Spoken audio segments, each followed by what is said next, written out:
Welcome to the Hook battlefield. Welcome to the Hook battlefield. Shake it to left, shake it to right. Got you now, got you now.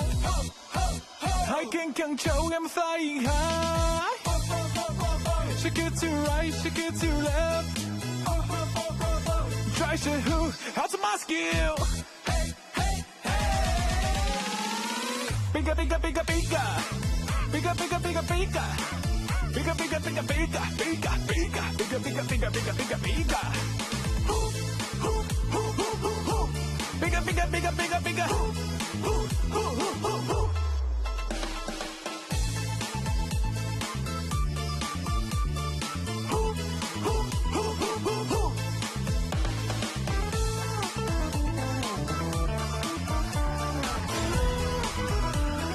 Welcome to the Hook battlefield.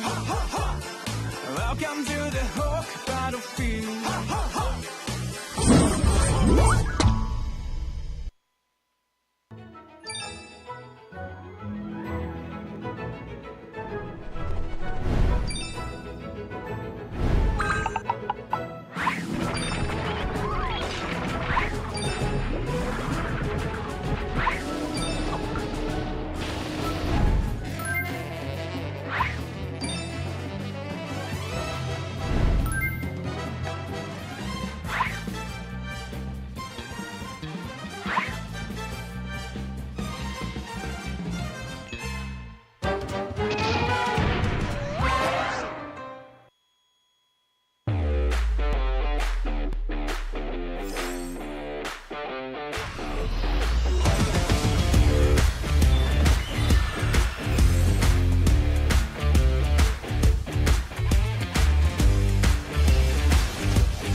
Welcome to the Hook battlefield.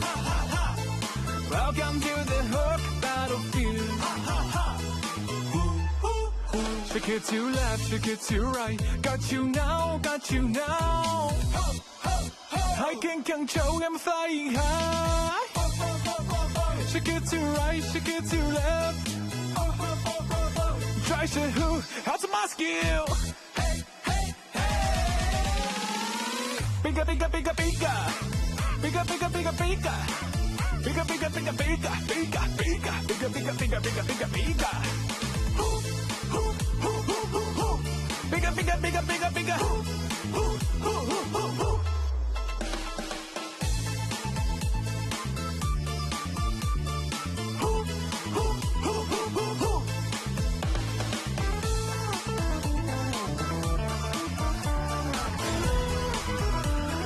Welcome to the Hook battlefield. Welcome to the Hook battlefield.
Welcome to the Hook battlefield.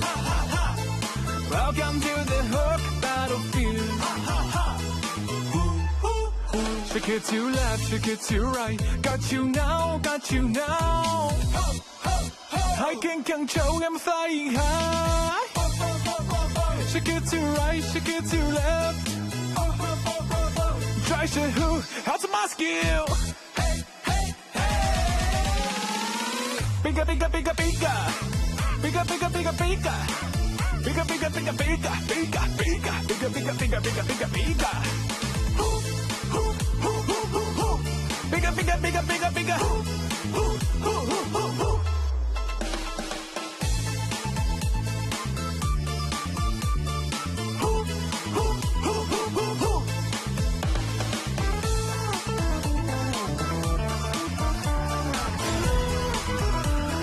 Welcome to the Hook battlefield. Welcome to the Hook battlefield.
And we're live, everybody. Welcome back to the MCT North, where 8 teams are competing for a slot at the Esports World Cup.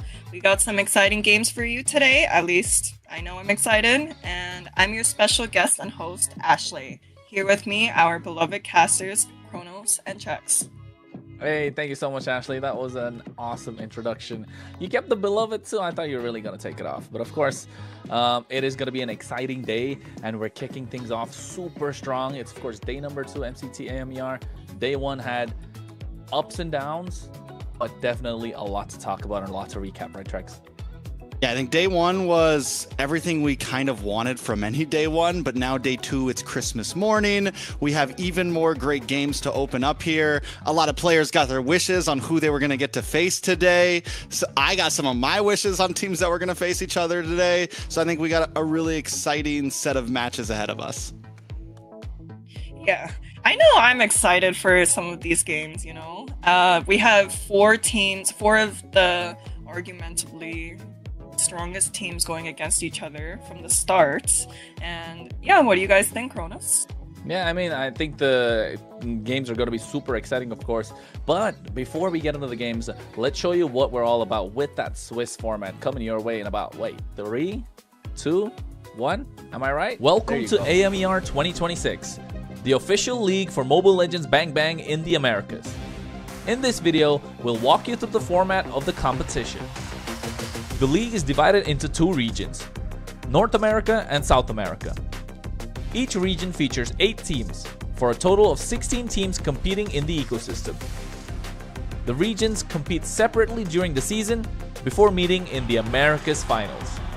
Each region begins with the Swiss stage. All 8 teams compete across multiple rounds. Teams are matched against opponents with the same win-loss record, ensuring balanced competition. Matches in this stage are played in a best-of-3 format. The playoffs are divided into 2 phases based on seeding. Lower-seeded teams begin in Phase 1, where matches are played in a single elimination format. Higher-seeded teams advance directly to Phase 2, which uses a double elimination bracket. Matches throughout the playoffs are played in a best-of-5 series. In Phase 2, teams that lose in the upper bracket move to the lower bracket for a final chance to continue. The playoffs culminate in the group's final. The final match is played in a best-of-5 series to determine the group champion. The champions from North America and South America advance to the Americas finals. Here, they compete to determine the best team in the Americas in a best-of-7. Everything leads here. AMER 2026 starts now.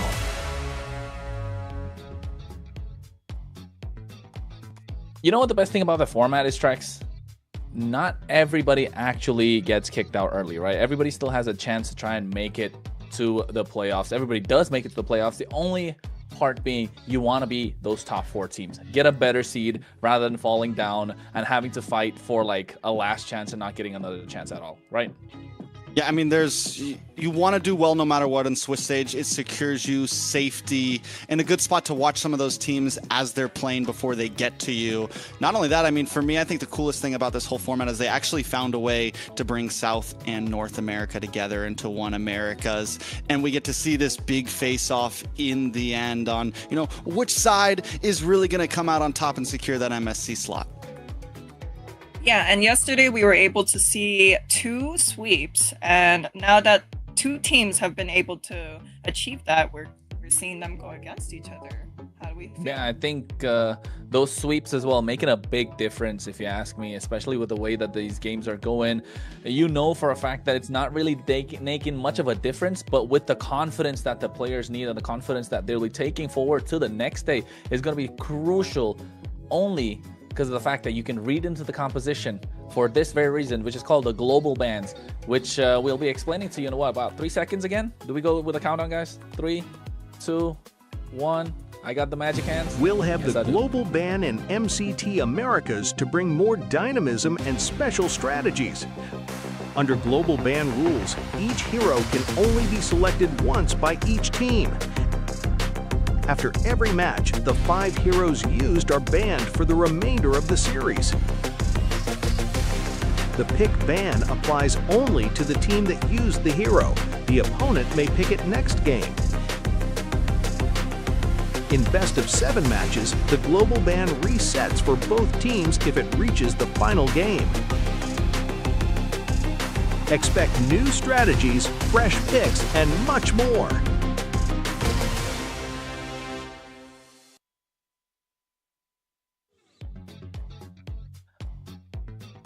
Yo, we're talking 30 bans in a best of 3, 50 in a best of 5, and what, 60 bans or that 70?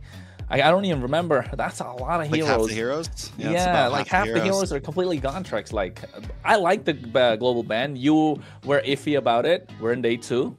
Thoughts? We're still getting there. We're getting there. It's been fun to analyze, honestly. It's made it interesting, and it does add some new layers of, oh wait, they can hold on to this, they don't have to pick this because the other team can't pick it anyways. Like, there's a lot of different strategies that are interesting to kind of, just look at and theory craft on. Yeah, but when you see 15 bans, 15 heroes that you can't play on your own team, I wonder how that's supposed to work out. Luckily, I'm not on a team. Luckily. Luckily. And you are. You're in Vendetta. I am. Did you give them a talking to yesterday? I did. Hopefully things will be better this time, and I'm sure things will be. We got some juicy matches today. We do. And I think those juicy matches are going to be crucial. That's coming our way, of course. We're going to find out. And I think, hey, we do see it. That was day number 1, folks. Stamina Esports losing out to the Night Horde, which was kind of like an upset, if you may call it. 2-1 in their favor. Alpha 7 dominating Leon 2-0 fashion. Vendetta getting the 2-0 against Influence Rage, although that game was really close. And the last one, Leviathan versus U2 Esports. That could have gone any way. Again, another 2-1. And hey, is there a pattern? Are all the red side teams kind of picking it all? Even though in the draft they were on the blue side? We're finding something. But day number 2, Trex. Day number 2 is going to be, I think, we get Leviathan up against A7 right in the beginning. This is something we got the interview with Yato. He said, I would really love to go against Alpha 7. He got his wish, and we get blessed with that right up front. After that, game number 2 is going to influence Rage up against U2, which I think is a great placement. Both of these teams went up against strong teams, put up a great fight, and it's going to kind of give us an idea of where do these two teams stand against each other. After that, Night Horde versus Vendetta. I am also very excited for this match because Night Horde with the upset yesterday, at least in some people's minds. Vendetta able to cleanly secure their matches in the end. Who's going to win this one out? And then the last one is, if either of these teams loses, this is a fight to prove that we can still maybe hold a chance in this. I feel like whichever one of these two teams loses here has a low chance of making it to a good spot in the playoffs.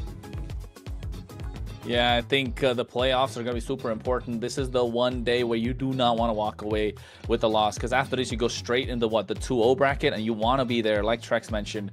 And getting that upper seed, like you saw the video about in the Swiss format, is super important because you don't have to fight for your place. You don't have to fight for survival. And well, with everything that's going on and everything that's been happening so far, the first match of the day is going to be a banger, a certified banger. We may say it. You might as well get that verified check mark going for it. And the lineups for those rosters, of course, we're going to take a look at it right now. And we're talking first about Leviathan. Ashley, Leviathan. take it away. Oh, Ashley.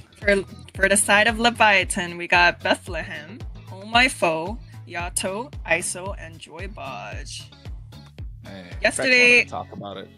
Yeah, I mean, I'll let Chex talk after, but like, you know, yesterday was kind of a, tricky start for Leviathan, but soon after they were able to pick up the pace and show the world how much they have to bring to the table. Well, they definitely did have to show quiet a lot, but then again, looking at this lineup, it's a star-studded lineup. We did expect a lot, and speaking of stars, Trex, I mean, come on, does it get better than this? Yeah, Alpha 7 North, Naths in the EXP lane, best player in the jungle, Cold in the mid, Zia in the gold, and Shark in the roam. If you want my honest opinion, yesterday they didn't really get tested. We got to see them dominate in a match, but we haven't really seen them, go against, in some of my opinion, some of the other top teams in this format. So I think Leviathan, we're going to get to see how good Leviathan really is, and we're going to get to see if Alpha 7 does have any kinks in the armor. Can Leviathan crack through, maybe steal a game, maybe steal a win? Yeah, and I think if anyone is out there watching, everyone's expecting this to go to a 3 games, right? If I'm not wrong, 3 games is going to be the way to go for this one. And it's going to be super exciting to see if they can actually hang. And with this global bans kind of in place, you know for a fact that teams with coaches have the advantage, right? Because they have an external mind kind of looking into it, not worrying so much about the game. Although, with Leviathan's performance yesterday, shaky, that 2-1 win, but definitely having a lot more confidence going in, right, Ashley? I mean, yeah, we even heard a player say, I hope we go against Alpha 7, and he sure got his wish. And I'd like to concur, we do think that coaches do have an advantage over the teams that don't have coaches, but we were able to see some of these teams win without these coaches, I mean, coaches or no coaches, we will go into the draft first, of course, but Trex, NA, no coaches. We know your flavor. We know the story, and we know what you like to say. Come on. No coach, no analysis, no problem. I do have a quick question for Ashley. I got a quick question, Ashley does have her ear to the ground, Do we feel, do you personally feel, because of course the average fan might say, okay, this is going to go 3 games. Do you think Leviathan can bring this to 3 games? Do you think they can win this? Honest opinion as a player, do you think this is going to be a really tough match for Leviathan, or do you think they can kind of even the playing field? I think it's going to be a tough match for both sides. I don't think this is one of the games where it's just going to be easy sweep. I think anything can happen. Leviathan could take 1 game or perhaps even 2 games, Who knows? Okay. I like it. And that's an honest opinion. It's not just you being unbiased caster, Ashley. Okay, if I was biased, I would be like, all right, this team got it. But that's for later, Fair enough, fair enough. I mean, this is the matchup that we're looking forward to. The hype's already there. Looking at the draft, broken walls. I want to see probably a Hilda slip through, especially in the hands of Shark. He's going to be super annoying, super aggressive. And we did see a little bit of flavor of that jaw head being pulled up yesterday. Of course, a lot of different picks across the board, and Xborg in the roam position. Not something you get to see quite often, but that's what NA is all about. And you can see already taking out the Marcel, something that would be on the red side. Yes, I hate that, man. I'm not gonna lie, seriously, it catches me off guard. But it's got to be the Jushin there, right, Trex? Most likely the Jushin. Leviathan already showing some pretty different bans, though, from what we saw yesterday. Leviathan had some interesting bans in their games yesterday, and one of our topics was teams and how they've been banning different. But seeing the YSS, seeing the glue, they do finally lock in the Jushin, but this does leave a few things open. The Freya was taken out by A7, the Basha taken out by A7. What do we have? Kalea. We have... We still have the Fredrin up. We have the Fredrin open. Nah, Hilda. I think Kalea, not so good for first pick, but Valentina is still Valentina super strong. Yeah. We also did see that the Hilda first pick wasn't the most viable thing, when Fredrin's open. What is the Hilda's purpose for at this point, Sora. I think the Valentina pick over to Sora.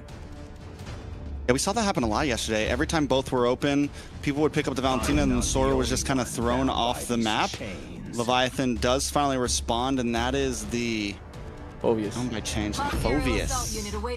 And the carry. Oh, is that carry? You guys are getting the voice lines down. I'm still like... Especially when the skin voice lines come in, then I'm really like, I got no clue. The fact that she knew the carry off the skin voice line is crazy. Oh my god, you don't know how many times I've picked a carry up on my team. I should know. Oh. Well, I mean, not just that, the Phoveus is such a simple answer to the Valentina, and it's great to be on the red side. Phoveus is so good, such a menace in the EXP lane. It's so crazy in team fights. what, in one game yesterday, we saw the Phobius not die at all, like almost unkillable. The carry being picked up. It's got to be the others on the other side, right? It's got to be the Claude, the carry. Suyo. Suyu. What are we thinking about that, Trex? Suyo, I'm not the Suyu. Suhu. Suyo. It's been a popular pick. I think it's solid. We saw it yesterday in response to things like the Harley, but I normally lost out with Harley still open. It could be a nice pickup from Leviathan here as their third pick. It did do well against it. Instead, they are going to lock in the Redrin. The voice lines, I don't got them. The delay, it kills me because I'm like, wait, I should know this, but... No, I mean, I hear you. But like, so far for the Alpha 7 North team, we've seen some of these picks from them yesterday, which leads me to think, are these comfort picks, or is it just straight up, we're going to be dominating from game 1 to game 2? Maybe even a game 3. The one thing that kind of... Oh, go ahead. You go. I was going to say, I like Leviathan's draft right now. I think the Fredrin is still solid. I think they could wrap things up. Even though the Valentina's on the other side, they could still pick up something like a Eve, something to kind of create this box to play in, create space for ISO. We saw how well Yato did with the stolen RWM yesterday for ISO with a carry. We could see something like that again today, just with the real deal. So it could be something we could watch out for. I would, let's say, I agree to disagree. First half of the draft, I really like Alpha 7. They got the dive kind of secured. They have the neutral objective secured with the Suyo as well. And the Valentina really throws a wrench in the plans for Leviathan to see what they can go with. The bans, again, the EXP bans, making sure you don't allow Nats to dive out of the back line. Probably looking to go for a Eve here. Still not the best in my opinion, but is there really a lot of options open, Ashley? Yeah, I know. I'm just looking at both sides. Like, it kind of just feels like, what's the word, nostalgic or a bit, because yesterday we were able to see both teams pick these exact same heroes. You know, we saw Oh My Foe shine on this Fredrin. We saw ISO on this carry who's able to snowball and follow up really well. And then on the side of Alpha 7, like I said, we saw this Claude farming, we saw the Suyu able to dive in, and the Valentina counter-engaging. So right now it's kind of hard to say for me which draft I'm liking better. But we're about to see the two picks. Your team is picking. What was That that? could be a possibility. There was no voice Jawhead. line. And what? Jawhead. I mean, he doesn't have a mouth. You know, he's just a robot, so he That doesn't is get a true. voice line. Hey, the little kid. I'm sure she could speak a little bit. Shortcuts in life. I literally I was gonna invented one. Is that a chip? Oh, Chip? That's a chip. That's Chip.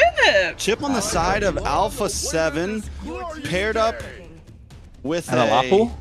Oh and a no. Lapu Lapu. Use the stars See? and seek. Is that Novaria? That's Oh, Louis. This is some This heat. is spicy. Yeah. I'm gonna say A2 this. game I am one. personally more of a fan of the Louis over the chip. Ashley, your opinion?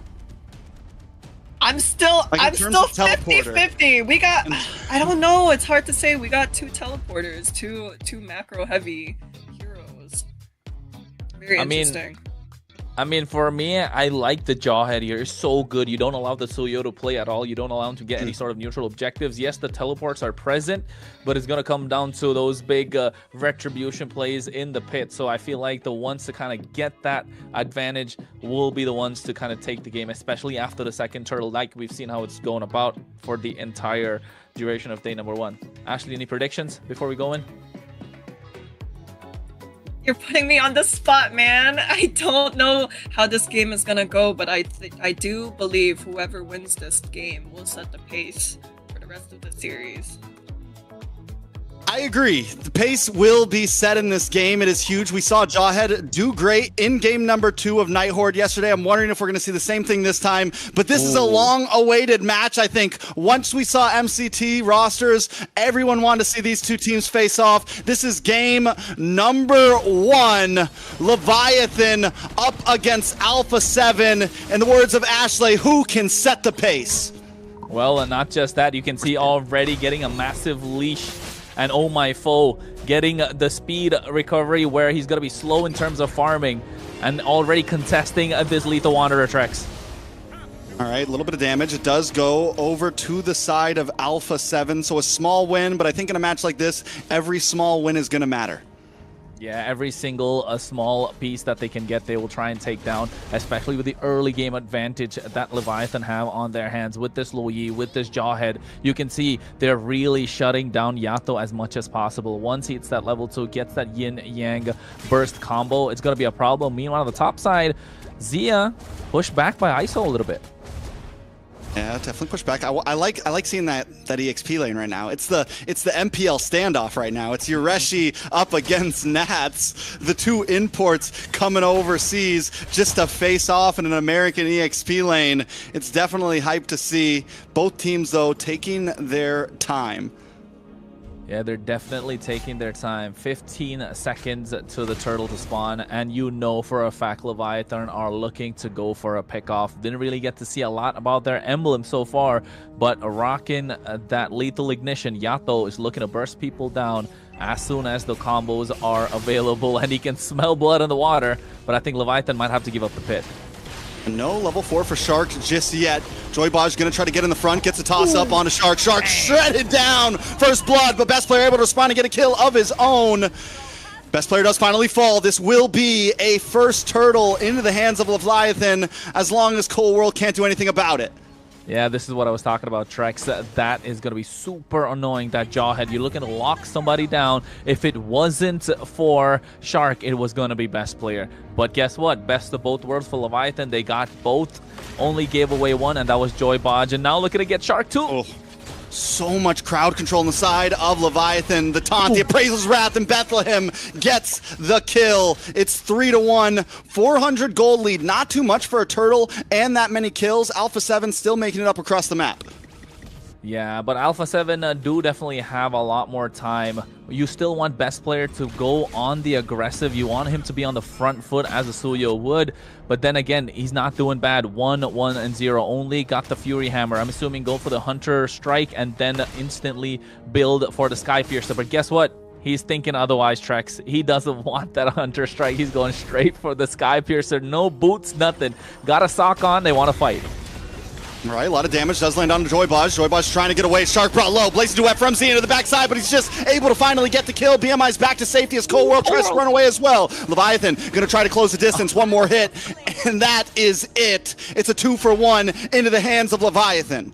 Hey man, even the diversion to make sure he doesn't get away, that was super important coming from Leviathan. Already dominating the first half of the game. You can say 5-2, getting 1,000 goal lead. It's not a lot, but it's still enough to slow down Alpha 7, who have some sort of an early mid composition with this Suyo. So you shut him down, and now they have to rely on Zia to get to that power spike early, which he has been doing really well. He's been in these fights, making those rotations much faster compared to ISO. But still, it doesn't look like they have much of a lead. ISO able to get that corrosion site. You can see the movement around the map. Joybaj again there. That's what happened previously. But now the top side. Ooh, little 1v1 action. Nothing too major. ISO and Zia have been going at it. And I got to say, ISO's been holding himself very well against Zia. Next turtle is going to be up. Leviathan first on the rotations. No.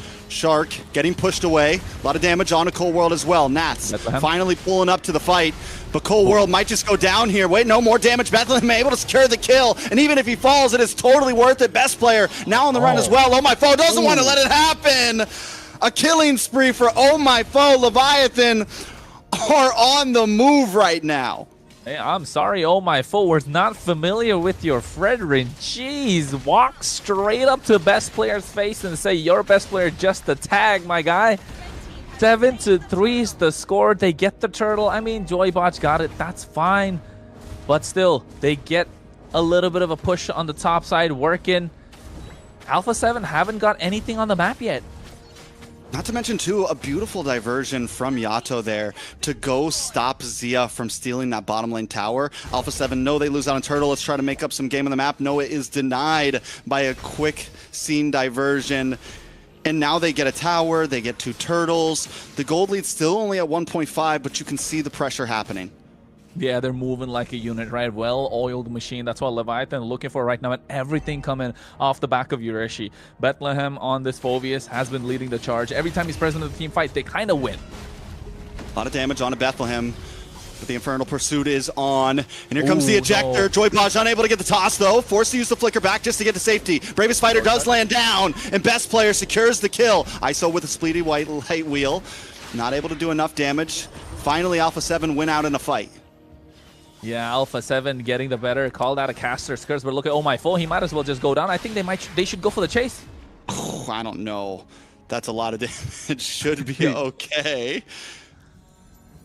And Bethlehem in those fights is crucial, right? Those dark waves are really making a big difference. And you can tell why. He's got that anti-cuirass warrior boots. He's able to tank quite a lot of damage. Cold World being the only source of magic damage kind of puts Leviathan in a better position. You know they don't have to go really for any sort of magic defense early on.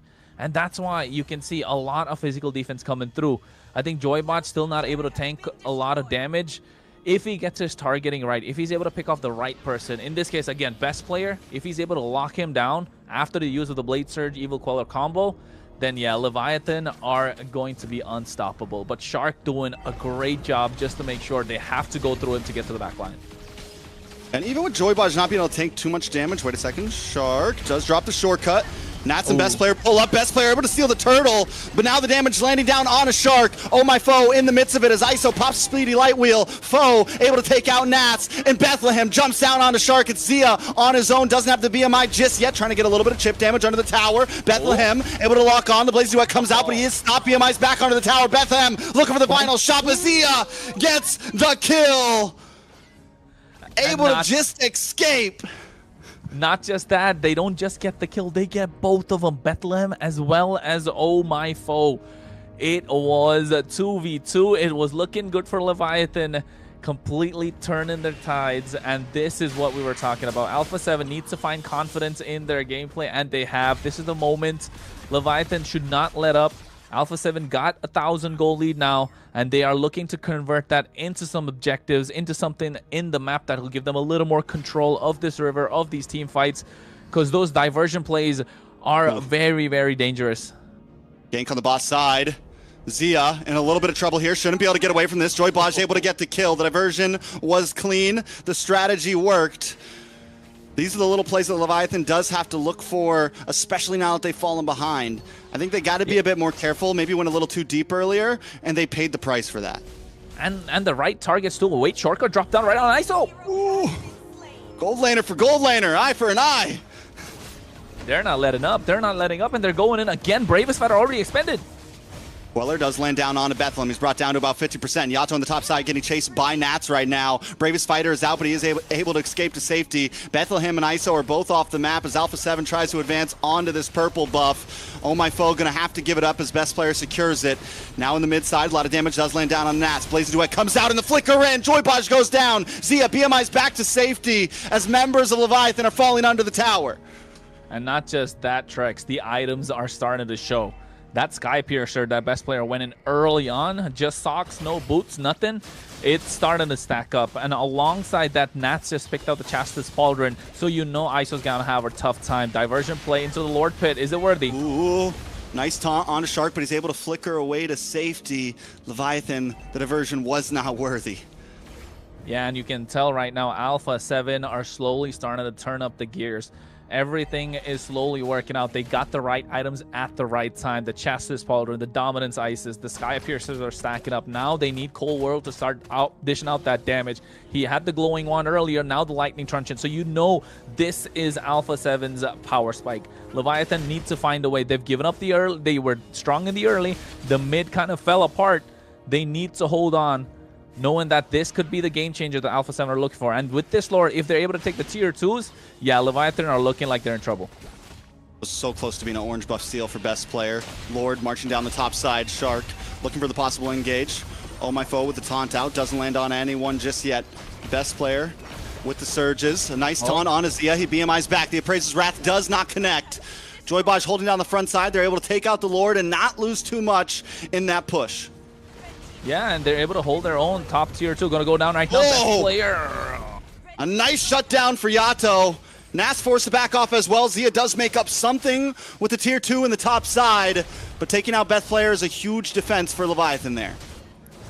Yeah, that's the important kill they kind of needed. Reset those Sky Piercer stacks a little bit. You don't want him to get a 2 ahead. You don't want to get that lead too far. Joybotch trying to zone them away, looking to get someone, pick somebody off, not catching anyone.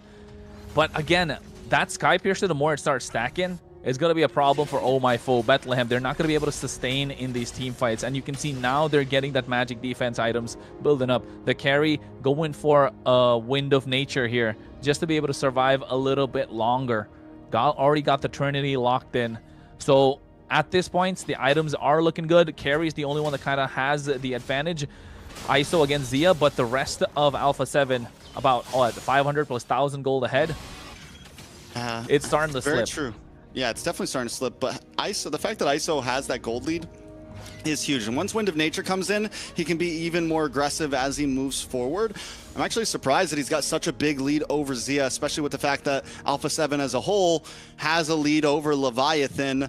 But because it's just so one-sided where it's all ISO, most of the gold lead of Alpha 7 is heavily on so many other heroes. Oh no. Ooh. It was looking dicey there. It was looking dicey. So, you're right though, Trex. With that gold in the pocket of ISO, Leviathan know they can contest. They know they can fight. It's just about getting the right target. And look at Shark. He knows what his job is. Split the map. Gather attention in the far lane. The Lord is coming up right now. How will Alpha 7 control this Lord pit? Joybotch doesn't want to give it away. Neither does Bethlehem. Oh My Foe making his way there as well. And I think the moment they see Yato and ISO without the diversion available, they might as well blitz it. Here comes the diversion itself, but since they do create space for him, which is huge, they're able to make it. Yato's going to be a little late to the party here. But the contest for this Lord right now is huge. Neither team's trying to force it. Nats dashes in. Hits the Bravest Spider in the backside, unable to lock on to ISO. ISO looking for free shots. Nats brought low as Cold World tries to get in the midst of it as well. ISO continues to get more free shots. Oh My Foe backs off. Nats able to get a nice stun on ISO, and Oh My Foe on the backside as Joybotch locks on to Cold World, but he's unable to get the kill, and Shark responds with a kill of his own. It's one member down for the side of Leviathan, but everyone else has to go back to base. It looks like a possible another reset here. Yeah, it's looking like a reset. Leviathan, I don't think there was a call to go for one particular player, one particular hero, one target. It was split completely, and Nat's doing a brilliant job to make that happen. Able to split the fight front to back. Shark doing the same. Zia flanking from the side. Everything working out for Alpha 7 right now. Leviathan needs to be on the same page to make things work out. Look at ISO and Yato into the backside. A nice yin-yang overturn. Wait a second. Big damage on a Cold World. Cold World goes down as Bethlehem gets the kill. Lord falls. Best player finds Yato. It's 1 for 2 right now in the hands of Leviathan, but Nats falls as well. ISO just getting free shot after free shot, and up in the top side, Best player can't hold his own. It's a 4-man wipe. Nothing but Zia standing. 4-man wipe. A couple of taunts with those recalls coming in. TP. And Zia... Oh, he went in. It was perfect. The Blazing Duet BMI was perfect, Trex. But that Wind of Nature coming in clutch. ISO was able to stand there, tank everything thanks to the help of the build as well. Now Full has the Malefic gun. Yeah, I think this is Leviathans to take it all. Lord coming down. Can they take it here, though? I will say this. It's only Nas pops up. Best player about to show up as well. They need to be careful. We've seen Leviathan bite off a bit more than they can chew in some of these games. And if they do that again here in this push, it's going to look bad. Alpha 7 will take advantage of it. Hey, they do have a pickoff. Joybotch has the flicker available. They have ISO there as well. He has full bill right now. Anyone that's in front of him will get completely melted down. Talk about butter out on a hot day in Arizona. It's not looking good for Alpha 7. They need to find the right angle. Will he take the risk, though? Are we going to see a big flicker throw, something like that? There it is, right when I say it. He's brought back, and Zia's taken out. It's a perfect target. Shark's going to fall next. Leviathan are stampeding, kicking through the door. It's Nat's Best player and Cold World against them all. A lot of damage does land down onto Bethlehem, but it's just not enough. Yato finds another one. Bethlehem goes down, but the minions just aren't here yet. ISO is feeling it tonight. 4-1-7 on a carry. He was aggressive early. We saw that in the first minute, pushing Zia back, and now with the help of this Jawhead, completely unleashing the beast. Talk about a monster, a gold medalist for a reason, Trex. Oh my lord, they're about to end this here. Oh no. One tank It's minion, they over. just got to lock on a base. It's Cold World. Nats. Yato. Oh, Yato's low. He's taking out Cold World, able to get the kill. Leviathan need to back up. They got to get out. Shark shows up, pulls up, and another kill from Cold World. Target is locked. 4 down for Leviathan. Is this the throw of the day? Yeah, it's a massive throw. What are you doing? I don't think it was necessary. They knew Nats was there. He had the bravest fighter, Landshaker. Used the Raging Sash to get the clear as well. Yato just tanking too much from the base crystal. And now you had all that control, all that advantage. All of a sudden, Alpha 7 have priority in the Lord Pit unless we see a massive diversion play coming through as well. If they get this inhibitor, Leviathan are going to be kicking themselves. It's 10 seconds for Oh My Foe, 7 for Joybaj. Now Yato finally back on the map. Inhibitor does drop, but minions are back on the base of Alpha 7. It's going to create some breathing room for Leviathan. Don't get me wrong, Leviathan, that was a big whiff. That was a big whiff. But they still have the advantage. Both off-lane inhibitors are down for the side of Alpha 7. At this point, you have the diversion. You can play it slow. You can slow push this long lane. You don't need to force a fight, but it does look like that's what they want to go for. Joybaj misses the toss. Ooh. Shark, shortcut drops down as well does come out. Shark brought down low. A lot of damage. Terrify onto Oh My Foe. Nats also forced the bravest fighter back. It's 1 down. Shark gone. Leviathan still controlling the map. Back to Lord. Alpha 7, if they want to contest this, are going to have to 4v5. Oh yeah, I think they are looking to go for it because there's a lot of pressure coming down mid lane. You can see Alpha 7 are not looking to give this up. And the same thing with Leviathan. Somebody's got to go back. And the moment they see it, ISO! Time after time! Finds the 1v1s, finds the wins. It's Nats now with the bravest fighter. Diversion is coming out from Yato. They're going to replace down at the base.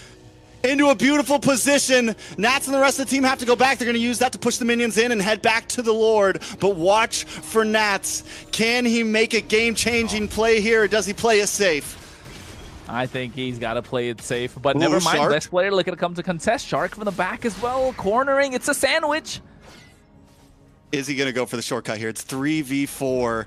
No Zia. Just ISO. Leviathan, though, still play it safe. They don't want to risk it. Hey, man, if you told me that when I woke up today, I was going to see Leviathan dominating a game against Alpha 7 and pushing Alpha 7 to the limits, I would have told you, y'all are dreaming. You are dreaming. But with the way they've been going. She kept it real with us. She called it. She kept it real with us. She said it could go any way. That's why she's the pro, right? Not us. All right. It's 5v5. Back on the map, Oh My Foe, controlling the Lord. Watch for Yato, Baj, Bethlehem. The whole squad's pulled up right now. ISO shows face.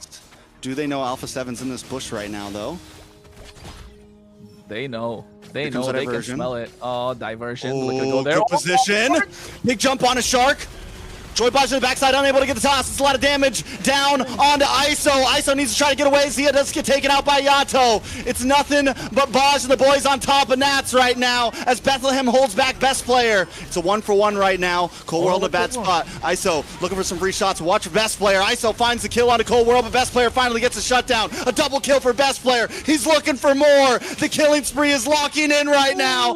Another one. A maniac. It's a 1v1 right now. Nats best player up against Oh My Foe. Yeah, and the waves are already crashing in. This is the problem with the Suyo, right? So mobile, the low cooldowns. That Soul Sever just able to do percentage-based damage on your missing HP. Man, it's not looking good. Joybaj got the lock, but the target was wrong. I thought Cold War kind of made a mistake by going back in. But oh, best player following that up. The immortality from ISO coming in clutch there, but just wasn't able to tank it all. Pop the Wind of Nature. Once that was gone, easy pickings. Best player being the difference maker. 11, 5, and 3. That one maniac just changing the way this entire thing went. Can he get the steal here? You've got Bethlehem as well. It's 2v2. Shark does finally pull up. Has the shortcut. It's a bad spot for Bethlehem. Oh. ISO. Joybaj looking in as well, looking for the toss, unable to lock on to Zia. Zia able to BMI back as best player finally secures the Lord. Leviathan can do nothing about it right now. They do have 2 offlane inhibitors. Is this going to be enough to defend? I mean, if you're asking me which inhibitor I would want standing when it comes to such a late game, 20 minutes in, I'd give up the mid lane because it's okay to deal with the mid rather than the side. So a blessing in disguise, if you ask me. Leviathan should be able to defend this quite easily with the damage that ISO has right now. Rose Gold Meteor as well, just to get the extra survivability after the Immortalities pop. So the item switches right now are going to come in clutch, Trex. And oh, look at that. Shark already knows he wants to dive in. All right, watch for Nath as well with this Bravest Fighter. Lord gets shredded down. Not a whole lot Alpha 7 can do there. Shark trying to play the distance. Look at the Winter Crown comes out. Nath tries to get the stun for safety. Yato able to get the kill. Nice stuns on to Bethlehem. Free shots from Zia. Able to get the toss on to Zia, and ISO gets the kill. Joy Bosch does it again, finds the target and locks on. This is huge for Leviathan. Hey man, that was not a free shot. That was a swish coming through from Joybot, able to find back in the mid. Back in the mid. Pointer. ISO gets thrown up towards Cold World, forces the toss back. A beautiful diversion into the mid side. It's 30 seconds plus on the death clock for Shark and Zia. It's too long. It's too long. They can possibly end this at the moment if they walk down mid lane. They just need the Phobius to catch up. Almost full build. If they play it right, if they juggle the towers, they can go for the end. ISO does have the Winter Crown right now. Raj with the ejector. Doesn't get the toss. They're able to lock on to the base. It's Nat's best player, Cold World, up against 4. Leviathan does get stunned up. Yato forced the flicker. It's looking like a reminiscent of the last push. They need to back off. They're at 10%. If Cold World gets one hit, it's GG's. Oh, wait. Cold World? Diversion. Ooh, from the mid side. A diversion again just to get away, and they're safe. The magic trick happens again. Oh, that was dangerous. That was dangerous. A shortcut coming through with a diversion taken away by Cold World.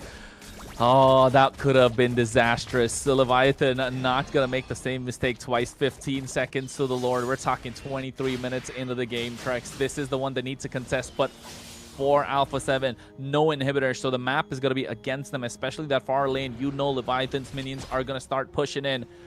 And oh my foe, he has been creating space for the team for the longest of times. He's got to do it one more time just in this last fight.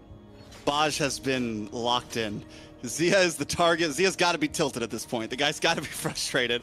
Every time the big moment comes, Baj has had some bad throws too, don't get me wrong. He's had some bad ejectors. But when it counts, he always finds Zia. And Zia doesn't go for the Purify. He goes for the Flicker. So if he gets caught, there is nothing he can do. Lord now up, and this feels like a last Lord type of game up on the top side of diversion. Does come in. Shark able to pull up as well. This might be a bad position, honestly. The shortcut comes out. If everyone pulls up, it's going to be a big hit. Well, look at the damage on a Shark. Zia comes in with a Blazing Duet. Nice damage on the back side. ISO goes down, and all members of Alpha 7 still stand. Zia trying to reposition. Yato falls as well. Alpha 7 are stealing this game into their hands. Yeah, I think with the last play that they're going in the top side, you can see, oh my foe, dropping the Appraiser's Rat, taking away Cold World, the long cooldowns, but what's he going to do? He's by himself. They got no damage dealer present. Look at Joybot on the boss side. Baj on the boss side. Baj on the boss side. Can they delay? Can they delay? Hold on. Oh no. Oh no. Never mind. Best player comes in. He should be able to get. Nah, I thought he'd go for the kill too. Alpha 7 North turn it around from the far lane off of a shortcut. These teleports, man, they're driving us insane. 24 to 26 kills. It's been more about who's gonna throw better this game. Leviathan big-brained themselves out of that win right there. They tried to diversion up top. All they had to do was go for Lord there. And you got to think, if you're going to diversion at don't do it next to a teleport spot. Shark's able to pull up and bring the whole team, and now Alpha 7 making this go the distance. ISO's going to try to defend, but it's not going to be enough. Alpha 7, after a long, grueling game, 24-plus minutes, are able to take the win. They took the win all right, and I think it was a hard fought, though, for Alpha 7. It took a long time to get there. Just a couple of mistakes coming in from Leviathan. Yes, they were locked in, but yeah, got a little greedy towards the end, right, Ashley? I'm going to translate for her. She said that was a great game. Sorry, guys. But wow. Okay, one thing's for sure. Both teams came to play. That is for sure. You know, for a second there, I thought, you know, Leviathan had the game, and then we saw Alpha 7 come back, and wow. We saw Leviathan bring pressure from the start. They didn't want this chip going anywhere, you know? And I know myself, the last thing you want to do is give this chip room to rotate. And the answer was Bodge on this Jawhead. Let's take a look at these items.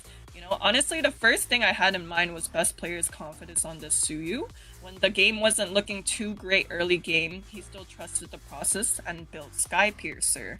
And it was working, don't get me wrong. This guy went 13, 5, and 3 with a gold of 20,000. This man single-handedly was able to dominate the game, lead the way for Alpha 7, and ultimately we saw the teleports, the teleports happening, the magic tricks happening, and late game we saw that Alpha 7 was able to take that victory. We saw both marksmen building Malefic Roar for some distance, and a lot of buying and selling Winter Crowns, Immortality. What do you guys think? I think it was a heck of a game.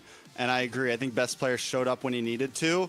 There were some fights there where it was nothing but him standing, and he was able to get double, triple kills and really turn things around. Cold as well.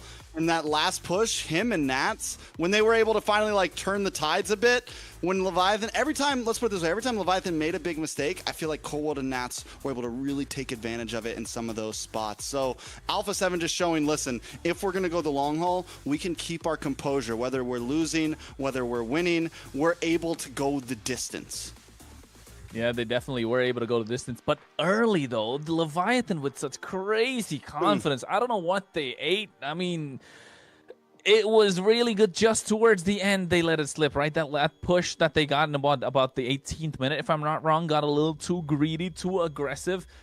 Yato falling off there kind of gave Alpha 7 a little more of breathing room, which should not have been the case.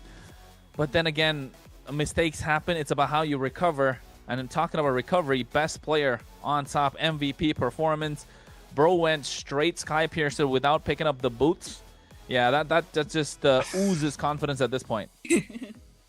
Yeah, for sure. This man came to play on the Suyu. I think this is a well-deserved MVP.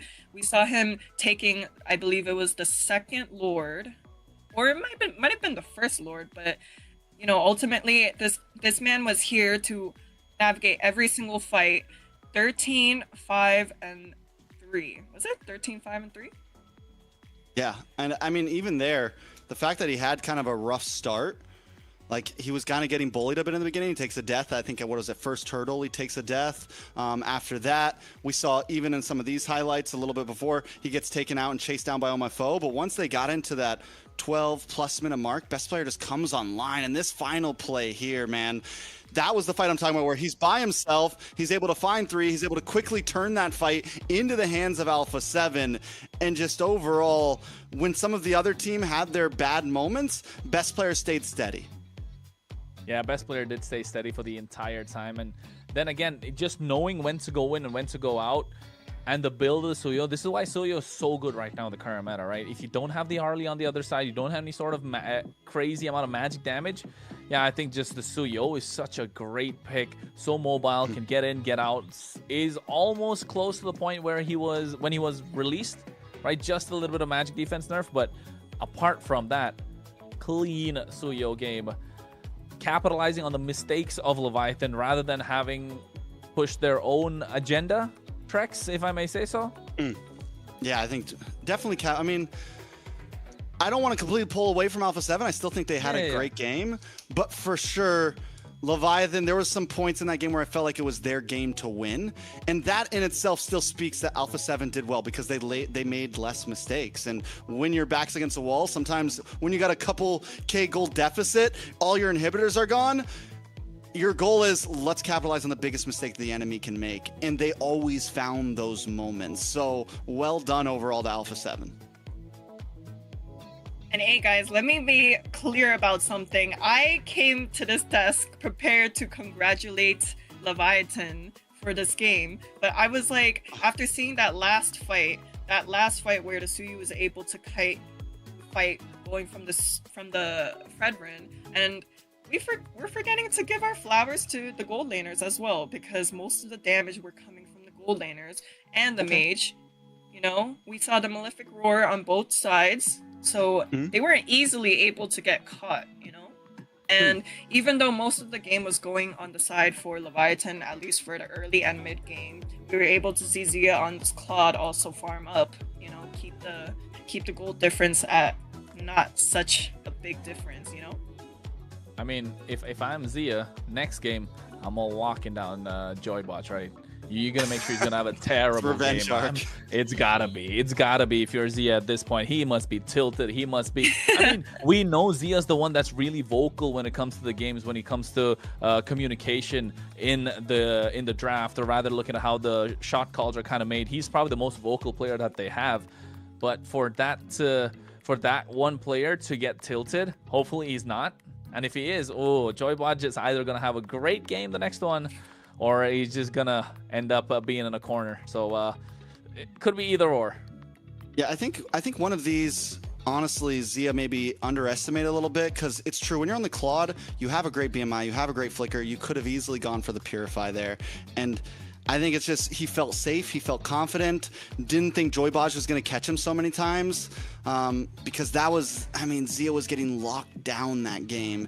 And I think coming into this next series, Alpha 7 has to look at this in a sense of, okay, we won that, but it was not an easy win, you know? And I think, honestly, Leviathan can play a very similar game. They just need to tighten it up a bit. Leviathan can eat, like, at this point, it's still 50-50 for me for game number 2, unless somebody really just cranks up the gears here. But both teams need to come into this and look at some of the mistakes they made and think about how they're going to win game 2. Yeah, well, one thing's for sure with this global bans, we have 5 heroes that are banned for both sides of the teams. So now, technically, Leviathan and Alpha 7 can pick up the opposing lineup. What do you think? Technically, yes. Technically, if it's not let through, of course. But is that really gonna be the play though? We'll not know. We'll know only when we see the draft. I think again, Leviathan with the Coach Tyrant, right? Wait, a little birdie told me the mastermind behind Leviathan is actually their player foe. There you go. Ooh. Little birdie has told me that. Okay. So Okay. I mean, Okay. hopefully, like when right now that they're in the game after what almost 30 minutes, the pressure is not getting to them. They need some time to calm their nerves before they get to the next game, because you know some decisions in the draft can be based on instinct. But then again, that's the reason you need to have a bird's eye perspective while picking out the draft, so that you can see what the player's comfort is. Yeah, I mean, it's only game number 2, but still, I think if I was Leviathan, if I was a player from Leviathan Treks, I'd just be like so annoyed. I'd be kicking myself after that performance. Yeah, I mean, definitely anytime you have a bad loss like that, you have to collect yourself. But that's what changes the boys from the men, the girls from the ladies, you know? You got to be able to get the dust off your shoulders. You got to be able to come back in and say, okay, that's just another game. We play this one game at a time. There's no difference from the last to now. We just need to play just as good, or if not better. Coming into the bans, though, that YSS ban from Leviathan. Ashley, give me the tea on this. What's up with that? Hey, I mean, I can't tell you exactly what I'm thinking, but, you know, YSS works as a flex pick. It could go to the jungle, it could go to the gold lane. More or less, it's a alright pick, I guess, but we're seeing a Kalea ban once again. That leads me to think maybe Shark on this Kalea. Very good combo. I know Best Player has been a very great Guinevere player in the past, so that is a good ban, I would say. Yeah, that's what I was about to say. That Guinevere has been really good in the hands of Best Player for a long time now. But Kalea taking off, Vis and Shin are probably going to see a Freya go here as well, right? You don't want to give it in the hands of ISO. Kind of saw a little bit of that yesterday. So Boxy is gone. Freya's going to be down next. The Phoveus was such a monster. Again, very underrated, if I may say so. Phoveus was great with Bethlehem, but I do think he started to get, once the damage came online for Alpha 7, you have to know, like, when's my time to really shine and when do I, okay, maybe don't dive as deep, right? Because once Zia was able to shred, once Beth Player started getting those stacks up, Bethlehem was not lasting as long in the midst of multiple members. And he did his job well, but he's not buying the same amount of time as before, so we definitely need to readjust. But at the same time, do you want to give that over to Alpha 7? Is that maybe a possible final ban here? I'm thinking that. I am a daughter of Northern Freya. Vale. Ooh. I swear to Yeah, I was protect thinking you of till Freya my Ben. last breath. Yeah. Let's see. Oh, we wait. have Marcel. Hilda open, Marcel. You're right about that. Sora. Okay, can so freely- Valentina. Leviathan can freely pick it up without Yes. Valentina getting picked up from Alpha, so that's a Exactly. huge risk. So it's either Marcel or Sora right here. What do we want to give? I think they have to ban the Marcel. Man. Yeah, Marcel There's is no too much way to you give can away. bring- Yeah. He's gonna be so annoying, right? Just gonna go with a tracking shot straight to the back line. Level 1, just walks into your jungle. What a lot are of- you really going to do? Exactly. I didn't cure the pain. Right, there we go. A He Marcel gives a ban. countdown too. Yeah. Valen, yeah. What? Oh, instead of this. Because Okay, you okay. prevent you're denying the Sora, you're denying the Grok, which are two comfort picks on their side, and not just that, they can't even pick up the Valentina. But still, as a first pick, it just proves so much, right? You can take away so many massive ultimates, and now they really have to think on what they're gonna go for. I'll say this though, you know, we always say like you pick up the Valentina to counteract the Sora. I don't think it completely like nullifies the Sora. Like the Sora is still a good pick, Oh, yeah. and you can see Sora composition still beat the Valentina composition, you know. But yes, it's definitely helpful. It sets yourself up for a good place. Crowned by heaven's men. We'll see. My legacy The shall Zeton? endure. Sorry, Zetian. Zetian Glue. Okay. Okay, the glue pick is good. We've been seeing a lot of glue picks over the Valentina. It's Yeah. been working pretty well on the side for glue, but wow, they have a very annoying comp so far for the side of Alpha 7. Yeah, it's super annoying. They're looking to go brawly with that glue. Can be flexed EXP, can be flexed roam position again for Alpha 7. I'm assuming this is going to be in the roam just because you want to slow down the rotations coming in from Leviathan. I think we can see something like a CC here would be nice from Leviathan. You can still flex it. You don't need to guarantee it in gold lane. I'm just a little against going like full bulky guys against the glue. So I think I want to see a bit more movement. Did we get was that a Sora and the Hylos? I'm not crazy about the Hylos, but Sora's clean. Solid. Hey, I do think the Hylos pick is good against the glue. Yeah, same. No, I think it's a good stopper. I think they both supply similar ideas, right? They both supply similar like plans. Fovia still on the side of A7, so solid front line, and you have your Zetian in the back. I mean, the only reason I'd say the Hylos is so good here because now river control is like so much more easier for Leviathan. They're able to get fast, clear. They're definitely going to take a charge in these neutral objectives. They're taking the fight to Alpha 7 like they did in the previous game on the front foot. Same thing in the EXP lane. Yes, the Phobias are going to be a stopper a little bit, but then again, first phase of the draft, actually, I'm thinking Leviathan have cooked. Leviathan cooked, or they are cooked? No, Leviathan cooked. They have cooked.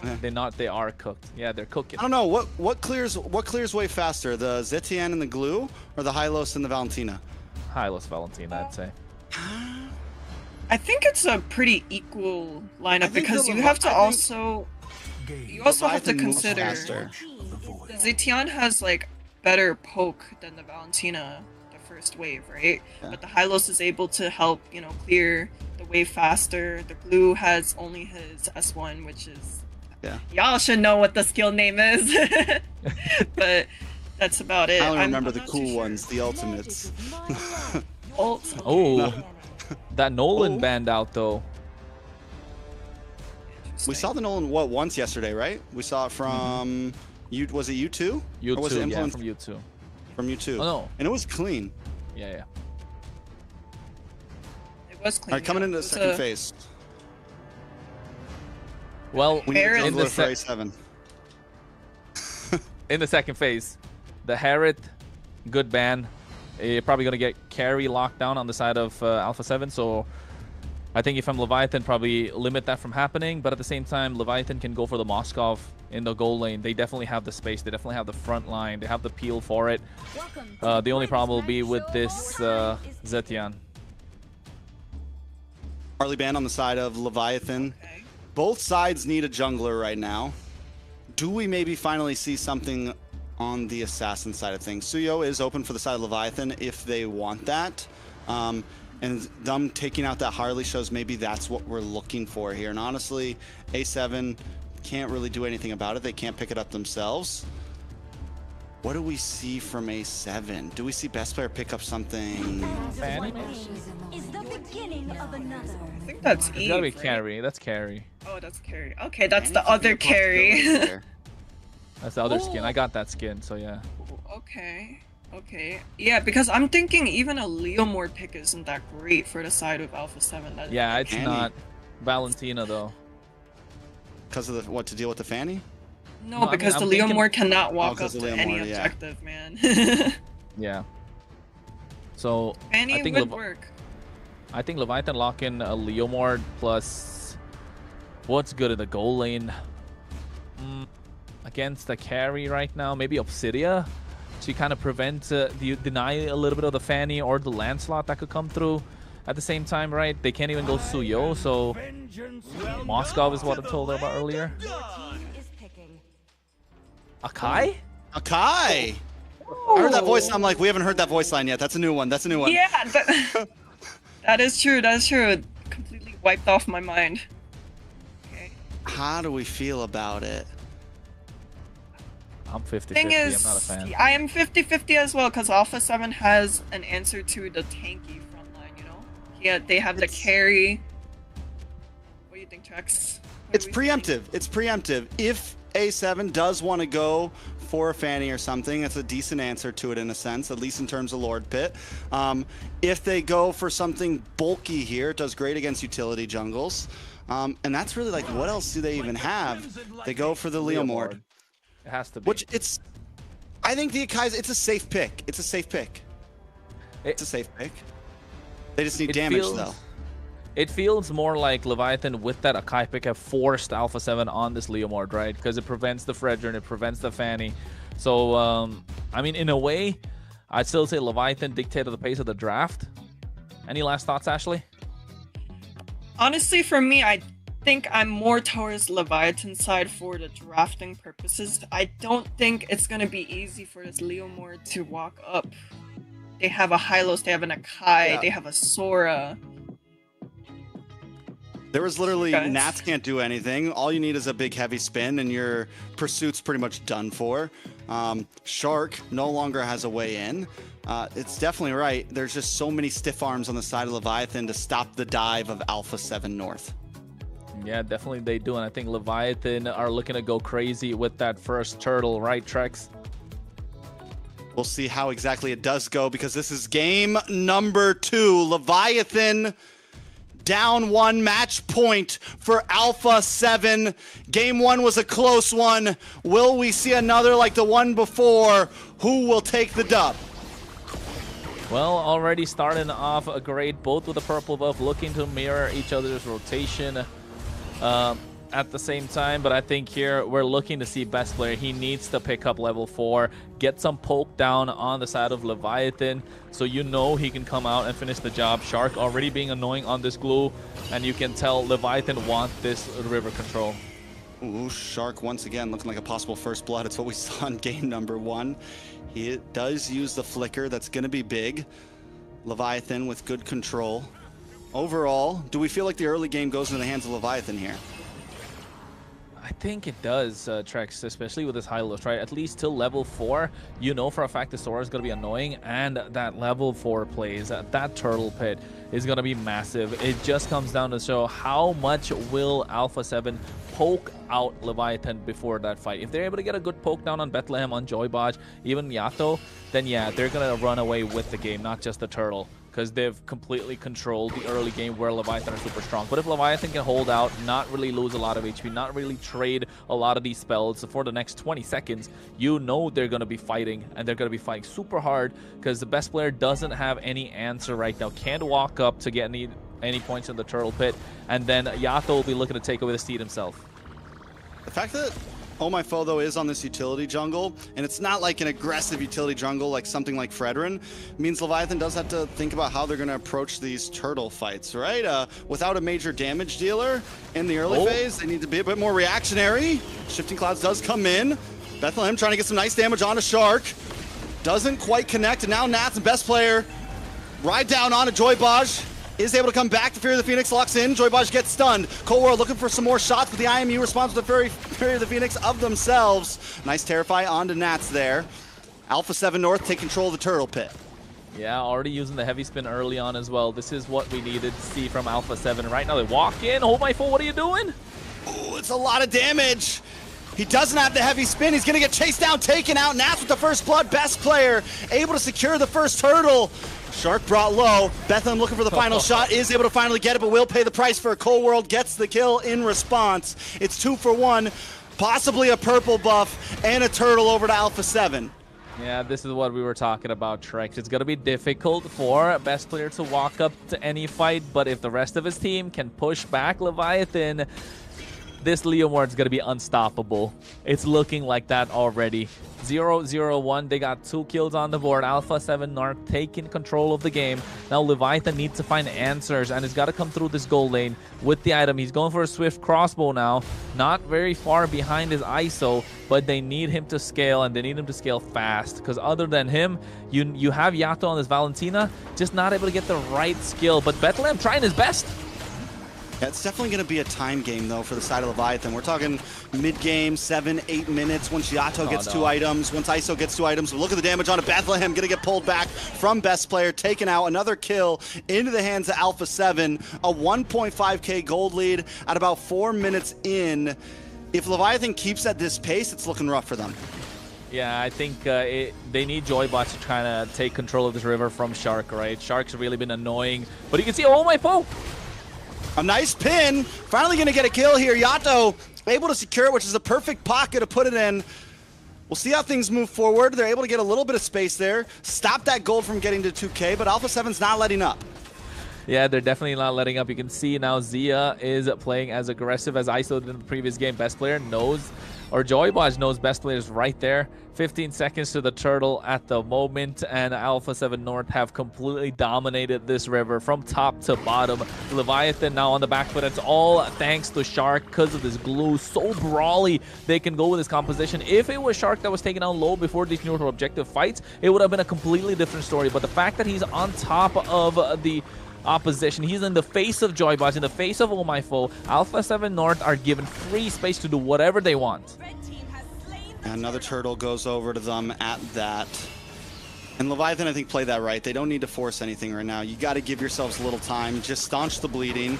Keep yourself in a good spot. Try not to let the gold get out of hand. Wait for a couple more minutes till ISO can really get involved in these fights, right? Yep, they don't have to tunnel vision at the moment. A lot of teams at this point will be trying to force the occasion. Trying to get some... Oh, Estori connecting on Zia. Nice lane swap. You're able to stop Alpha 7 from forcing something there. Good connection. Yeah, he just went completely took a train to the other side. Didn't even have to, or rather a flight in this economy. Only thing you can do is use the Spear of Moskov. But then again, Leviathan, at this point, you're right. They need to staunch the bleed. They need to slow the pace of the game down as much as they can.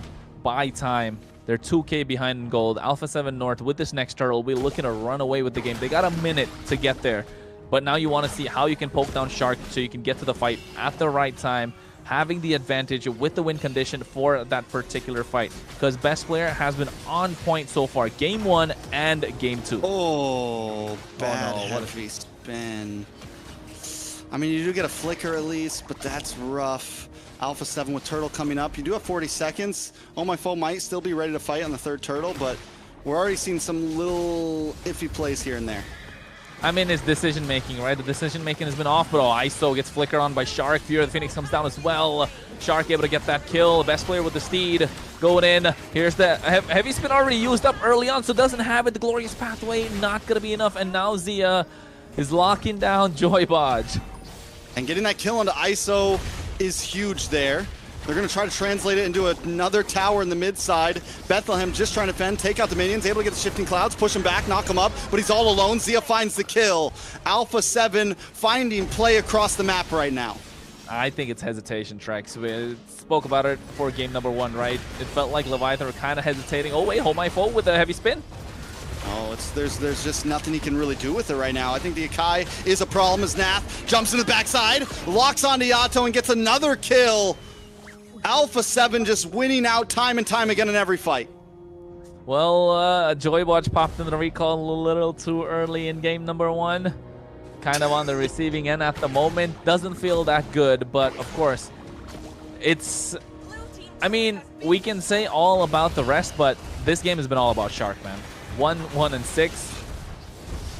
Leviathan are just feeding them one at a time. One guy goes in, gets taken out. They have to slow it down. Let Alpha 7 chop off an arm or two. It's okay. Just hang it out. Alpha 7 were able to do that in game number 1. It's something that showed so much promise with them. They were like, listen, we know we're losing right now. We just need to hold out. We need to wait a bit. That's the approach the Leviathan needs to take to this match.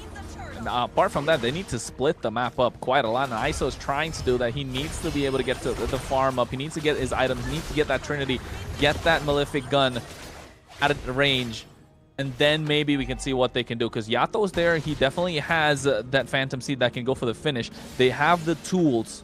It's just about layering those skills right for Leviathan at the moment. They have the Glorious Path to slow down the opposition. Oh my foe. His heavy spin hasn't been so good. You can say probably call it a bit rusty. I mean, a bit rusty, a bit off. We were worried a little bit about the Akai. Because they're so behind, they can't even use it in the pits. They can't use it in the turtle pit. They can't use it in the lord pit because they can't even contest it. And that's the only time it's really going to come into extreme clutch. And he has it right now, but it's going to be used as more of an escape route. Nice pin on to Nats. Nats able to fly back. Joybaj going to take a couple shots to the face, but Leviathan can't take any fights right now. But wait a second, Bethlehem into the backside. A lot of damage on a Best Player. Best Player going to finally go down. Bethlehem finally locking in, but Zia finally pulls up. Speedy Light Wheel is out, and the damage is on. Joybaj falls. Oh My Foe is next, as Alpha 7 North once again come out on top in the team fight. Well, they got baited heavily by Best Player there. Walked straight into Shark. He even used... Did he use the flicker? No, he didn't. He just went in with a split. Separating ISO from the fight. Oh, Bethlehem with a nice shifting skies at the same time. A Shark should be able to make it out alive. See, that's the thing. Even if they get a kill, right? Ooh. Even if they're able to find one in here, they're not able to really do a dragged out team fight right now. In a full 5v5, it's too much to ask for. So yeah, they can look for pickoffs, but they got to make sure the pickoff is not around anyone else. True. But so far, Alpha 7 dictated the pace of the game. Again, Leviathan, yeah, we're talking about how they can make a comeback possible. Well, take a look at the facts. Brass tacks, 6K behind in gold. They haven't got a single tower at the moment. The only one that chipped is on the top side, which ISO's actually taking out now, and they're going to trade that for the Lord because Alpha 7 are slowly starting to blitz through. And look at Shark being so annoying. Yeah, with some free shots on a Joybaj. Joybaj possibly going to bite the bullet once again, just trying to get away. Couple free shots. Shark finally secures the kill. Lord is getting shredded down up on the top side, though. We do see ISO taking away some towers. Shark with the split taken out by Bethlehem. It's a 1-for-1, but Lord finally falls into the hands of Best Player. Bethlehem now in a bad spot. Zia finally locked in, and Nats gets the kill. What do we think about ISO going to top side? Was it the right play? No, I don't think so. It definitely... I mean, for Leviathan, yes, I would say it definitely was the best play. They got 2 towers in the process, right? But Joybaj, in that case, rather than using the Glorious Pathway aggressively, I think we've only seen 1 aggressive Glorious Pathway. The rest have been so defensive, just using it as a retreat tool, which is not working out because Shark is on top of him the entire time. The moment he tries to go forward, gets pulled back by the split. So far, I think you said Joybaj locked in game number 1. Doesn't feel like that in game number 2. He's locked out right now. My guy is at the door knocking, looking for a way in. And Zia, on the other hand, is online this game. He's 4-0-3. Game 1, he was shaky. We were questioning his reality, but now he's come to play. Lord about to crash down. Oh My Foe into the backside with a heavy spin, trying to push Alpha 7 away so the rest of the team can shred down on the Lord. Zia looking for a target, and Nats with a mega kill onto Oh My Foe. They've broken through. ISO falls as well. There's no damage left for the side of Leviathan. Alpha 7 looking for the finish, looking for the sweep, looking for a few more hits as Best Player re-engages. Bosch finally does drop, and that will be it. The recalls are out. Alpha 7 with a strong, clean 2-0. Oh, they're not. They're waiting. They're rubbing it in the entire time. Oh, I didn't think it would be that terrible for them. It just came down to a little bit of micro decisions in the game, especially before that first hurdle. We spoke about it, Ashley. They need to walk up and try and prevent best player from getting there because he's not going to be able to do anything. But guess what? Shark being a massive difference maker. That glow creating the space. And Joy Bodge, along with Yato and Oh My Foe, just couldn't walk up. Yeah, we were wrong again. Or at least I was, you know. I was expecting a little bit more of a, you know, Leviathan side, this Leomord being denied from entering any objective fight, but we just saw otherwise. Shark on this Glue and Cold World on this Zetian was able to push out the two frontliners from the first turtle, the Lords, and like, you know what, everything, right? Most of the time we were seeing the heavy spins being used as a counter engage rather than, you know, frontline engages, hard engages, and, you know, that was a pure domination from the side of Alpha 7, you know, and at least I was right about one thing. I did say whoever goes the first win was going to set the pace for the rest of the series, right? And I'm super curious. Let's take a look at these items soon. I can't even say it was like, you know, full builds. You know, that game was a pretty short. Yeah, it was a pretty short, short game. Yeah, it was like, what, 13, 14 minutes long game. I think that might have been the shortest game. Yeah. Which is crazy after such a long game that we saw in the previous one with how much of a nail biter we saw in game one. This one just turned into a 12-minute stomp fest. And I can't help but say, yes, the Kai was definitely very underwhelming. I think I would have liked to even see something like maybe the Suyu in the hands of Oh My Foe there was definitely a possibility. Maybe Leviathan's got in their own head, you know, thinking kind of like, oh, maybe it's preemptive. Maybe they're going to pick the Fanny. But no, all they got to do is pick up the Leomord, keep it simple. And A7 just stomps through. Taking a look at the lineup, this time we see a stark difference with Zia than what we saw last game. 4-0-7 on the carry. He really got to shine. Yeah, I think if you think about that last pick as well, right? Going back to the draft a little bit, that if instead of that Akai, like we spoke about it, if he picked up the Leomord, you could see so much more coming through. With the Hylos, the Valentina could have picked up the Fury of the Phoenix. The plays were just there. Unfortunate that we don't get to see it. But then again, it's all, look at Shark. Shark does so much. He's just walking. The bro was just walking away from these fights the entire time, being the big difference maker. At least for me, I think he's the MVP for all the work that he put in. And this is the reason we've mentioned before so many times, right, Ashley? This Glue is so annoying in these team fights. He's so good right now in the meta because of how brawly it has become. Yeah, last game we were able to see Shark on this chip getting punished for any step he takes early game, especially around the river. But this game was a total 180, right? We saw Shark denying Foe on this Akai, Shark denying everybody else from opening up the map, and it was a complete 180 from the first game. I just want to say I said the Glue's going to do well against the Hylos. I just want to throw that out there. Okay, all right, you Trix, guys we doubted. You guys doubted. No, yeah, I liked it. Shark did an amazing job overall. He's really come online. In game one, he had a little bit of trouble. You know, he was a little slow to the start, but this time he was killing it. He was killing it. He definitely was. It felt like he hadn't left the game, has it? Not compared to what yesterday. I think the other thing being that he's slowly warming up. It's taken him time to get to his peak. I think we've seen Shark in better places. We've seen Shark do better before. And of course, MVP performance with that carry 3, 2, and 12. And oh my goodness, with this Glue, if he's able to get his picks, I think understanding how the game's going right now, able to lock in a little bit, yeah, he probably will be the difference maker in every single team fight, every single game. In the previous game, we spoke about how best player was the difference maker, but here's Shark doing the same. Ashley. All right, but before we move forward, I'd like to give a special shout out to someone who are kind of like y'all behind the caster's table and someone who will always be my coach. Midnight was Oh, my here Lord. watching every single game to show his love and support to his. Did he boys on the message you? side of- Did he tell you to give him a shout out? No. He was actually no. Okay, Good night, gun Matt. to my forehead. No. You better shout he me was- out, Ash. No. He was here watching yesterday and today, just like the viewers. But you know, Alpha 7 has a soft spot on his heart. So here we are with our MVP, Shark. I'm Hello, Shark. glad. He's not with us. He's not with us yet. Yep, we're waiting. We're hanging out. I don't know what you're talking about, Ashley. No, I think overall it was a great game. Shark with an amazing MVP.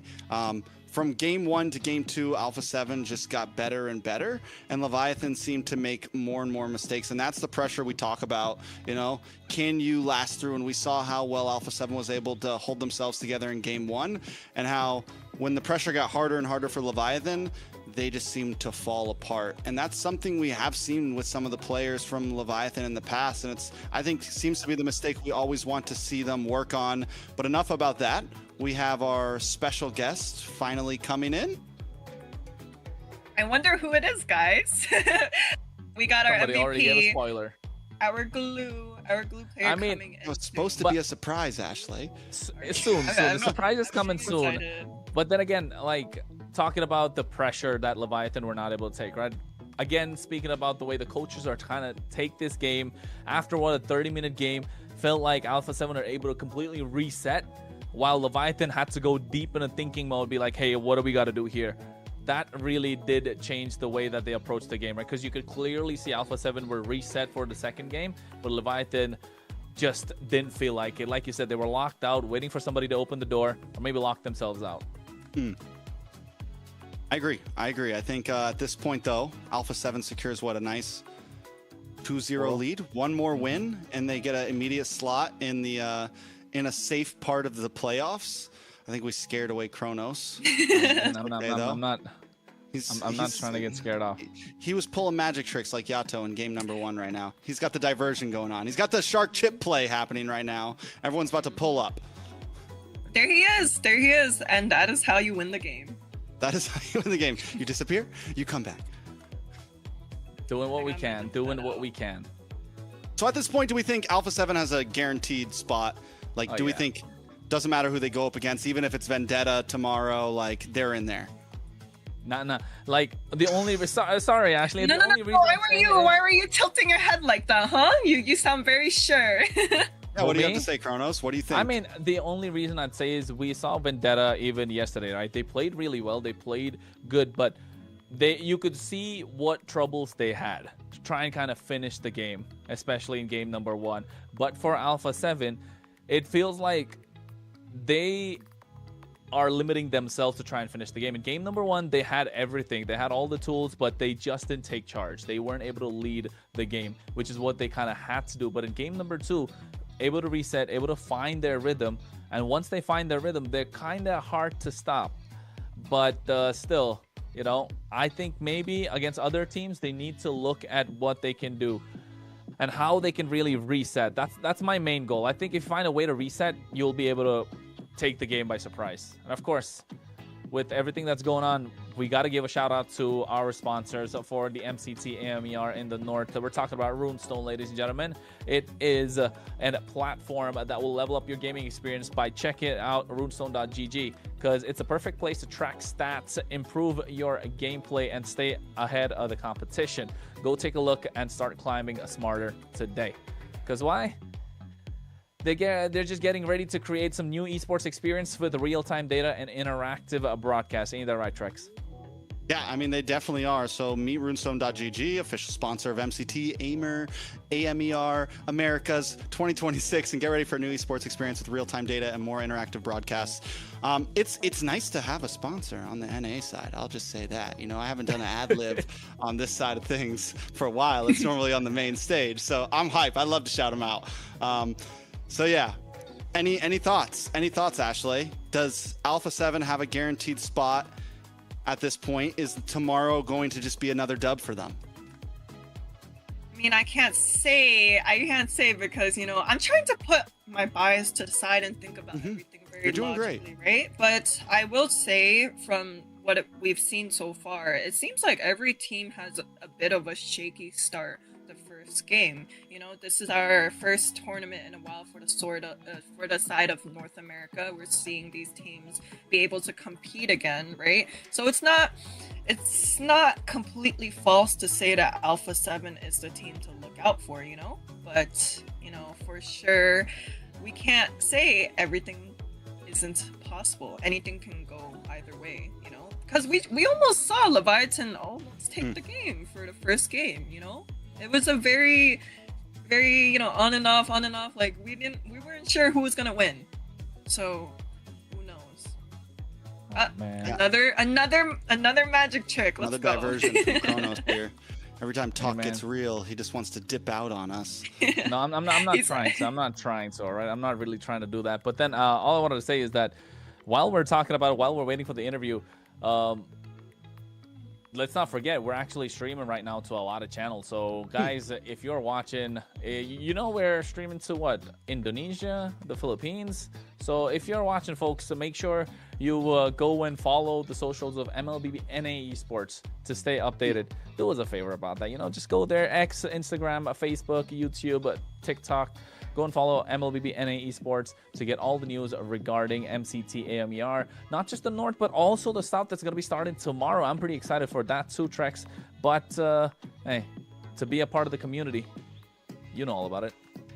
Yeah, you got to be a part of the community. That's exactly what you have to do. This is how you can stay tuned. I think the major thing about like following these channels is for 8 hours and do what me, Kronos, and Ashley are doing, especially if you're not actually part of it. So sometimes you got to go tune in and be like, wait, who actually won those games? Or where are the highlights? I just want to see how well Zia did. I want to see how well Shark did. I want to see how well Vendetta did. You know, you got to do those things sometimes. So make sure you follow all around. Ashley actually just followed for the first time yesterday. I did indeed. Yeah. And guys, who knows? This might be the first and last time you'll be seeing me at the caster's desk. You know, this for now. But if you guys want to see more of me, check out the social media. Follow her as well, yeah. It's Ashley with a Q. Look at the Q. How is that? How does that work? How does that work?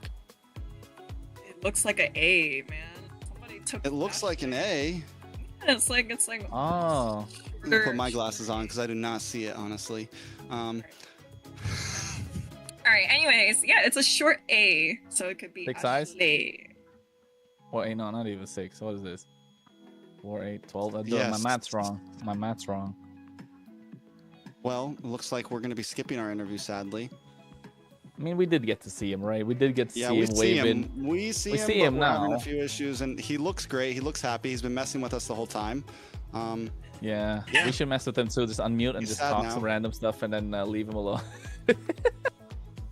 Looks like we're going to be jumping in the next series. What is the next series that we're going to be jumping into? It's Influence Rage up against U2, correct, guys?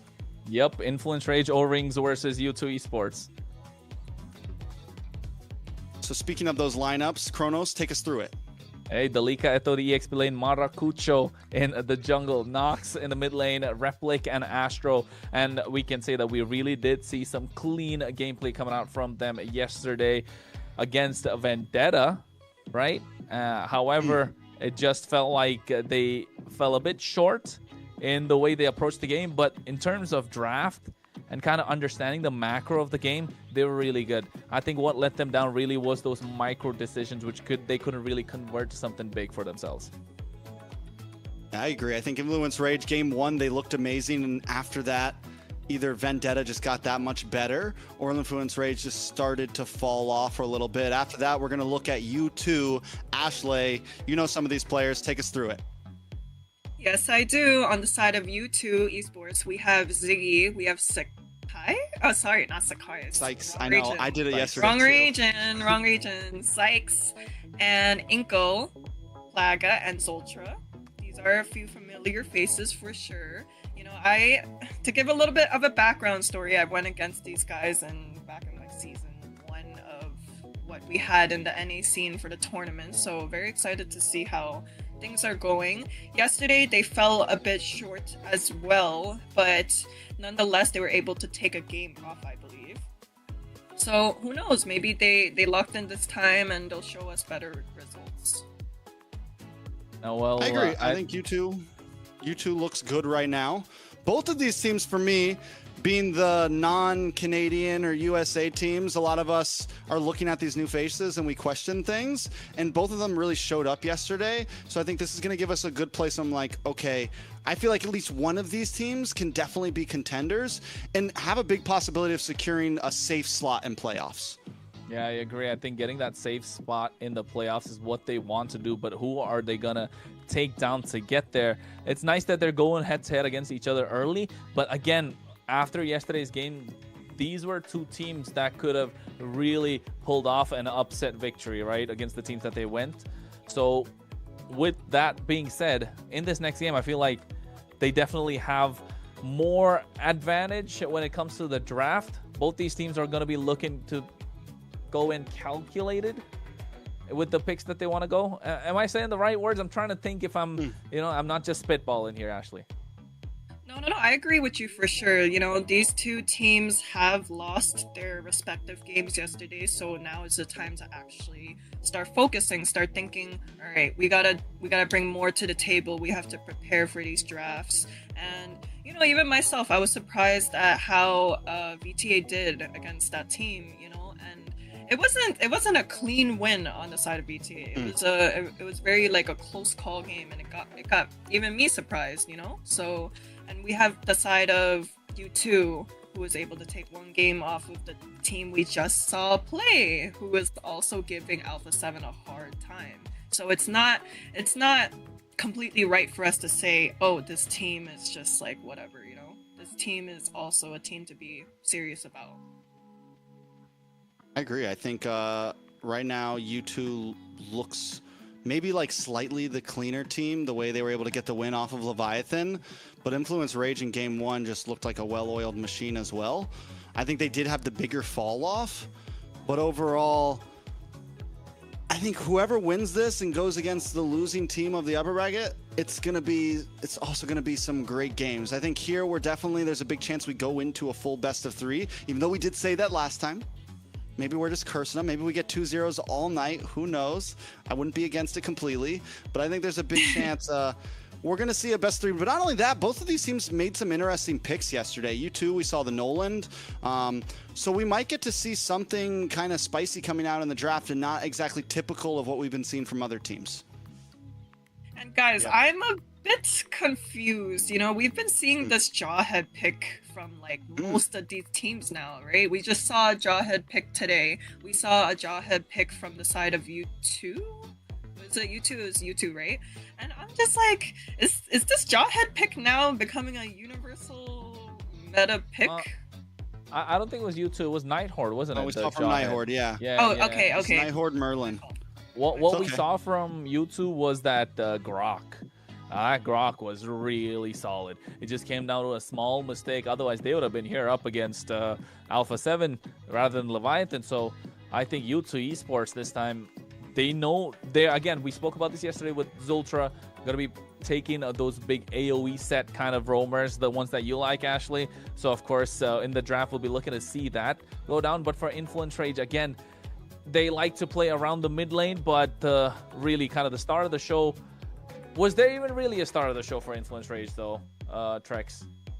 I mean, I do think there was a start of the show. In game number one, it was 23 minutes. They locked in the Fredrin, the Khalid. They were one of the only teams yesterday to really rock the Khalid roam. We didn't see it that much pop up, and they were able to pull it off really well. They also had the Alice in the EXP lane. I mean, just a clean composition. Their drafting was good, and even in game two, the draft wasn't bad. You know, you mentioned the Grok. What I have my eyes on for Ziggy, though, is going to be the glue. It's how he won game number one. We saw the glue do so well in Shark's hand earlier, and we just keep on talking about how good it is, and I think it's going to be something heavily contested in this match. And possibly game one, I think it could be a major problem. Yeah, I do think that the Freya pick and the Zujin picks are going to be banned. You know, that's what I'm observing from a lot of these teams. We haven't seen a single Zujin game. We haven't seen a single Marcel game. And actually, we've seen one Freya game though, right? One Freya game. Yeah. Game one Nasty. of yesterday, Stamina. I've seen one Freya game. So, alright, there we go. We got a Zuzhan ban. How surprising, right? I'm telling you, it's gonna sit permanently in the ban section. We don't want to see that whatsoever. That hero is a nightmare, especially for tanks like yourself, Ashley. Come on, you need to know that. Do you like going up against Jushins in your game? Here, man. Oh, kill her anyways. it's whatever. It's whatever, indeed. Whenever. Wherever. But yes, Wherever. permaban for sure. Yeah. Trex, here are we looking to see if Zultra get the first pick, you know, prioritize their own position, or are we still looking to go deep dive and you know, take out a lot of theory crafting over here with the draft? I don't know. I think we definitely see something big from. Like I said, I think the glue could be. They first picked it last time. It's how they won their game. It's definitely something possible. Especially what's interesting is they banned the Marcel on blue side, which normally like prio bans are held off for the red side, because blue side wants you to like, don't ban that. If you don't, then I get it. And a lot of times blue side gets more target ban potential, but with them banning out Marcel, it kind of switches things up just a little bit, and I'm excited to see what's going to end up coming through out of it. Seeing a lot of major picks. I don't think Eve is a prio ban for sure, so maybe that was the target ban that you were speaking about? Or the throwaway ban, right? Something to just kind of like, okay, let's see if we can save some space and force them to ban something. Yeah, what are we thinking, Kronos, on what to suspect Phoveus. as a ban? I'm a firm believer that Phoveus has got to be banned if you're on the blue side, because it's such a good pick to get on the red side when you're trading, right? It's whatever plus Phoveus is so solid. You can it's such a massive frontliner. You're allowed to play full dive with it. You can go front to back with it. I was expecting the Boxer to come out on the red side, but you two kind of, you know, flipping it against IRO here. So what's this last man going to be? Kalea's open. Khalid is a great option that we've seen. Grok is another solid pick. Sora, Valentina. Yeah, leaving it open. Spoil for choice, Prex. I mean, it's definitely different for them. Yesterday, we saw them forced to just ban simple things like Jushin, Marcel, Freya on their side. The glue's still open.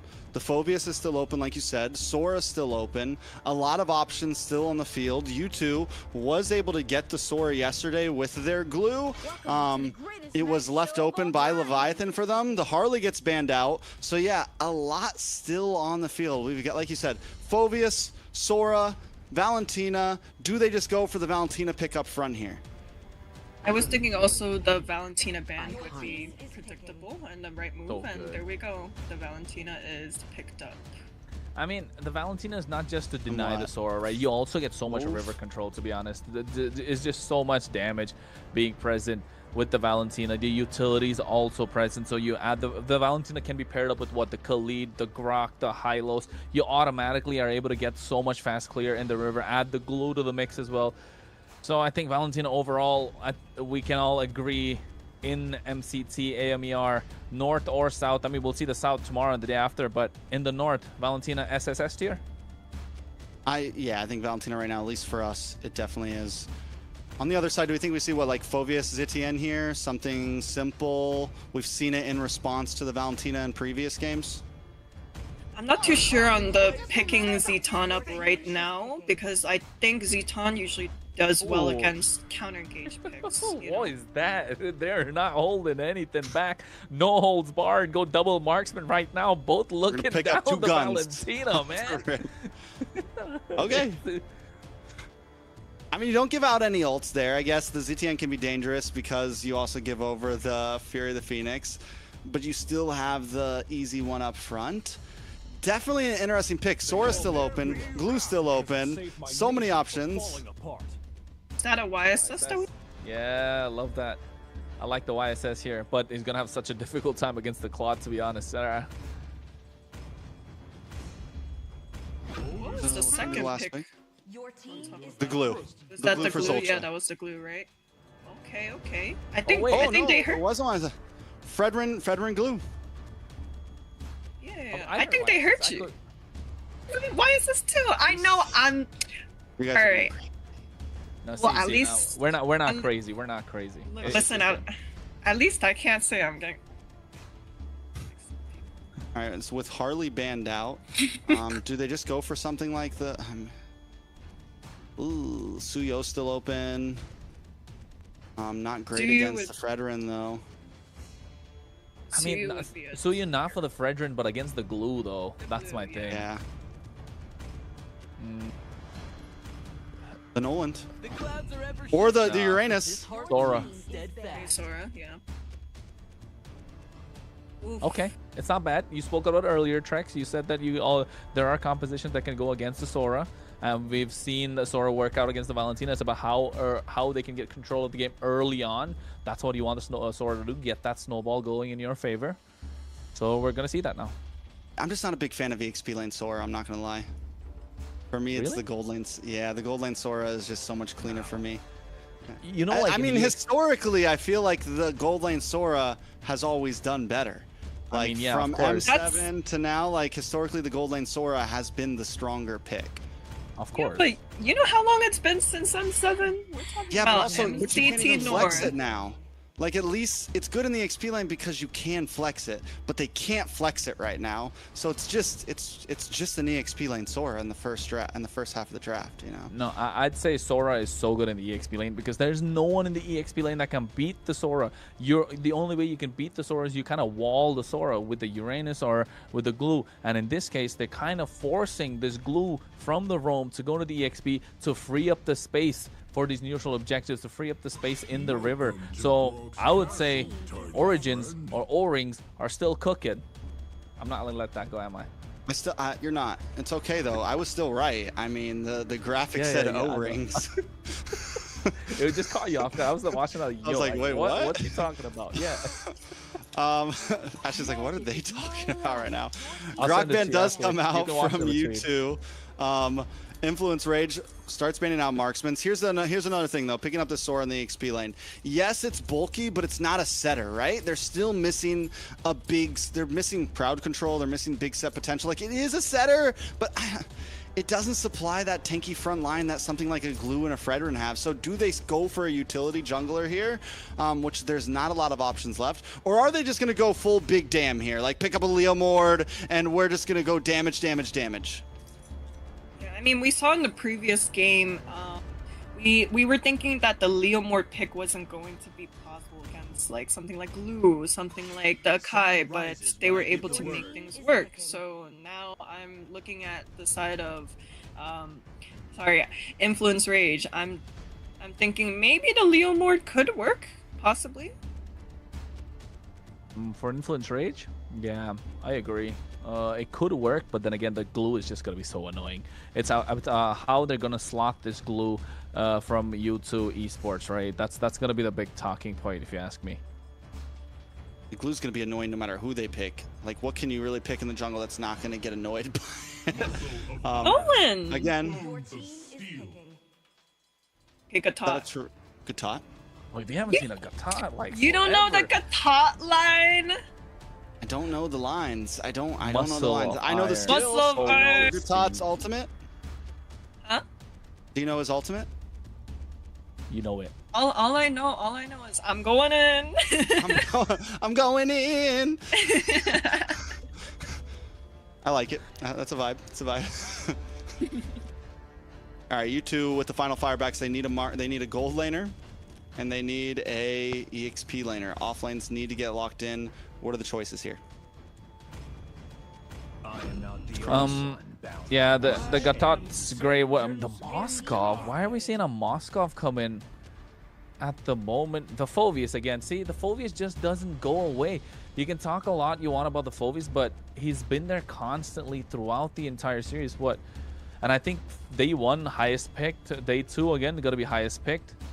They need to wrap it up with the jungle. The Suyo, Leomord, they're all there, but I don't think they're the best options. I'm thinking maybe about an X-Borg, if that's Joy? okay. No, Never Guinevere. mind. We forgot about the Guinevere. But it's not so good though, is it, Ashley? I mean, it doesn't need to do damage. You've got a Sora, you've got a Claude, and you've got a Kimmy. You're just get the retry. Just do your job and get the retries. I don't even think you hold down the front line that much. You look for small sets. I'm not completely against it. I agree, me neither. I don't know. On the side of Rage Origins, we have a lot of hiding abilities. You know, a lot of going in and out. On the side of U2 Esports, is a lot of go in. You know, and a Moscow. But And a yeah, I Moscow. don't. I'm not too sure. I think I would say I like the side of U2 Esports draft a bit more. But what do you guys think? It's an honest draft, right? It's straightforward. There's nothing too crazy about it. Everyone knows their job. It's telegraphed. It's simple, but it's also very easy to pull off. Whereas, like you said, Rage Origins, there's a lot more to it, and it's gonna be yes, there's possibilities, but it's gonna be hard to pull off. Kronos, take us in. I cannot get enough of this graphic, to be honest, as we go into 2026 MLBB AMER Championship Tour, folks. So we're talking about match number 2, game number 1. But before we get into it, you got to see our pretty faces once more, because we got to pause in the game. So, hey, you're going to be with us again. We're hanging out. Trex was just getting up to go somewhere, but guess what? They tell them you can't go nowhere, buddy. But you know what? I mean, all that aside, looking at the drafts, Trex, you spoke about an honest draft coming in from U2 Esports, but for Influence Rage Origins, yes, it is looking a little dicey, especially with that jungle Guinevere. But you spoke about it. Just got to get that stun, get that retribution. More than that, what I'm looking at is the dive capability that they have with that AOG. I'm just going in with the Blazing Duet, and then you got that Kimmy in the back line doing a lot of damage. And the Kimmy, people underestimate the Kimmy in the early game. You think she doesn't have the damage, and all of a sudden your HP super low. Right, Trex? I agree. I think there's definitely a lot of possibilities for Instance Rage. The dive potential is insane. They just have to watch the way they approach the dives, because there's a lot of walls, there's a lot of stuns, there's a glue, there's a Phobius, there's a taunt from it's like, who do you try to knock up with the Violent Requiem? You need to hit at least 2 or 3 members or catch them off guard, because when it's a straight 5v5, it's gonna definitely be hard to dive in and not just get locked up instantly. No, guys, I was thinking about how the draft of Influence Rage was going to work, right? We have the Kimmy on mid lane, a Claude on gold lane, and we have 2 jumpers. Oh, actually, 3 jumpers if you want to count Sora, but the Guinevere and the Gata, most of the time when they're engaging, they're gonna go from like point A to point B by literally jumping there, right? So I'm thinking about it, I'm like, how is the Kimmy going to be able to find an opening to really like follow up with the damage when we have such like long range jumpers setting for her?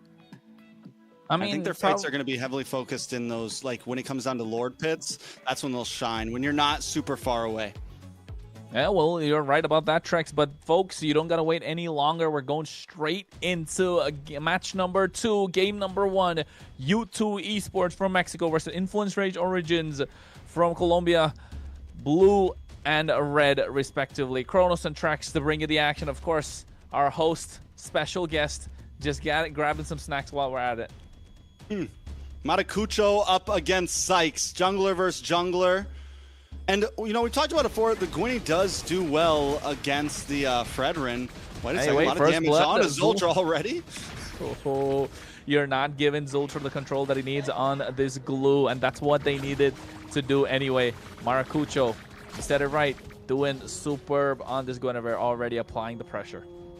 Yeah, and I mean, if Maracucho can find the right targets, can get onto Sykes in these pits, it can be huge. And if U2 Esports, like in this early game when they are more spread out, let Rage catch them off, like find little pickoffs, because there is lots of pick potential for Rage Origins, that can be a major win condition for Rage. U2 at this point, I think, just hold it together, play it safe in the early game. You don't need to get too crazy, and just play for this first turtle, second turtle, third turtle. And not just that, maybe wait for the mistakes that Origins will probably be making as we go into the game. And you're right, those neutral objectives are going to be super important. Oh, look at the bot side. Friendly fire. Standoff. Replic versus Plaga. We watched both of them have some amazing moments yesterday. Even though both these teams lost, Replic and Plaga both had some great gameplay in the gold lane. Yeah, I agree. And right now you can see already Zultra taking on low. He's playing with fire, a little bit 4-man dive coming on at the same time. Violet Requiem able to secure that first blood. Yeah, this isn't a composition that you want to exactly get in their face. Zoltra maybe being a little bit too aggressive. Ziggy does get vision on this turtle, but at that point, Zoltra is going to be a little bit late, and you two might not be able to fight it. Yeah, and at the moment you can see, oh, Abraze's Rat drops down, but they get that Violet spatial migration and the retribution on point. Maracucho is having a great game at the moment. These neutral objectives, the turtle pits kind of dominated by Origins. Got 1-0 into the hands of Maracucho, plus a turtle. Rage Origins making quick rotations, moving around the map, and you two, after losing Zoltra, are a little bit slow to the game. Taking a look at the items, nothing too out of the ordinary. We do see Delika go for the Juggernaut a little bit early. Just pick up a pair, just regular boots, nothing too crazy. And already going into some other items, we'll probably pick up tough boots here, just to make sure that we're not going to get too stunned up when all of you two wants to jump down onto us. Yeah, I agree, and I think even Ziggy as well probably going to go for the dominance ice early on, which is super important for them. My only thing is who's going to get that Chastis Pauldron first. That's going to be the game-changing item, right? Because you got both attack speed marksman on either side. And Noxus as well, if you kind of count him as a marksman, even though he's a mid laner, mage, whatever you want to call it. Origins have 1-0, but look at how slow the game's been going. Yeah, I mean, at this point, but I think both teams know what's on the line. And neither compositions are exactly hyper-aggressive. And neither of these teams came off as hyper-aggressive yesterday. They were able to win versus kind of slow playing, map control. Well, not win, but almost win their games. You two, especially in game number 1 against Leviathan, their macro was on point. Their communication was on point. Oh, that spatial migration almost hit. He didn't even get the Purify, but look at Delika, Eto, and Ziggy, but at the same time, Zoltra, he's just not able to get anything in this river when you're playing the glue. Is Kimmy the answer now, Trex? I mean, Kimmy does seem like, honestly, in all reality, it's not a bad answer to the glue. You can constantly kite, you can stay away, but here comes the grab, the slam. Oh, and you can see already getting on top of Replic. Now he gets to go back with the help of the Purify. A lot of damage being dished down. Astro going in with the Unbreakable. Turtle in the favor of Rage Origins. Maracucho goes to spatial migration. Now the Violet Requiem is... Oh my goodness, what a coming through. They were going in all right, along with the Shifting Skies. Ziggy goes down first. Replic able to get that kill. Sykes is going to be next to follow as Nox is able to find that one. They get their hands on the Turtle. Rage Origins, all guns blazing ahead of the 8-ball. Yeah, the blazing duet from Replic was perfectly timed there. A nice Spirit Destruction down to the boss side. Plaga's not going to go for the lane switch.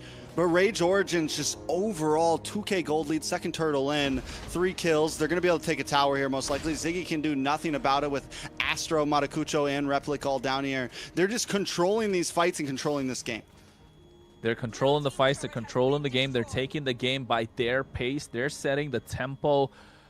So this is going to be crucial for how U2 Esports are going to bounce back, right? They played a really good game yesterday. We need to see the bounce back from them. But Influence Rage Origins just so clean at the moment. Oh, a lot happening. Zultra going to the split, get the grab as well. It's terrifying. Astro not able to use the AOG to get out of harm's way. U2 Esports get a kill back. That's where U2, I think, is going to be able to really capitalize when everyone jumps together, when they stay as a unit. Obviously, they have to be careful and watch out for the Violent Requiem or the big AOG, but overall, the strategy is Ube-esque a little bit. You know, it's let's stick together, let's make sure the Plaga's getting free shots, let's make sure Inke's getting free shots, while the rest of the team is just holding down the front line. Yeah, they're holding down the front line really well. You can see already Radiant Armor built for Sykes. Apart from that, I don't know how to take this though, Trex. You gotta help me out. Do you like the concentrated energy on the Guinevere as the first item? I mean, it seems like everyone has. We saw the same pickup yesterday. I don't think it's bad exactly. It's a little bit aggressive, but it seems like Rage Origins wants to be an aggressive team. Oh, they already get the kill with the help of the Shifting Skies and the Blazing Duet. Delika Eto doing so much work here on this Sora. And this is what you spoke about earlier as well, right? It's not like the Valentina completely cuts off the Sora, but the Sora definitely has advantage if you can get the snowball going. I definitely have an advantage, and Delika Eto has been doing a great job with it. Replic, I mean, normally you don't see a Claude pop off in a fight, this early on. Normally it's like we hang out on the side lane, maybe we jump in, but we've seen 2 blazing duets already that were extremely important, that have been shredding down. Replic has been so proactive on the map, not just trying to get the gold lane experience, but be a part of team fights, even in the 4th, 5th, and 6th minute. And being a part of team fights is what they're doing. Rage Origins moving like a unit. Like you mentioned, Ube-esque at the same time. Split coming out from Zultra. Oh no, he's going back. I don't think Zultra's going to survive this. The AOG just separating him from the fight. He's trying to buy time, but he knows he's going to go down. Patrick looked goofy. Goofy enough for Origins to take down. Zultra's not having a good game here. We saw great plays from him yesterday, but you mentioned it a lot yesterday. We also saw some slight mess-ups, and we're seeing more of those today in game number 1 against Rage Origins. Zultra has to be able to be the one to set things up for his team, and if he can't do it, they get, oh no, they go for the shifting tab. Look at that Blake, he's going to the blazing, doing a lot of damage, being dished down, but at the same time, you see Maracucho with that spatial migration, getting the knockup, but Ziggy is bouncing on top of them. A 1-for-1 trade, goal for EXP, and U2 Esports looking to bounce back. They find another. Here comes the shifting skies at the same time from Delika Eto as well, looking to get on top of Sykes as well as Zultra. But Zultra finding the grab, not able to pull him back. This is the turnaround that U2 Esports were looking for. I mean, it's not a full turnaround, but definitely a huge step in the right direction. Can they translate this into a tower, into some more gold? Try to get that 2,000 gold lead down. They do get some map space. Maracucho is going to be back up, and Rage Origins are taking the loss well, at least. They didn't lose mid-tower. They didn't lose anything too major on the map, but U2, it's showing that they've hit a power spike now and that they can put out a fight. Plaga, 2-0-0, was able to get that final shot onto Replic after he dived a little bit too deep, and that's going to be huge in the hands of U2 Esports. If Plaga can continue on this pace, then the damage can finally start being unloaded. And not just that, one good thing, a saving grace you can say for Rage Origins at the moment is Astro getting the Chastis Pauldron. Going to slow down the attack speed from Plaga, but is that really going to be enough? Yeah, I mean, the damage will still be there. Oh, and it's all going to be about who he targets.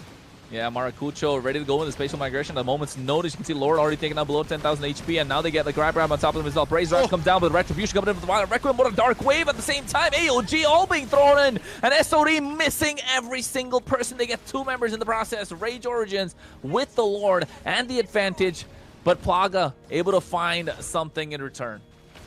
Maracucho's been playing such a great game. From every single objective has gone into the hands of Maracucho, even the ones that U2 Esports are heavily contesting. Sykes tries to drop down that Appraiser's Wrath, but every time Maracucho still gets the retry over him, even when they're the same level. Maracucho is diffing him right now in the pit. Hey man, I told you about this. Maracucho's the one to watch out for in Origin. Said it yesterday, saying it today.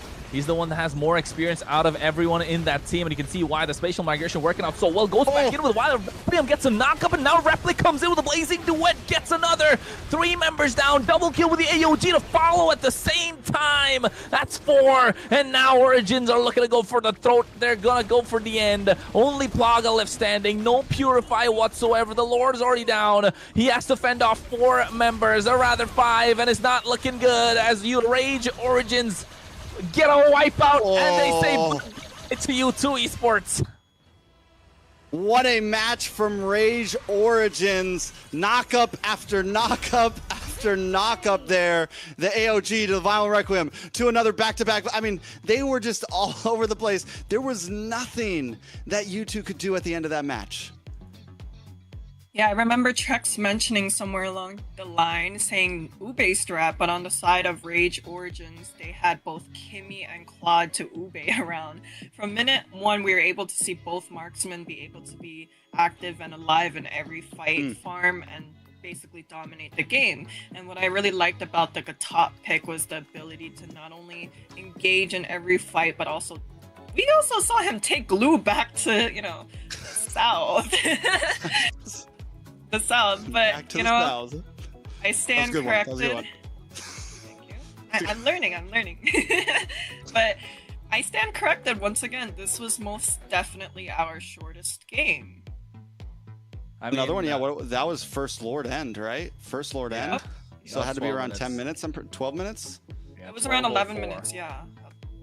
Like that's crazy, guys. I don't think I've witnessed a 12-minute tournament game ever. Oh no, that wasn't we're even 12 moving. minutes. We're moving. You saying you never got 12 minuted, Ashley? That's less than 11 Hell no. minutes, Okay, maybe 10 minutes 30 seconds, man. 10 minutes 10 minutes 30 seconds. That's what I felt. Yeah. Yeah, that was a because it was 10:36. first Lord, and they got that Lord fast. That might go down as fastest game so far. And looking at some of these highlights, we're gonna see some things. And I mentioned it. Yes, U2 was going for the Ube. And one of the risks of that, like when you're that grouped up and you're up against such a heavy AoE composition that Rage Origin had, you got to be careful about how you approach the fights. And it seems like every time they grouped up, Rage Origins was ready for it with the knockups, with the shifting clouds, with the AOG, with the Violent Requiem, all to pair up with Replic, who can just come in and clean house. It was disgusting the way these combos were working on the side of Rage. And not just that, right? It's about layering those skills so well, the combos, like you mentioned, the timing of it all, and the fact that every time U2 Esports got a target and they were able to make it out with the AOG or even using the shifting skies is just not working out for U2 Esports. Just behind the 8 ball from the draft, and Rage Origins just knew how to capitalize, knew how to punish, has made it difficult.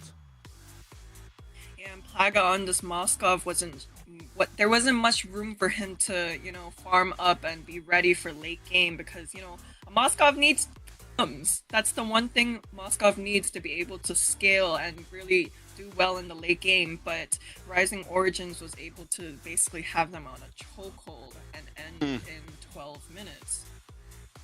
Yeah, I mean, Replic, from gold lane to gold lane, Replic was consistently the more proactive one. Plugga had a small moment of like, oh, are we going to see something here? Are we going to be able to pop off? And Rage Origins knew, no, that timer's not happening. We're ending this in 10 minutes. They could have ended it in 10:20, but they brought out the recalls, honestly, so it dragged on for another 15 seconds. And with that, we do announce the MVP. Nox, 7-0-5, Kronos.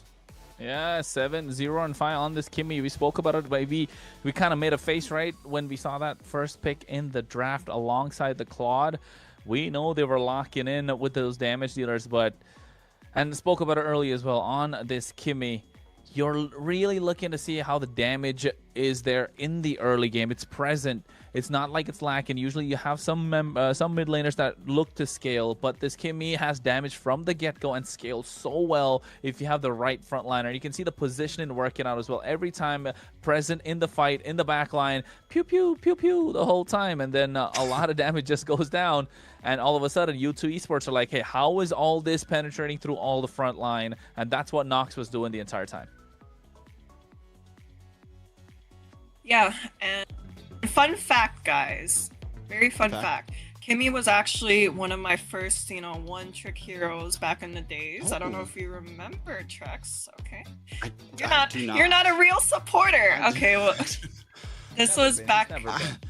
That was back when Kimmy wasn't meta? Is that what we're saying? Kimmy was just like... No, Kimmy was gold great. lane Kimmy? Yeah, it was a gold lane Kimmy. Okay. So I had 2,000 plus games on the Kimmy? Oh my lord. I don't think I knew you in those days. I don't think I knew you ever as a gold laner. Well, unfortunately, and this time I can say this with no ego, the Kimmy that I was seeing today was a lot, different from what I used to be on this Kimmy. It was a lot better. This guy was able to initiate fights with his ult and also be able to follow up rather than what I thought. Initially, I thought it was going to be hard for the Kimmy to walk up with all of the Gwyn and Gatot jumping 20,000 miles away, and that's why this guy has a well-deserving MVP. Talk to us about the Gatot, though, Ashley. What do you think about the Gatot? Going in. That was good. Yeah, that was really good. Yeah. I mean, he was having spot on ults. Sorry, I call it go-ins. But he was having spot on ults. He was able to take a glue all the way back to around the tier 1 turret. And yeah, I love the Gatot pick, actually. That was a very good pick from the side of Influence Rage. I agree, and I think starting off with the draft and the early game itself, Trex, we saw how Zultra was trying to contest that river, and instantly the Gatot alongside the Kimmy, pushing him back, forcing an early flicker in 1 minute 20 seconds or 1 minute 10 seconds, and then giving up the control of the river immediately, especially as a glue when we know they need that. They need to get Brawly. did it feel like the game slipped away right then and there, especially when Maracucho came in with that spatial migration? I think once we saw Zoltra start to get a little bullied, the game wasn't exactly given over. If Zoltra wouldn't have kept on trying to be so aggressive, I think Zoltra needs to be like, okay, wait, maybe this isn't the composition I want to walk up on as a glue. But he kept on doing it, and that's just opening up space for them to deal with that. Another thing is, we've been wondering, all right, how do you deal with the glue? Glue's just a pain to everybody. Don't pick a hero that walks up. Pick a hero that jumps in. You know, go for things like the Gatot. Go for things like the Gwenny. Go for someone that doesn't have to, that can just jump over that skill one, that's not going to get stumped up, that can easily close the distance, right? And if you do get the grab onto me, I'm taking you back to the south. Ow, where'd you learn that one from? You like that? You like that? What you call No, a but- callback? Yeah, I'm writing notes. Just like Very I'm nice. just like how I'm writing notes on, okay, glue pick a tot. Gatot. It just works out, you know? Well, that was only game number 1, though, right? That was only game number 1. We still got game number 2 for them to get the victory. If Influence Rage Origins are looking to go for a sweep, or are U2 Esports looking to get a comeback. So at the same time, I was trying to take a look to see if we would probably have an interview if that happens. But anyways, that for later. I think I'm a little thinking that too far ahead. But now we kind of are, as we're getting deeper and deeper right now with MCT AMER, with day number 1 down, now in day number 2, we're slowly starting to see the pieces, slowly starting to see the meta kind of build for the entire tournament, right? Because before the tournament, yes, in the scrim, certain things work out, but in the tournament, slowly the meta starts building with the picks that are more comfortable. You start seeing what works and what doesn't against who. So far, clearly the glue has been a mainstay. The Phoveus has been such a mainstay. There's been Valentina that's been constant. The Harley's always banned out. The Zetian for some reason's always there as well. It's not so prominent in other regions, but here in AMER, the Zetian's doing so well. And I think it's just coming down to finding those answers, like you mentioned, Drex, with that glue being countered by the Guinevere, the Gatotkacha. Yeah, so all these are there. Apart from that, something that's there throughout the Claude, the Kimmies, the Carries, the Yves. Although they've kind of switched up places now, what are we looking at, Trex? Well, we're definitely looking at some possibilities. The glue, I mean, let's be real. The glue, the Fredrin, all of these picks are still strong picks, and they're still available to Influence Rage. We got to see Influence Rage with a pretty abstract composition that still worked very well, an aggressive composition that they were able to pull off. And we know from yesterday they can still pull off simple compositions. So right now, Influence Rage definitely kind of in control of the draft, at least in terms of picks and what they want to play. Honestly, for me, I feel like Influence Rage is picking up the pieces from yesterday and, you know, really taking a dive into these comps, such as like the double marksman comps, the top pick into the glue, you know. I mean, even though they don't have a coach here, it's still working out for them so far. But on the side of U2, they really have to show up for the second game, and we're going to see more of how the teams are performing at this rate. Yo, we can talk of the game all we want, but Plaga, bro. Plaga. He looks that like he's ready to rock and roll. He's ready. You just got to give him a call. Just hit me up, bro. I'm right around the corner.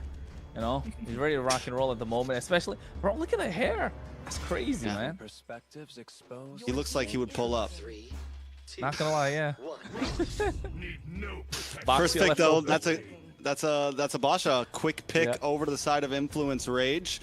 Yesterday for jungle, we got to see Maracucha play the Fredrin, the Suyu. Now he's going to play the Guinevere and the Basha. We're seeing a lot of variety from the side of Influence Rage, and this is what I was talking about earlier. It seems like the roster does run deep.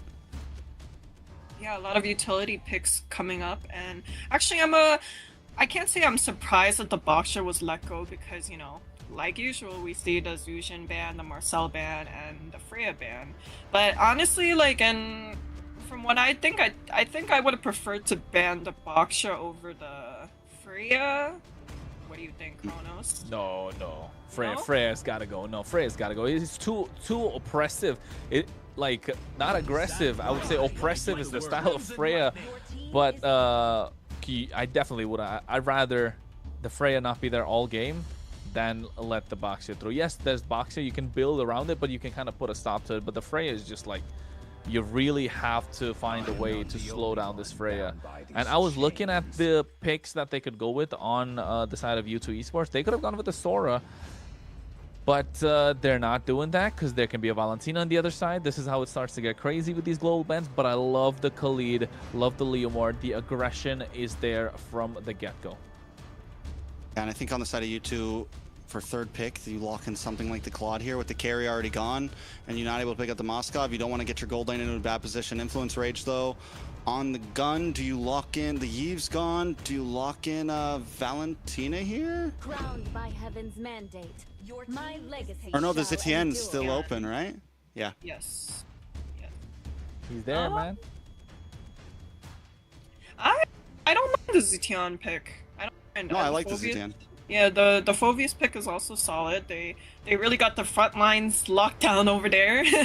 You know, last game we saw a lot of jumping, and this game we have a lot of push, pull, stopping. Right? Yeah, it's just, I mean, this time they're going for a much more honest draft. Like what U2 had last time, it's just a straightforward, easy draft. Nothing too crazy. U2, for their third pick, that is the... Ooh. I like it. I really like the CC because you know for a fact that the front line is absolutely massive coming in from Influence Rage. You know Leomord is there for the finish. The Khalid, yes, he can dominate the river, but you need someone to shred down. You cannot always rely on your goal laner to dish out the damage, especially with the Leomord. You want someone to poke down the opposition so he can go for the finish with the Steed, and that's what the CC does, and does that really well. Not just against the Phoveus, but against the Boxia too. And immediately taking out whatever can contest the river against the Khalid. That's going to be that Hilda taken off. We're probably going to see a Grok being banned out as well from U2 Esports. But Influence Rage, they definitely need some control. Yeah, or does U2 ban out the glue here? Because that's still open for the side of Influence Rage if they want it in the roam. Wait, Thoughts? guys. Go. Never mind. I was thinking, oh, Katat is such a good pick for you too, but then I just realized there's a Khalid U2 there. Yeah, they have the Khalid already. And do we think CC still gonna just hang out in EXP lane? We're not gonna see something like a gold lane CC? Could be. Could be possible. I think it's possible just because of the fact that they do have such a tanky front line for Influence Rage, right? But then again, you know now that Influence Rage are going to go for a marksman in the goal lane because they're really lacking the damage. So marksman against no marksman, unless U2 Esports go all in with the chip saying that we want to go with this early game composition and we know we can secure the win with the heavy snowball, then yes, possibly. But for that, a lot of factors, you know, you need to dot the I's, cross their T's, especially with this glue that could come in from Influence Rage later on. So this final pick, or rather this next pick, is going to be a really strong mid laner. Probably the Valentina is not available right now. Zetian's not there. Kimi is already banned out. Jushin's not available. What are we looking at, Ashley? I mean, we're looking at not that many options. They have a Lilia open. They have perhaps a Lunox, but it's still not. I don't know. I still don't like the Lunox pick. There isn't really much open. Arza? Right now. But against the Bosch, that's not great. Eve, no? Not against anybody. banned. Eve. Eve's banned. Yeah, Eve is banned. Oh yeah, first. No, Farsa would be like a terrible pick here. Zeton to counter engage. Louis? Baksha also. We saw the Louis earlier. No, not against the box. You have a fast-moving composition, though. I mean, it's not horrible. I mean, look, kid, I don't know. I'm not a fan of Kadita, maybe. But then again, that's like a super crazy pocket pick, but it still works, if you ask me. Apart from that, looking, yeah, I think Lilia. Lilia is a solid choice. I think it's a very safe pick here. Yeah, I'm just not crazy, but I don't think she has this. I think she's lost every game so far. No. VT played Lilia. That was a win. Oh yeah, game one they won, and There you then go. yeah, game There you one. go. There's your Lilia. Yeah, so this is what I was talking about. They lock down the mid laner. Now you wait to see what Influence Rage will go in. Are they gonna go with the fight? Are they gonna go with a marksman that's super late, like a Moskov that's kind of present right now? They do have the carry that they can play too, or rather carries banned out. Moskov Harriet is something they can go with, but then you're gonna have a lot of magic damage output. So are you gonna lock in the Obsidia right now, which does really well against the Leomord? So depending on that, maybe they will look to lock down in the CC in the gold lane. So U2 Esports draft still a lot flexible. Yeah, they still have that option for a final CC to gold and pick up something in the EXP, but then also they do lack damage at that point. So it's kind of a weird spot. Picking up the Lilia, it's good, but you don't have huge bursts just yet. They do go for the Hereths, like you said, heavy magic damage on the side of Influence Rage. Literally all magic damage. Phoveus is physical, isn't he? Yeah, he's turned into physical now. Yeah, he used to be magic, right? Basha's ult is magic, but still, it's a heavy magic damage. It's honestly still doable though, because on the side of Influence Rage, there's no direct magic burst. Rather, I mean, other than the Harith, Zeton, and Baksha. No, I'm saying like from the lineup that we see right now, you know? Like, there isn't any direct burst other than the Harith. Everyone else is kind of there to like hold his hand and just escort him everywhere, let him do his thing. So I do like this draft so far.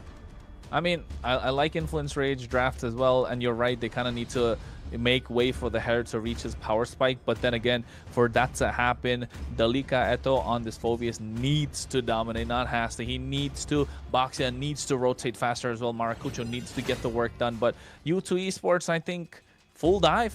Trex, full dive. Full dive for sure. I do like at least their spread. For me, both drafts have my concerns. The amount of magic damage on the side of Influence and literally zero physical damage, essentially. And then U2, on the other hand, the Lilia pickup is still a little sus for me, in all honesty. It felt like it is definitely just a last choice pick. But the Claude is clean, the Leomord, everything else works out. Very true indeed. As we're getting ready to go into the game, folks, a beautiful graphic like always. It's going to be game number 2 in this best of 3. U2 Esports needs to find a way to find a comeback. Otherwise, Influence Rage O-Rings are going to take it 2-0. It's 1-0 already. And now in the game, Maracucho Sykes was going to make it up first out of the jungle. Yeah, Maracucho had a great game last time. Now you get the hands on a Basha, which has been one of the most contested jungle picks we've seen. I'm expecting great things from the side of Rage Origins here, but U2 Esports with a good spread of damage. You get Plaga on a hero that Plaga did good with yesterday. Overall, there's a lot of possibilities. Look at the damage on a Maracucho. Zoltra, first blood. Yeah, that's why you don't walk into a Lilia, right? You don't walk into Lilia level 2. Super strong, has a lot of those glooms. Taking too much damage. Influence Rage at this moment gave a little bit of advantage away, but at least it was as early as it was. InK right now getting knocked out by the title strike. Zultra going in. Nox forced the flicker. Oh, Astro has a job on his hands. Not only do you not walk into a Lilia, you don't walk in. Yeah, I understand that it's a roam Khalid, but either way, level 1 Khalid, level 2 Khalid packs a punch with that first skill. It's going to bring just about any hero down to about half health if you land all 3 of those shots. You pair that up with the Lilia, it's a dangerous early game combo for Control. Yep, the early game is what they need to contest, and they're able to do so as well against U2 Esports, but if it wasn't for that early first blood. U2 Esports, Zultra, surfing around. Hey, what's that song that goes, I am the world? Is that it? I don't know what you're talking about, but yeah, I got you. First turtle control over U2 Esports. I thought you were going to go with a completely different song, and then you said that, and I'm like, what is he talking about? I was thinking like what were you thinking USA, about? Or who knows, you know, he's like surfing around. But anyways, first turtle does go to the side of U2 Esports, completely uncontested by Rage Origins, which I do think is a good move. Pre-level 4, this isn't their game.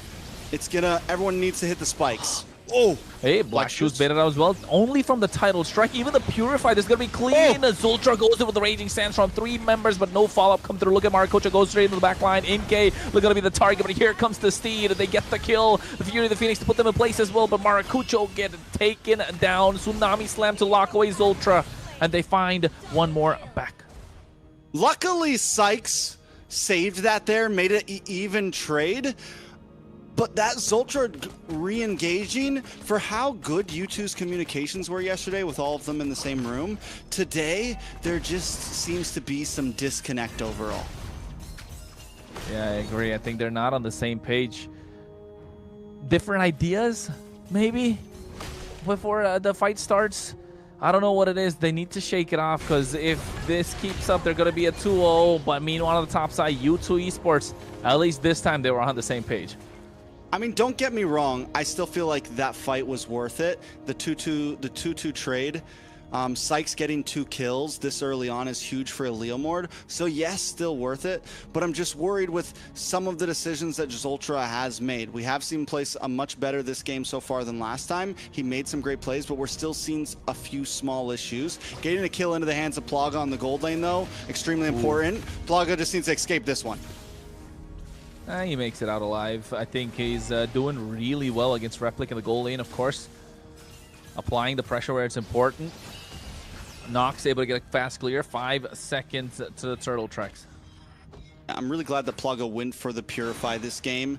Like I said previously in some previous matches, Claude is one of those heroes that you can pick up the Purify so safely just because of how much he can move and groove without a flicker anyways. On the top side, though, walk straight into Zultra. Force the flicker out as well. A clean and easy turtle, not trading anything away. No kill, no gold shield, no jungle creep. U2 Esports seems like they found their footing. Watching these two teams play has been, it's a little refreshing, you know. It's much less brawly. It's very much more, okay, we're gonna move for this. Another kill down on the boss side. Sykes able to pick one up. 3-0-1 on this Leomord. It's getting scary and scarier every minute. Yeah, that's where you want to see a Leomord if he's on your side. If you're on the opposition, I don't know. I'd be scared. He's almost got the orange buff from Maracucho. Now able to get that tier 1 on the bot side. And you can see Zultra and Astra just hanging out, man. Zultra and Astra just hanging out with each other the entire game. I like it. I like it a lot. Sykes as well. Another tower goes down on the bot side. Now U2 Esports are going to be able to group up. We're going to see Ziggy get more involved in these fights. We're going to see Plaga get more involved in these fights. Does Rage Origin have a pop-off point? What is the power spike? I mean, I'm thinking, yes, Replic, Starlium Scythe just did get locked in. We might start to be able to see a little bit more damage, but at this point it's a little delayed with a 3k gold lead in the hands of U2. Instead of 8 or 9 minutes, we're looking at maybe 11, 12 minutes, as long as it doesn't keep on going the way it's going now. At this point, you're right. U2 Esports can just double down, get another fight in their pocket, and then next thing you know, the lead will be a little too much for them to make a comeback from. But Zaman Force drop down, Replic dashing around. Plaga. Yeah, literally like no damage from that. Like Zultra was just able to kind of walk away cleanly. Nox as well, getting a full skill set onto Zultra, and nothing major happens there. This is the deficit that Rage Origin's at, and that, like I said, it's going to be a while until that damage really starts to come in for Rage Origins, if it does. And not just that, right? Astro, he's the only one with the real hard crowd control, like the Tsunami Slam. Who's he going to lock down? I was going to ask that, but Zultra's going to be the target. Raging Sandstorm to make it out. Nice view of the Phoenix has popped in as well. They get the turtle, and here comes the Steed, looking to take them down, but the Lika Eto flickers out of harm's way as Origins will have to run away. Yeah, perfect combo that you could think of. You get the Tsunami Slam, but again, it's on to Zultra. And Zultra's just too tanky right now as the Khalid. He's able to withstand so many shots. Rage Origins, they are still playing it patient, which is good. Astro looking for something here. Doesn't connect, but they are able to at least defend the tower. Yeah, they're able to defend the tower well. But then again, I was just saying that never mind, I can't speak my mind, man. Dalika after going in, Infernal Pursuit going to be taken down by NK, and you can see Zultra just zoning away the entire lineup of Rage Origins by himself. Yeah, and U2 Esports doesn't overpress it. They find that moment, they get that kill, they back off. It is a slow chokehold at this point, slowly just taking the breath away from Rage Origins. We get a tower, we get a kill, we get another 1,000 gold, and Rage Origins can literally do nothing about it right now. They don't have a way in. Even if they get a Tsunami Slam, it's not enough. Lord gonna be coming up here soon. And do they even contest it, or do they just hold on for a bit longer? I think they just let it go, hold on a little bit longer. Oh, wait. Never mind. That was so disastrous. It could have been so dangerous. But what I was trying to say the entire time is, Trex, yes, they have one hard lockdown with a Tsunami Slam. But who are they going to take away? Inke has a Purify. Plaga has a Purify. You're not going to take down Sykes because he's not entering the fight anyways. Zultra's not going to be the target. Even though they're using it against him, he's going to walk away just like that. And there's nothing they can do about it. Nothing they can do about it at all. At this point, the oppression continues. 5K gold lead. U2 Esports.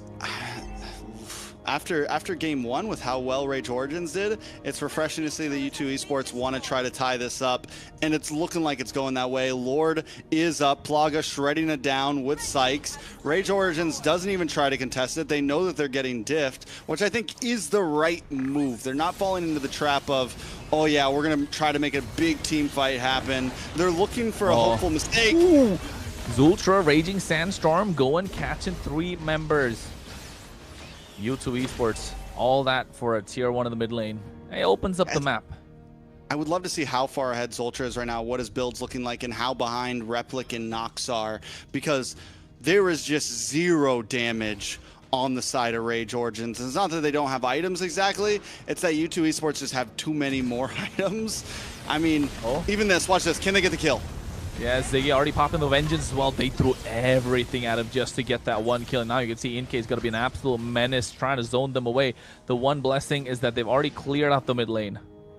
Yeah, and they finally do find a good target with the Tsunami Slam. Astro's been looking for it, but he keeps on just getting Zultra. This time Ziggy, not the tankiest hero as CC, so at least you're able to kind of burst down and secure something right before Lord gets to you. Well, at least at this point, U2 Esports find a way to back off if you are Origins. And they're able to defend this, not losing a lot.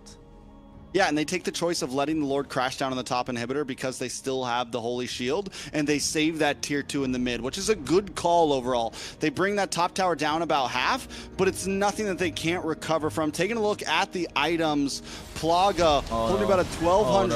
Oh, Plaga finds Astro. Yeah, but he sees the Monforce as well, just to zone them away. Sykes comes in, he has the Blazing Duet. Maracucho taken out super low, almost able to get that kill. Sykes is still searching for it, finds it just at the tip. And now they're able to get this tier 2 in the mid lane. U2 Esports not backing off. Sykes did not want to let that one get away. A quick dash through, on bar through. I mean, just clean play. Kill onto Astro to pop it off. Maracucho goes down again. It's 1-3-2 for this Basha. One of the most contested jungle picks we've seen so far in the MCT, and it is just not performing right now.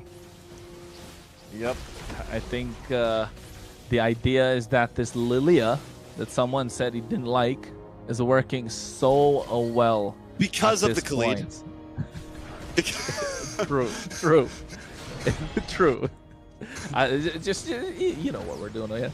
But I like the endless battle being picked up by Sykes. 4-0-2. Got the perfect snowball game that you're looking for on a Leo Mortal. Oh, look at Ziggy. A Malefic Roar. Yeah. That's huge. I mean, and then Replic finally does get in the Holy Crystal. Finally a Holy Crystal. Some boots for Astro, you know. Maybe a little late in the game, but it's okay. I mean, at this point, we're seeing something come in, but Ziggy, that might be the reason why this Basha is not doing so well. There's so much shred. Oh my God, that immediate conceal play just after he got the boots as well. That interaction is crazy. Curtain call come through as Zultra could go for the Raging Sandstorm. Does turn into being used up. Replic of Zaman Force just bouncing around. Title strike. Maracucho gets that kill. Ziggy now looking to back off. Kiting. Oh, Trex. I'm going to take away the mic for at least a couple seconds more because what happened was absolutely insane. Plaga right now going in at the same time. Blazing Duet with the Winter Crown. Astro get the knock up, but at the same time, Purify coming in clutch. U2 Esports still hang on. Yeah, I mean, but still, what I say, Rage Origins, around 12 minutes, they finally do find a moment. Holy Crystal finally locks in for Replic. Items are starting to come up. Yes, they don't get the Lord, but we're seeing the possibilities of what they can do in a fight now. The game has gotten to a point, and don't get me wrong, they're still at a 5K deficit, and they were finally able to win out on a fight. Maracucho was looking for the drive-by, not able to get there. Sykes rather with that Phantom Steed coming in with Barbie able to steal it away. And that item you were looking at, right? You saw the Holy Crystal and you saw the boots being picked up by Astro. So the boots coming in 12 minutes, actually selling the boots that he had earlier because he didn't have the conceal. He got the favor, sold it, picked up the boots again, but this time added the conceal, and you could see the activeness that they had on the map, completely taking charge with that conceal, flickering in with the title strike and catching the right target. So they're still playing Mobile Legends here. They still are looking for moments, even at a 6K gold deficit. Can they defend here to look for more? I don't know. I think they need to be active once more. Flicker's already present for Astro, but he's taking too much damage from NK. Maracucho's looking to flank someone, just driving by. The top side's going to fall down. The Lord is full HP. Hacking away at the inhibitor. Raging Sandstorm with Flicker catching two members. Here comes the Steed along with the Fury of the Phoenix as well. Tsunami Slam to take down Zoltra. Maracucho's the one to get that kill.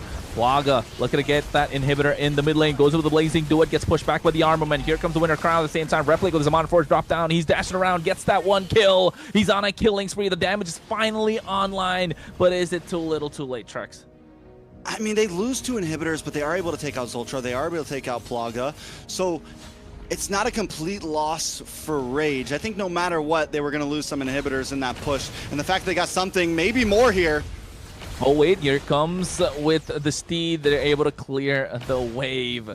NK, this is what the Lilia provides, a lot of wave clear. Look at the way Ziggy is playing the off lanes right now. Bot lane just slow pushing in, forcing Rage Origins to give up the map space that they just thought they earned. And this is something that U2 does do well, play the map. And even when they're falling behind, it's like, okay, yeah, they're going to gain some ground, but we're quickly going to turn the map red again. And look at the way all the waves are pushing in once more towards Rage Origins. But, yeah. And oh wait, conceal play. Are we going to see them be active again? He goes for the title strike, Astro, but gets caught out this time. Not able to pull off the flicker. Gets a Tsunami Slam, but onto Ziggy. Here comes the Fury of the Phoenix as well in place. They get the one kill. Here comes the Raging Sun from Zultra on the back line. Nox is being pushed back. Here comes Plaga with the Blazing Duet. Literally catch Nox. They find three members, possibly four. And Dalika at the left standing. And I don't think he's going to be able to defend. He's a lonely. Phoveus just came back. Now looking to get back some HP. You got 4 minions, 2 cannons trying to defend as Plaga locks down the base crystal. They look for a wipeout, and they get that in the end. It's a stomp for a stomp. Influence Rage starts it off, but U2 doesn't want to go down just yet. They hold a strong 5K gold lead through most of that match. Ashley, what are your thoughts? Yeah, definitely. The pressure from the side of U2 Esports was definitely pressuring. We were able to see what Rage Origins did to U2 Esports in Game 2, right? We saw the Lilia and Khalid played a huge impact and a huge threat starting from the laning phase, you know? And it took everything from the side of Rage Origins to even take down one person. We saw mid-game, it took like, what, 5 people to take down the Leo Mord, and it was honestly easily punished, you know? Flicker, conceal, encourage, like all of that was being used to take down one person. And now that I think about it, guys, and correct me if I'm wrong, I believe Kalea has a 0% win rate so far in the MCT. Very possible. Someone has been doing their homework. Very possible. She's got Liquipedia up right now. She's like, ooh. Don't even correct me if I'm wrong, because I already know the answer. I'm right. Well, I said correct me if I'm wrong, even though I'm never wrong. I'm kidding. Whoa. I'm kidding, guys. I'm kidding. But yeah, like I agree. wonderful performance. Like we're now going to Game 3. Kronos? No, go ahead. You're saying you No, agree no, with no, no, something. no. Go ahead. No, Go ahead. I definitely agree. I think you two played a great game. I want to point back to the fact that I'm ready to see the items because I want to see if Zoltra just has nothing but magic defense on. Because honestly, the fact that they were just able to absorb so much damage speaks volumes early on. It's like, what do you just pick up radiant armor first? You just go into straight magic defense, and even when they finally, it took so long for them to come online, and even then it was still hard to get kills. Just to get one member, they had to blow a whole kit. Everyone had to use their ults essentially just to get one enemy hero, right? And maybe turn that into 2 or 3. So it was a hard fought battle from the very start from Influence Rage, and that never stopped. Yeah, and I think that lack of physical damage was really showing, because now Dominance Ice adds magic defense as well, so it's such an important item. The life drain effect is so crazy, so probably the only physical damage, physical defense item that he had was definitely the Dominance Ice. But apart from that, I can imagine just full magic defense, not going to be taken down so easily. And this is what a Khalid provides, right? This is why we want to see Khalid more often prioritized by teams that have played before. And well, hey, U2 Esports kind of pulling that off. Now it's a 1-1. Going into the next game, what can we expect, Ashley? There you go, putting me on the spot again. Like every time I'm like, I'm like, oh, I like this draft more, and then they end up losing. I'm like, okay, I like this draft more. They end up losing. I'm just Welcome like, to all being a right. caster. I mean, yeah. Now you know how we feel. Now you know how we feel. I mean, she got a new career path now, don't you? I mean, just saying. If you want to in the future, the door's always open, right? That's what Julie said. I don't know. There's still a lot to go, but hey, at least now, the caster's curse makes sense to me. It all makes sense to me now. We try our best, but a lot of times we're wrong. That's just the situation. You know, you can never account for how players are going to play. Taking a look at these items, though, yes, Radiant Armor, Athena Shield, Dominance Ice, Zoltra just untouchable by the end of that game. And even at the beginning, here's the thing. Khalid's not the tankiest roamer, you know? Like, yes, he's a bulky boy, but he's still a fighter roamer, essentially. And that early in the game, he should not have been able to absorb that much damage. I mean, Replic and Nox were doing nothing to him in the first 7 minutes. Essentially, it took until about minute 12 for them to even be able to output a little bit of damage. Yeah, it took a really long time for them to get that. They needed to get that holy crystal that you were talking about earlier on the hands of Replic. And apart from that, they even had the Fear of the Phoenix. They had the crowd control skills. They just didn't have the damage output. Nice. You can see that Zoltra was taking the charge with these Raging Sandstorms. And again, walking out like nothing really happened, right? Just a tickle. The only way they really got somebody down is when they unlocked, or rather they pulled in with that Tsunami Slam. So you can tell U2 Esports really drafted well this game, which is kind of rare to see Rage Origins go with a kind of a okay-ish draft into the game, right? Looking at all the games that they've played so far, it feels like this wasn't the best draft coming in from Rage Origins, actually. Yeah, I definitely agree with that. Like the only damage output from the side of Rage Origins was the Harith, right? And what happens when early to mid game, your whole entire team is falling behind. But, you know, for me, the MVP might, you know, go to the Khalid per se, but it will be awarded to Lilia. No, it's the pick that, you know, doesn't make sense to some person over there. 3-1-7. I didn't say it didn't make sense. I said it was a little sus. I just want to also say that you guys thought the all magic draft was amazing, and hey, we never said amazing. I'm throw that out. No, we said it could work. We said it could work. We see it happening, you know, but then again, there were conditions. You know, the Phobius had to play like crazy. Maracuja had to be super aggressive on that. They all had to play perfectly, yeah. No, I mean, he was aggressive early game, but Inke was the one that put the stop, got that first blood, then all of a sudden, like, everything just comes crumbling down for the side of Influence Rage Origins. And you can see why Inke was the MVP as well. Just sitting pretty in the back line, dishing out so much damage. They don't even see it coming, and that's the problem with the Lilia as well. I never really see the damage coming in from Lilia. When it's like a super massive brawly fight, you just don't see it coming. All of a sudden, you're just super low. It's hard to keep track of, honestly, because the Glooms are already sitting there. Bombs pop off, and out of nowhere, everyone's brought down to about half health. And I do have to say, the good combo is that like the Lilia, I think something we could see a lot in the future. The Lilia Khalid just pair well together. They're both fast moving. They're both able to kite around, and they pack a big punch pre-level 4, right? Pre-level 4, you can put a lot of pressure down, and if you're able to get a first blood like they did, it just turns into more and more. Yeah, like the trio mid was just, it was just there, you know, and like all games start from the mid lane, the jungler just connecting as a trio, and that's what we were seeing on the side of Influence Rage. Wait, sorry, Was just there. U2 and Influence Rage. But yeah, now that we're seeing that the Khalid and Lilia matchup was definitely a lot stronger than what we saw with the Kalea and Zetian. So, what do you think, Kronos? We're proud of you. We're proud of you, Proud of you, Ashley. Zetian. We're proud of you. Not gonna lie. I just gotta get bullied enough times to really from day like. one to now. Yeah, it's like I can't go out there and get bullied again. Yesterday was horrible. That's how. See, I told you guys. That's how you make Ashley get better. You have to, you know. Like, All right, don't make this a competition, okay? I don't like getting bullied. Yeah, come on, Trex, don't be a bully. But then again, folks, you're watching the MCT. If you didn't know what you were watching, MCT America's North. That's happening day number 2. Of course, don't forget to like, share, subscribe, do all that good stuff. Of course, follow all our social. We're talking about MLBB Esports. Let's see if Fernando can pull it up for us as well at the same time. And we're there on X, TikTok, Instagram, Facebook, YouTube. There we go. Look at that. Clutch. Fernando's on his game today. yeah, and don't only forget to follow all these, but also don't forget to like the stream that you're watching right now. Help push MLBB Esports across the map globally. Yeah, because I followed them yesterday. Sorry, guys. Got roasted for that too.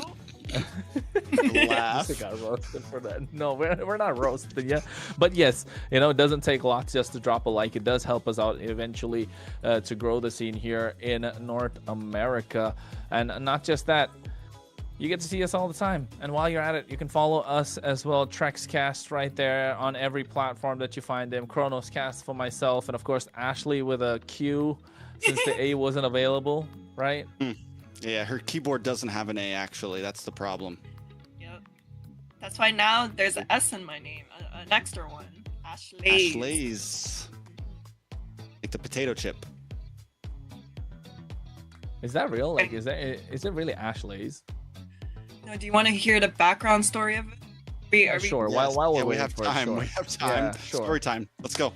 So apparently my name was taken. My name was taken. So I was like, Taken by okay, who? it was just taken. I Like on guess it's MLBB? yeah, like I just couldn't go with my original name, so I was like, you know what? Just add an S to it. That's the story. We were like waiting for a big. That's, yeah, I reveal. thought it was. Yeah. Yeah. No, because no, No, listen, because That was a the sentence. the person who took the name is me. It's on my account. Like I took the name, so why can't I go as Ashley? It's okay. It's okay. Wait, what? What exactly? Like you took your own name Like, and then you had to change it again. So what? Yeah, because Like you know, your going second account? into the MCT, like you have to make like you have to get a new tournament account. You know what I mean? Oh, I got you. Makes So now you're sense with all that Ashley's and MCT because you had to make a new tournament account because your actual account is Ashley. Yeah. You could have just changed your normal account. Work out here, Trex. Not. I would send you. Listen, if it's hard times, I'll send you the name change card. It's not, you know, like That's not how it works. if you're struggling over there. Like, Times are tough. Next thing you know, you'll start hearing somebody in the chat say, "My mom's kind of homeless." But then again, folks, at this point, we're looking at game number 3, 1-for-1 Broken Wall. This is gonna be the map where 30 bands gonna be in this game. We already see 20. That's out, 10 from each side. That's what global bans is. If you don't know what global bans is, don't worry, we'll explain it to you. Follow our socials, we'll update you with all that good stuff. Influence Rage on the blue side, U2 Esports on the red. Jushin, Sora, not gonna go anywhere. What are we talking I about? just want to say shout out to production for adding no coach to the side with no coach for now on. I need that. Hey, yo. Can you? Then tomorrow we'll have like no coach, no analysis, and then by the last day, no coach, no analysis. Okay. What do you say, guys? No, golly, guys, no problem. I mean, Just left me hanging on that one. we Thoughts on the draft? What are next we time, gonna we got see you here? next time. Oh, there's a carry ban. Okay, that's interesting. We actually saw a carry ban last game. Last No, ban, it was ban 3, which No, was but still interesting then too. I'm saying it's interesting now because carry wasn't picked up by either of the teams. It was banned. Yeah, but like now, I mean, for the side of Influence Rage, they could have picked up the carry for themselves at one point, but they just got rid of it straight away. So, does that mean maybe we're gonna go with another tanky jungler? I am trying to like look at all of these global bans right now and just process it. So it's hard. I'm like, wait. Who do we got? Fredrin's still open for Influence Rage. Marksmans are limited on both sides. Moskov's still open for Influence Rage. So there goes the boss ban. Marcel? Yeah, Marcel's gonna come out from YouTube, get right? banned. They're not gonna let the 3. Yeah, they're gonna ban that out. I think first pick for Influence Rage in this case. Then they haven't played the carry. Yeah, they haven't played the carry. They can really lock down. The carry is gonna be such a hot pick here for either side. No, it's not. Oh yeah, carry's banned. Sorry, yeah, I didn't see that. We just had a whole conversation on this. Sorry. I spaced out. Not gonna lie. I was looking at the bans and I just completely spaced out. But here it's got to be the Marcel. The Marcel's got to ban through, but I think they're taking their time to see what could be left open because Sora's not going to be able to play on the blue side. They do have the Valentina that's there. Oh! Oh! Marcel pick up. Marcel's coming.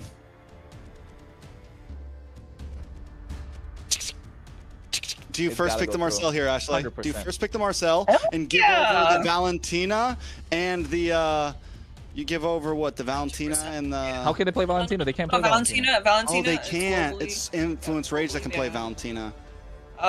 They can maybe pick the Sora up for themselves on the YouTube. Even No, Influence no Rage Sora. doesn't know what to do right now. No, There's a Sora this is for you too, yeah. you Sora too? for you No, too. no, no. Oh no, it's banned. But It's it's banned. banned. It's banned from Oh, Yeah, it is. we're all Whoa! panicking right now. No, I don't. What? Oh, Harley. Wait. Is that a huge whiff? Is that a huge whiff? No. I like Harley. I still like Harley. You get to pick off whoever's there on the other side. You know for a fact that they are looking to play some sort of a split. You know for a fact they're going to be isolated in these fights. Early game, Harley is super strong, can just melt down the front line, but Marcel is too strong to let go of still. Ashley doesn't agree with you. She thinks, yeah, the Marcel should have been first picked. Look at her face. Yeah. She's like, nah, fam. Not a shot do I agree with you. No. I mean, I'm saying, like, yes, Marcel should have been the first pick, but is Harley terrible? No, I'd Harley's say not a bad Harley's pick, still you're good. right. Harley's still good. Like, if there was anything else apart from the Harley, I would have been like Influence Rage or on something. Whatever it is, got to be passed around. Yeah. Marcel I mean, okay. and YSS. Solid, man. U2 What else do you Esports gotta say? got it. I feel like U2 Esports look like they got it in the bag already. This will be my first game casting on Marcel. Really? Yeah, I haven't gotten a cast on Marcel yet. Me too. We did yesterday, didn't we? No, this is Marcel this is a was not debut. picked This is the debut pick. Okay. Okay. Freya got through yesterday, but not Marcel. No Zujin so far, but this is first Marcel. Okay. So I I'm don't. guessing RWM can't really get affected by the ult. Like if RWM's already down, you're good, right? By No. the golden hour, I get stopped. it gets stopped. Yeah. It's like a suppression, basically. It's like a huge suppression. Okay, heard. Yep. So that's the only reason I like. Maybe I haven't seen the interaction yet, but I know for a fact that it's kind of like a suppression, right? You're kind of stuck in place. You can't purify out of it as well, if I'm not wrong. So I can. No, you can't. Yeah. So I don't understand how this is gonna work out. They need to add a lot more AOE to the lineup of U2 Esports. And it freezes Black Dragon midair. Yes, Yes. it should. Yeah. Does everything, huh? Yeah, it's crazy. That ultimate's crazy. But more than the ultimate being used as like a set tool, it's used like a zoning tool, if you ask me. And not just that, Yeah. with more important is the stacks that he gets on his Thunderbolt early with the tracking shot. He's just able to go in with the second skill, gets faster. With the skill 1 pulls back, you get like a 3-man stun, and you can just walk away. And that stun does so much damage, especially for the early game against the squishies, which Influence Rage have with this Harley and the Eve. So you can't really stop this Marcel from walking into the jungle. I want to point out the fact that we're also getting to see the Yuzong and the Lapu here. 2 EXP laners that we haven't really seen a whole lot of, honestly. We did see Nats like prio the Yuzong on day 1 and played wonderfully on it. Lapu hasn't had the greatest games overall, but we got some throwback EXP laners here. Yeah, and going back to the potential of Marcel, right? Mostly what makes Marcel super strong around like Lords or Turtles or pretty much any objective is able to freeze the opposing team's jungler to be able to retreat, right? But I mean, when you pair it against a Harley, right? Harley's usually super hard to kind of catch, so I guess I could give that over to Influence Rage for that pick, but I still don't understand why they got rid of the Marcel. I don't know why. I'm coping. It's a lot of eggs in this Harley basket that they can't kind of have right now. But how are they gonna really capitalize? I can see you two going for a Granger here. So just to add more firepower, put the YSS in the jungle. You already have a crazy front line going for yourself. You just need a little more peel with maybe another mid lane. The Zetian was it picked up by both teams already? Yes. No, not for you two. Yeah, so yeah, Zetian, I was gonna say Zetian and then the Granger, you add that. So it looks super solid if you're a U2 Esports, but for Influence Rage at the moment, I think they can still go with the Granger. They already picked up the Harriet, not really a fan of it against the Marcel. Obsidia is a solid choice, but then again, you have to get too up close and personal. They could go for the Moskov. I'm not a fan against the Marcel. The range is just going to be such a problem right now. But the thing is, guys, right? So if we decide to put the YSS on gold and not gold, on jungle and get the Granger on the gold lane, I feel like you two would be lacking a lot of buddy to really walk up without getting punished. Yeah, they don't have a heavy front line. They have the dive with Lapu, but nothing. They got no wall. They got no big blockers. Here comes the Obsidia that Kronos called out. I do want to say this too. I feel like this Harley's main job is going to be try to bully this Marcel. Like, try to get the kills. Yeah, just lock in on the Marcel all game long. Look to get deadly maggots. Try to break down the mid. So wait a second. With this, so... Whoa, okay. Nolan pickup. Still no big body, but this is dive. This is aggressive. They have 0 front line, though, on the side of U2, essentially. 0 tankiness. I don't know how tanky the Marcel actually ends up getting, but... Super. You like it? I don't see anything that can really like synergize with this Marcel on the side of U2. That's the thing, right? You're not really looking to get that massive set to get that crazy synergy with Marcel, but also at the same time, you're maximizing what you can provide in the early game to bridge the gap between the early and the late, where the Eastern Shin and the Zetian can start shining. They're going to be crazy in terms of these neutral objectives, the Turtles, the Lords. It's going to take a lot for the Marcel to be taken down. I don't know, man. I don't know. We'll see. We'll see how it goes. Any last words, Ashley? This is going to be a very, very fun game to watch on the sidelines, guys. I will see you guys later. Well, folks, ladies and gentlemen, boys and girls, friends of all ages, Clint and Bruno showing what they got there with the MLBB AMER Championship Tour of the 2026 coming your way. This is game number 3, match number 2 of day number 2. Influence Rage Origins versus U2 Esports, and already a pause coming through. And you know what? With this pause, Trex, taking a step back about the draft, I know you both don't like U2 Esports. I don't prefer U2 Esports. I prefer the draft of Influence Rage Origins because it's so much more straightforward. Hey, man, I'm here. I've been here the whole time, all right? I'll fix that soon. But yeah, it's been The draft of Influence Rage Origins is so much more easier to execute, straightforward compared to what the Marcel provides, but transitioning from early to mid to late is going to be so much more easier for the side of U2 Esports if this Nolan can get the snowball going. Again, a lot of ifs and buts, but if they do, it's going to be super hard to stop. I will say this. We saw Sykes Nolan on yesterday. It's the only game they won yesterday against Leviathan. So we know he does perform well. This is a pocket pick of his, even though it's not the most popular jungle pick out there right now. We've only seen it pick twice, and both times, this is the second time, and both times have been by Sykes himself. My worry for the lineup isn't it's not that I'm doubting the Marcel. I think the Marcel is going to be great. It's just, yes, the goal is to those neutral objectives. You're not going to catch Harley. Harley's not going to be sitting in the pit waiting to get shot. He's going to be sitting on the sidelines waiting to come in at the last moment to find those picks, right? And outside of that, like Ashley said, there is zero front line for U2 right now. Even their Lapu, who's their big tanky guy, is going to be diving in. There's no real stoppage, essentially.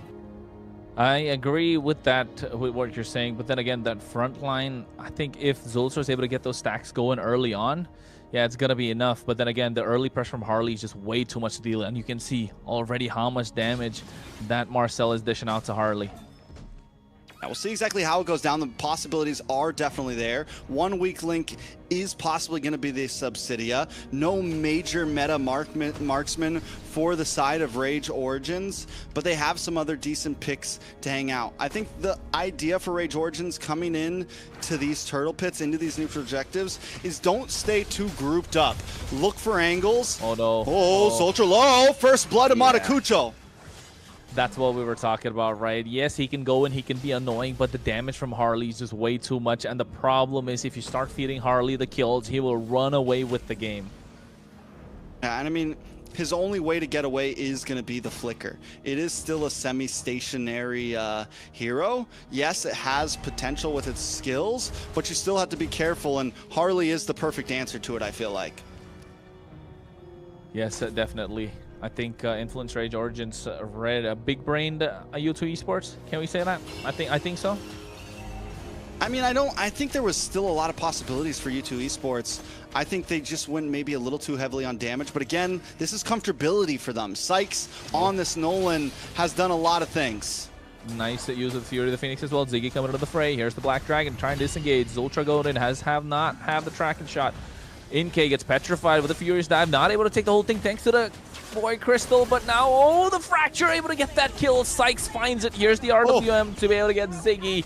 They get themselves the turtle. Plaga comes in. Nice use of the Mount Chucker as well. Astro, glorious pathway, makes it out alive. All right, so 1 for 1. Zultra still doesn't have a level 4 disc yet, so we couldn't make a huge trade. 1 for 1 plus the turtle over to the hands of Rage Origins. Still about a stalemate. Sykes is going to be huge, I think, in this game. You mentioned it. If they can get the snowball and they already got a kill into his hands, that's a major win condition for U2. Rage Origins, on the other hand, we already know they need to bully down on Zultra. They need to bully down on the back line, and that's what Delika is trying to do overall. Yeah, and that's what they've been trying to do. Look at Zultra. This is what you want to see. Being really annoying. Just front line for the opposition. Nice golden hour coming in as well. Astro just caught in place, not a lot of damage to follow. Sykes goes in, glorious path to make it out alive. Again, attention on the gold lane should be there, with Obsidia having a tough time, Trex. Yeah, Obsidia is going to continue, I feel like, to have a tough time. As we get into the game, the possibilities are there. I'm not saying her late game doesn't have potential, her mid to late game, but the rest of the team of Rage Origins needs to kind of carry through that to get Replic to that spot. Have you seen Marcel? It's quite a lot. It's so annoying. Wait, never mind. We'll talk about that later. He comes to the Phoenix, but at the same time, you can see they go in Sykes with that Fracture, but the wrong target. It's going to be Astro. Deadly Magic. Did he even use it? He did, but it didn't. He didn't get enough shots on after to really stack up the damage. It's okay, though. We're seeing the possibilities. Rage Origins approaching these fights definitely at the angles they need to. U2 Esports, though, they're just biding time. They know they don't need to like force fights right now. We need to get Sykes online. We need to get Plog online. We need to get Inke. I mean, pretty much all of our big damage dealers, which is more than half the team. And once they get there, you know, maybe not even second turtle, but third turtle, the possibilities can run up. Zultra just hiding, making sure he doesn't get spotted out. Nox looking like it's gonna be the target. Here it comes, goes in with the tracking shot, along with the frame moment as well, but nice flicker. Astro falling with the glorious pathway. Sykes was looking to snipe him down, but the turtle should be in the hands of Rage Orange's Black Dragon just to go for the disengage. Nice use of the golden hour, putting them in place as well. As you can see, Ziggy's going to be the target. He goes with the Petrify along with the Furious Dive. Able to get Zultra. Should be going down. RWM to steal the deal. Astro slowing them down at the same time. But the deadly magic onto Ziggy as Dalika Eto makes it out alive with the slightest bit of HP. And Plaga falls down as well. They trade 3 for nothing and even get the turtle. Yeah, Zultra can't seem to, and that's the thing, he's not finding big golden hours. It's 2, and it's on Dalika Echo, and if you try to engage onto them, then the rest of the team jumps on you. So we're seeing some of the issues happen with U2 Esports since everyone is kind of a backliner essentially, or wants to come in at the last moment. There's no way for them to really get those big sets outside of Zultra landing a golden hour. Yep, and oh no, not looking good. Even to get the Hunts of Bone at the same time, but Maracujo gets taken down. Oh no, it's not looking good. 2 for 1 trade, and on the top side, Plaga still able to survive. Rage Origins kind of fumbled that one. That's huge for Sykes. That's huge. Another kill into his hand, and this is what we said the win condition kind of turns out to be. It is all of our baskets on Sykes right now. Plaga secures a kill too, but he has died, so he's still standing about the mid. But wait a second. No. No. Petrify. He wasn't able to fracture out. He didn't have that. Dalika Eto has been clinical with this Furious Dive Petrify, hasn't he? Very clinical, finding targets, even with the first one that Dalika pulled off, that he takes a death, but overall that's okay. Wait a second, a little bit of shots.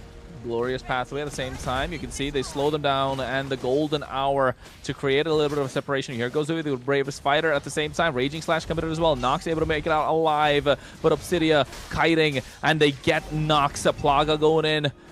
And the rest of U2 Esports get control of the river. But look at the turtle. Maracujo already going ham at it. Yeah, but he's all alone, and they are moving fast down there. Yeah, they are super fast. They get the turtle in the hands of Inke. Maracujo didn't want none of that smoke.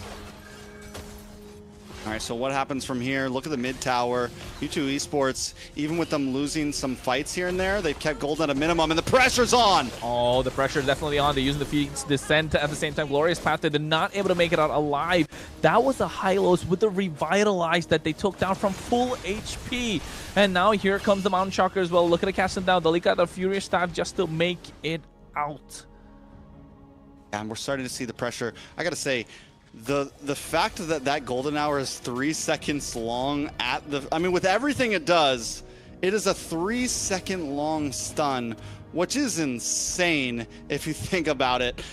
Here you could kill 2 or 3 heroes in 3 seconds easily. You blow enough skills off. So that is the danger that it is providing. Zultra, yes, had a little bit of a rough start, but we're starting to see now that U2 Esports is kind of moving together and being more aggressive.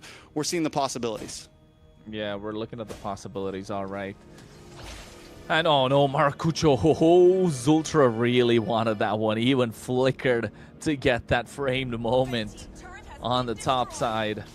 Replic able to get that tier 1. Mountain Shocker providing vision of where everyone is at the moment. They get the tier 1 back on the bot side. Well, unless Maracujo has other ideas. No. I thought they'd get a kill too. Maracujo's playing it safe right now. He knows that if he goes too deep and messes up, there was no vision on YouTube. Wait a second in the mid lane, a little bit of damage. A little Both bit. teams going to disengage. Yeah. That's half HP of the Hylos, so there's a lot of damage. It's enough damage, but it's not a full engage. And I gotta point out, the gold right now has barely moved to either side. So U2 Esports definitely holding an advantage with that, right? Especially with Replic not really having the moment to pop off yet. It still could be a few more minutes for that. Lord is up, and I feel like Maracujo shouldn't be the one starting these off. Maracujo needs to be more of, okay, I'm gonna wait to come in and try to steal Lord last minute. Dalika Eto, oh, but they get the Retribution on point. They get a nice golden hour as well, but look at Dalika Eto on this Black Dragon. He's zoning away so many members. Yes, he finally got the moment, but hey, if they're able to zone out just with one Black Dragon, and now the Lord March on the bot side. Never mind, it continues. They get the glorious pathway. Are you going to go? No, the Hunt of Bone able to catch them as well. Replic finally able to pop off, but only getting 1 kill. But still, that's huge, especially with the fact that you two kind of started that fight there. And Rage Origin's so quick to spread out. We're going to try to take some towers here. We're going to put some pressure down, but down to the bot side, a little bit of damage. Oh, Dalika Eto. I don't know if he's going to go through your staff Petrify combo. He does have it. Maracucho gets out of harm's way with a hat trick. Tier 1 should fall down soon. Astro making sure they can't get in. Ziggy does have the bravest fighter. Do they want to contest this? No, they don't. Give it up. And now look to save your tier 2s, because on the top side already Replic looking to take it down. Ziggy and Zultra looking to go forward. Tracking shot already being used up. Nah, they just give it up.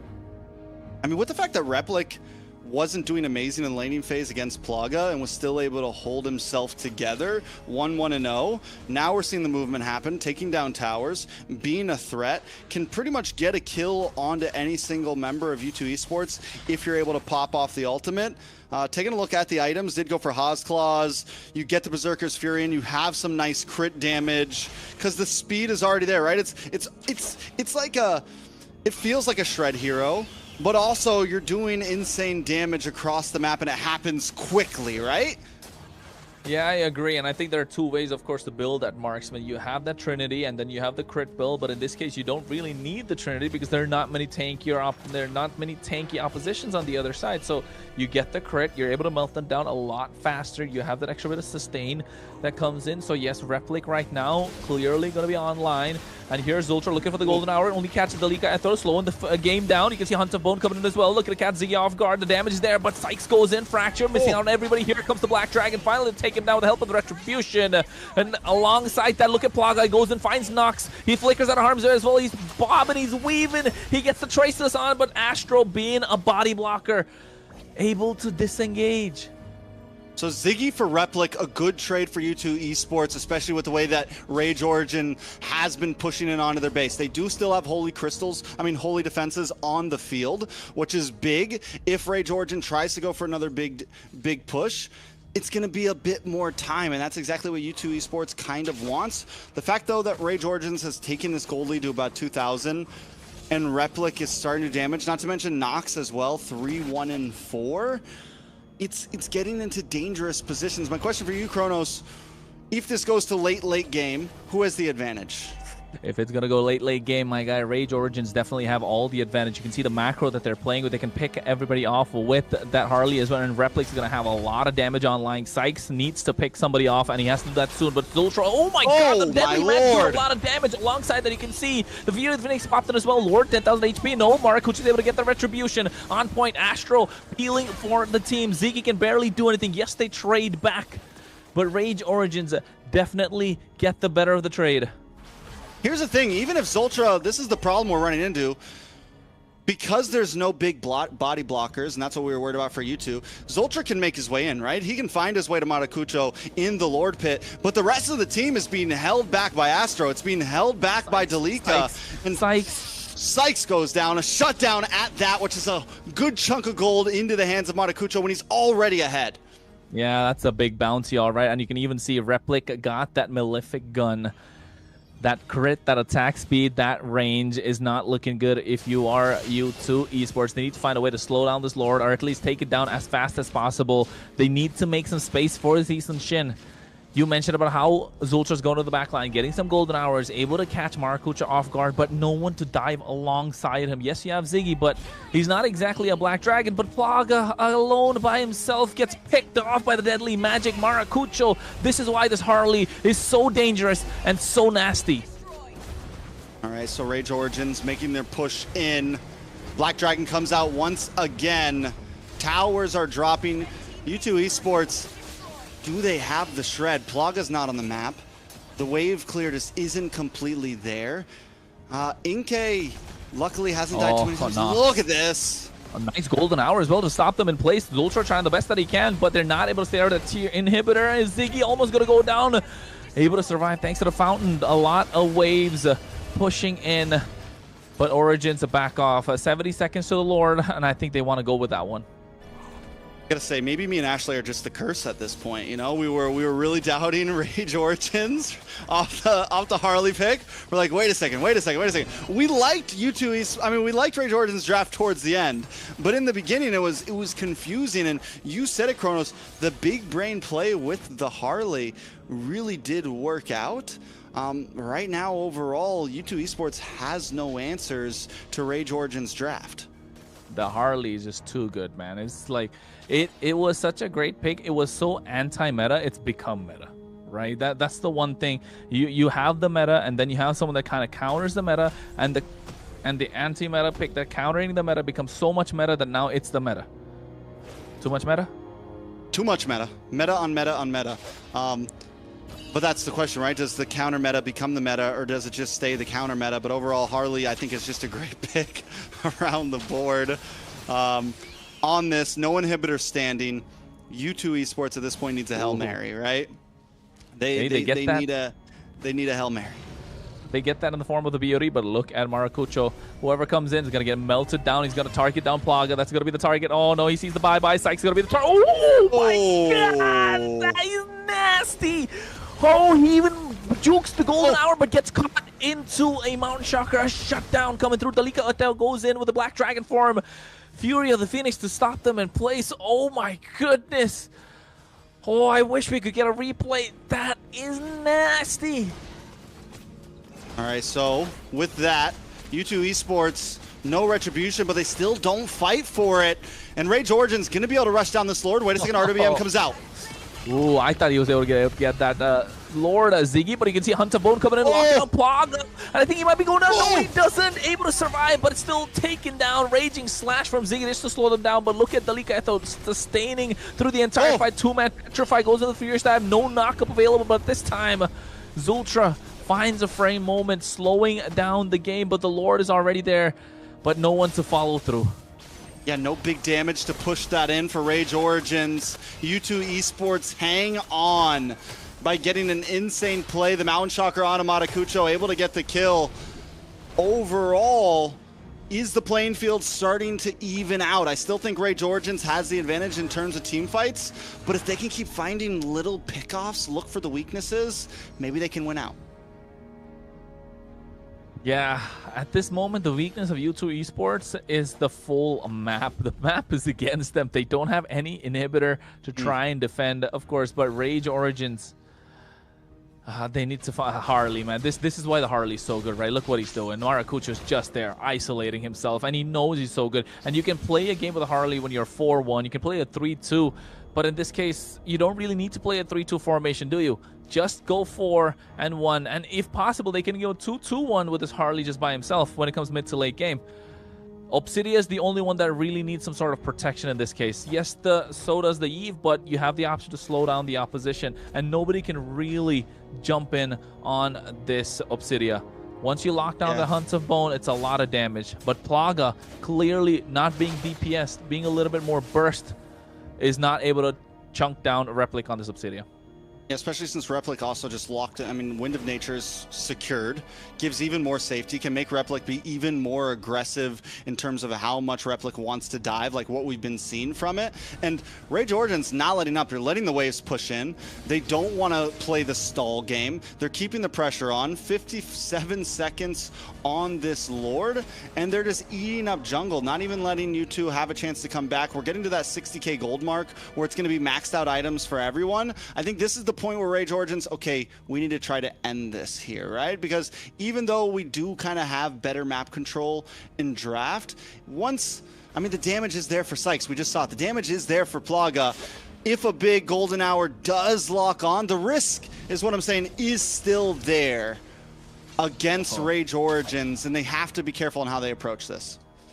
Yeah, they definitely have to be careful, Rage Origins. But the thing is, nobody's able to really take down this Hylos. That's another thing as well to look at, right? In case the one that really needs to poke down this Hylos, but by the time you're poking him down, can it really burst? Look at that. It's a full fracture. It's a full combo coming in from Sykes. I mean, not exactly a full combo, but that barely was a tickle. Yeah, I don't think there's... I mean, you get some heavy crowd control, and everyone unloads their ults on him, and maybe something happens, but U2 Esports don't want to let this Lord go easily. Yeah, Zultra tracking shot. Astro with the glorious path whistle, slowing them down. Replay gets caught out in the golden hour. Nice RWM at the same time. You can see a lot of damage being dished out, but there's the Black Dragon, Dalika Eto, the difference maker. Ziggy in the back line, going with the bravest fighter. Now they turn their attention to him. Sykes able to come in. Is he going to get the retribution? No, he doesn't. Maracucho secures the Lord. Zultra has to go away. Dalika Eto going in. Plaga has to go back. Ziggy disengages. Nobody goes down, but Rage Origins get the big objective. Yeah, I think the big story of this game is Sykes was never able even to get close to the Lord Pit. There was no way, continuously getting zoned away. Maracucho just had free roam over every single objective, essentially. 4 Lords, 2 Turtles. It's a tough fight for U2 Esports to try to fight for those moments. And now the Lord's already marching in, full HP. Waves crashing in at the same time. Kid taking on low. He's probably going to go down anyway. Winter Crown, know that the immortality that's popped in, and the RWM coming out at the same time. A Black Dragon already unleashed. Too much damage, and Plaga being locked down by the Hunt of Bone. Wind of Nature popped in as well. Golden Hour catching so many members in place, buying some time, but the base crystal, it should be the target, and they get it indeed. Rage Origins find the end. 2-1's going to be the score, Trex. A full-on rubber band match, 1 for 1 for 1, back and forth. And in the end, I don't think that game came down exactly to skill. It came down to draft, and that's something we haven't gotten to see a lot. But Rage Origins, from start to finish of that draft, just seemed to be at the steering wheel. Yeah, and I was finally right, guys. I couldn't see an opening on the side of U2 Esports, even though we saw Sykes on the Nolan attempt to stabilize the game and really try to, like budge through. The gameplay and draft on the side of Rage Origins just made more sense. We saw them all put their eggs on this Harley's cards, I guess, and it was rewarding in return. Like, I really want to highlight this trio mid, the Harley, the Hylos, and the Eve doing their jobs to the fullest. And not only was Maracucho picking everyone off, Noxus on this Eve and Astro on the Hylos was able to either initiate or play backup to peel with their ults and, like really seal the deal. Hey, that poker trick with the Harley going all in really worked out for them, didn't it? It definitely did. It definitely did. First pick Harley. I'll never doubt it again, even if Marcel's available. Man. But I do have to say, yeah, because Sykes did okay when they're in just basic fights, right? In the beginning of the game, was able to get some kills, was able to start scaling. But when it came down to the objectives, Zultra, we saw it a few times. Zultra would just run in, but he's not looking behind him because the rest of the team is still waiting by the mid lane as they're all getting pushed back. And even as Zultra gets the stuns, gets the golden hours, there's just nothing that the rest of the team can do. Influence Rage had control in that game. I think it definitely came down to, if you ask me, I think the difference maker was the EXP lane.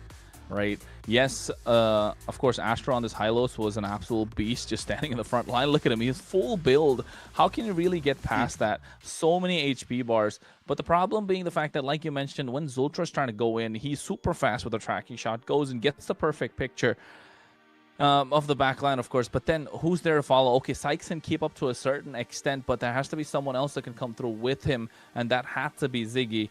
Unfortunate that really, that Lapu Lapu that you mentioned, some of the OGs in the EXP lane, kind of being a letdown in this case for U2 Esports. But hey, Influence Rage, that Harley, the Yu Zhang, everything working out well. The Obsidia was all right. Yeah, it was clean. It performed extremely better than I expected. Yeah, I don't know, like I said earlier, I was so excited for this Marcel pick, but just paired up with the rest of the lineup, I wasn't too sure about what U2 can do, if you look at Rage Origins, it was kind of like almost textbook friendly drafting and also just gameplay. It just made more sense. Once again, you see it. Zultra's sitting there while everyone else on the team is still sitting in the jungle. I'm upset too that we got to see Marcel for the first time, and Zultra looked good. Like, the Marcel did work, but it needed a better draft around it. Yeah, I agree. And not just the fact that you needed look at that, Lord got a picture taken too. But yeah, not just a good draft. I'd say just somebody to stop this Harley. right? Just somebody to put a stop to this Harley. You know, instant lockdown, no instant stun as soon as he goes in. So that being a problem, when you have such a broken pick in a Harley that can't be stopped, I mean, you're really asking for trouble. You're looking for trouble at that point. And you could see the amount of damage, especially when Sykes kind of walked in there. Even Maracucho tried to bring his attention to us, like saying, you know, a couple of recalls, but like, hey guys, I'm here. They're walking up to me. Check this damage out. And next thing you know, oh my, that was nasty damage. I have not seen damage like that in a long time. That Nolan had no chance whatsoever. And in a 1v1, yeah, Harley, unstoppable. And Maracucho, he's got deep pockets, man, in this jungle pool. Maracucho, deep pockets. He's got a glint in his eyes.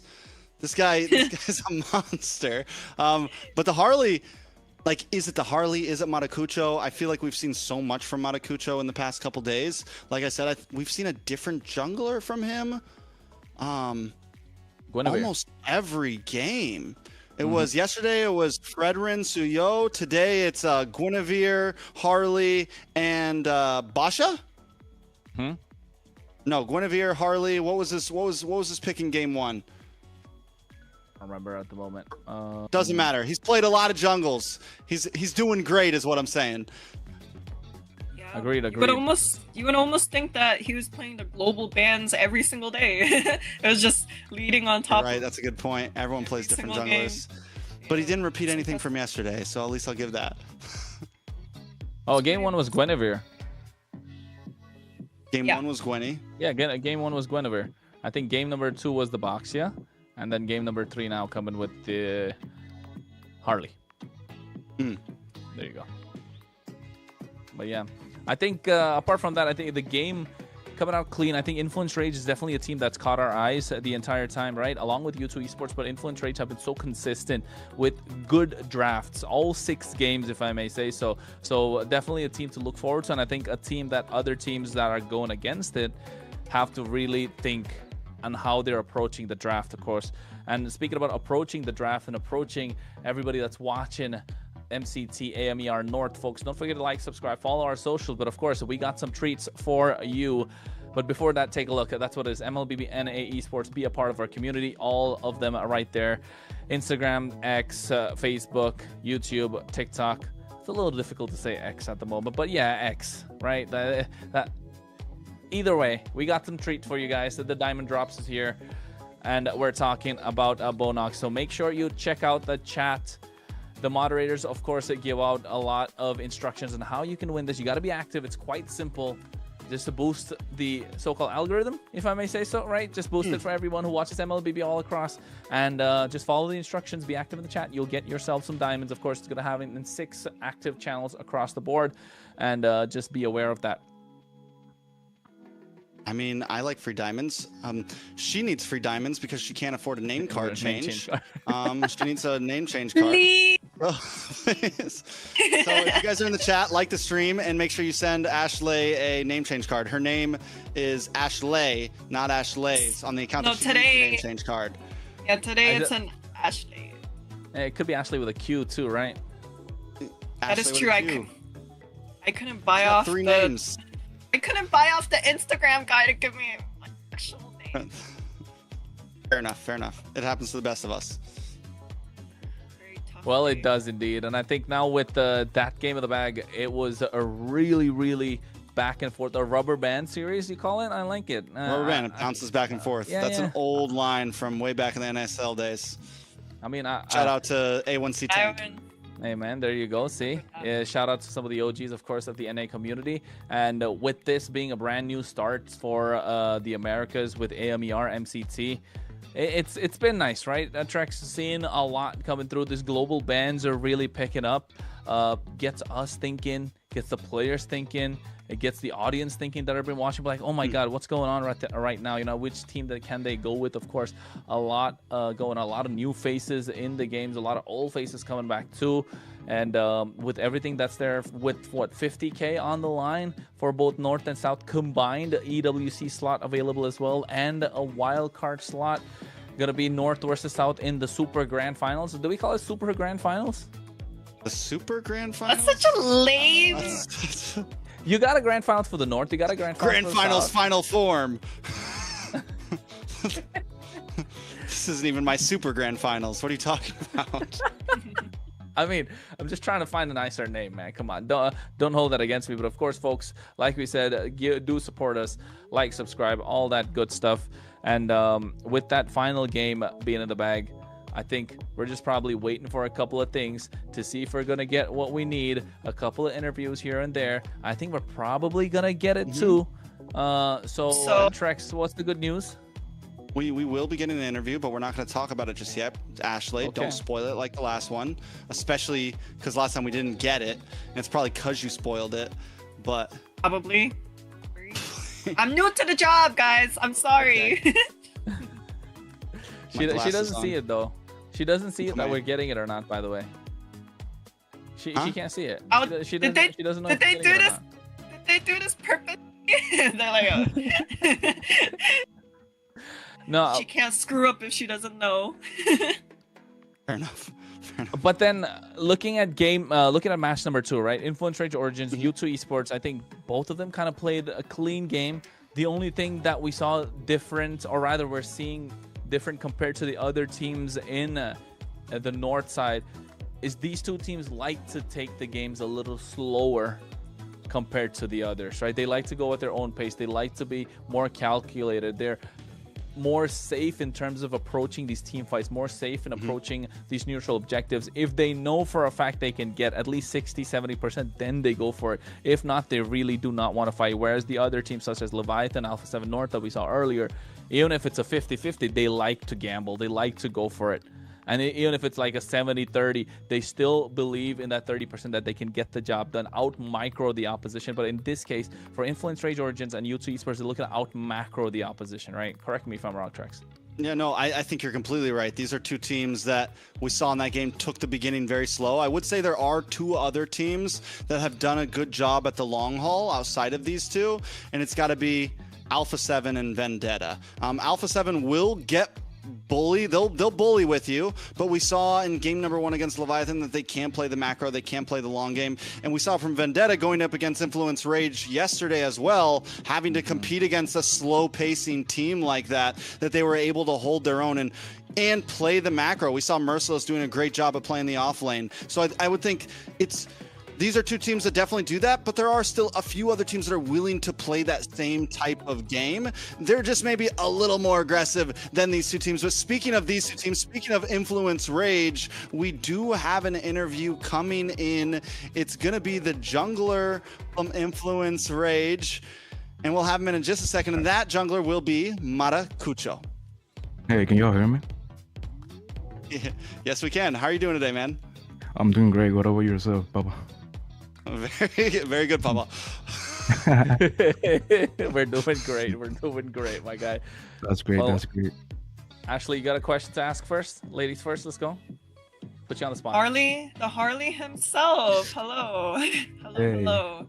I wanna know, was it your call? Was it your call specifically to play the Harley? The first pick Harley?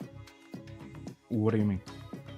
Pick Game up the 3, the Harley pick Yeah, when and- Marcel's open. Draft. Yeah. Who did it for you guys? What was all about? Well, I think it was my coach. Yeah, it was. I mean, how are you feeling? Were you I'm confident? very nervous. I'm Oh, really what? nervous. That's all right. Listen up, bro. You're here. We're hanging out. We're No. nothing crazy. No, we didn't think you were nervous at all. You know, you were doing like amazing on the. You got Harley. the, yeah. I think he means Okay. nervous right now in the interview. Yeah, I think he's nervous right now. not in game. He Oh, does not great in the No, I game. wasn't nervous in game. Oh! I'm like right now. I'm so nervous, but not in game. Okay, Ashley's nervous too. Obviously, she's getting all Yeah, me confused. too. So don't. I was like, no, definitely not. That wasn't the gameplay we saw. Yeah. So I guess what was the thought process? A lot of us were wondering, like the Marcel pick is open. You guys take the risk. You go for the Harley. Can you at least break that down a little bit for us? Like, what was your guys' thought process going into that and first picking the Harley? So first picking the Harley, I think it was because it's like the hero is OP by itself, and it can clearly like kill easily any hero in the game right now. So that's why we pick Harley. I think. Yeah. Fair enough. Kronos? Yeah, I mean, of course, the Harley's a broken pick. Congratulations on the victory. You guys played clean. You have a pace that you take the game at, right? But the same thing, what happened yesterday? Taking a little back to yesterday against Vendetta, you kind of tried to take the same approach. Got a good job done in the early game, but then kind of went all Vendetta's way. Talk us about that game as well a little bit. What happened in that series? So I think we lost yesterday. Well, myself, I was really nervous because it was like my first game in like a professional, you know. Yeah. And I was like really nervous. But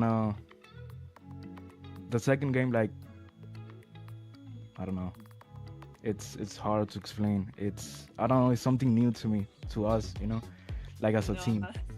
Yeah, no, I definitely feel you. Like the first time you're entering like the tournament stage lifestyle, like online, whatever it is, like definitely gonna feel nervous. But honestly, you guys are looking pretty strong. Like even myself, I was super surprised with how you guys were playing yesterday. And Thank you. Once you really like feel off the jitters and actually just get used to all of this, I think there's huge potential for you guys. Yep. I mean, along with that also, right, looking at the number of heroes you've kind of picked up, every single game you've played a different hero, especially yourself. You got deep pockets in that jungle pool, my guy. Yeah, are we going to see some more, you know, a little bit of pocket picks coming out? Yeah, we are? Yeah. Okay, he says yes. And how are you liking the global bans? Oh, right now I love it. Love it? It's so good, bro. It's really good. I like that. You're one of the first people. A lot of people have been like mixed feelings about it. I like that you actually enjoy it.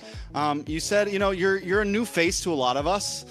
You guys are, the team is like, we looked into you guys. I haven't seen you guys play a whole bunch, but like Ashley said, after seeing your guys' game yesterday, I think a lot of our eyes are on you guys. You seem like a very strong team with a lot of potential.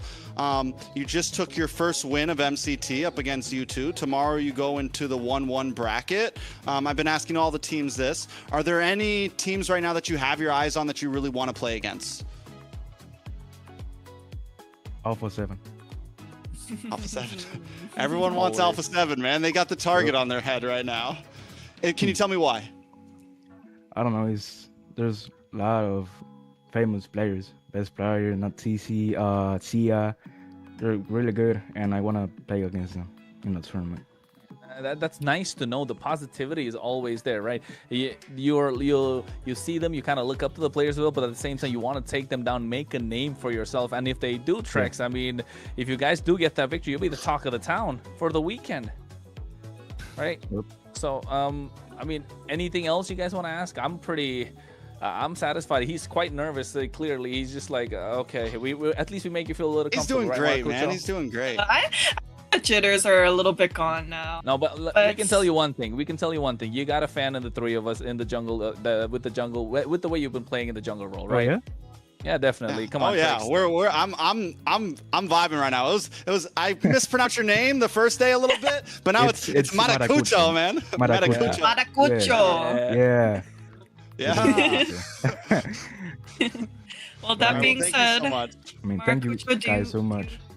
Do you have any shout outs you want to give out there? No. No, come on. No shout out to your fans, your people watching shout from out home. to my team, to my fans, to everyone. There you go, man. That's what we want to hear. And tell Coach Blackjacks we said hi. But yes, it's great to have you here. Thank you so much, Maracucho. Looking forward to seeing you again tomorrow if you get the victory. And of course, you got a fan in all three of us with the way that you've been playing in the jungle. Looking forward to more from Influence Rage Origins this season. Thank you. Back. Bye. That's a solid guy right there. Yeah, that was Maracucho. I mean, we've been pronouncing his name a little difficultly. It took some time, but hey, you're forgetting to roll the R, man. Hey, man, we warmed up to his... Maracucho. There you go. Maracucho, yeah. Exactly. We warmed up to the name. He warmed up to us, right? He seemed pretty nervous, but you know, I think he was he just had those jitters, right? But this is a player though, like I told you about this, Trex, right? Before you came in, you were like, hey, I don't know a lot about Influence Rage Origins, but I mentioned about Maracucho. This player is one that was scouted out for a long time. He's been there in the scene, he's been growing, but still, I think it's a player that, even though he's kind of making his debut in MCT, of course, it's definitely a name that we might be seeing quite often. And with I that, totally agree. Oh, I think sorry, we go to I break was... here in a second, guys. I think we go to break here in a second, guys. Yeah, Okay. I was Make gonna sure you say. guys stay around, stay tuned. We're going to be jumping into 2 more great series, and we will see you guys in just a moment.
Ashley. Ashley. Do it, Trex.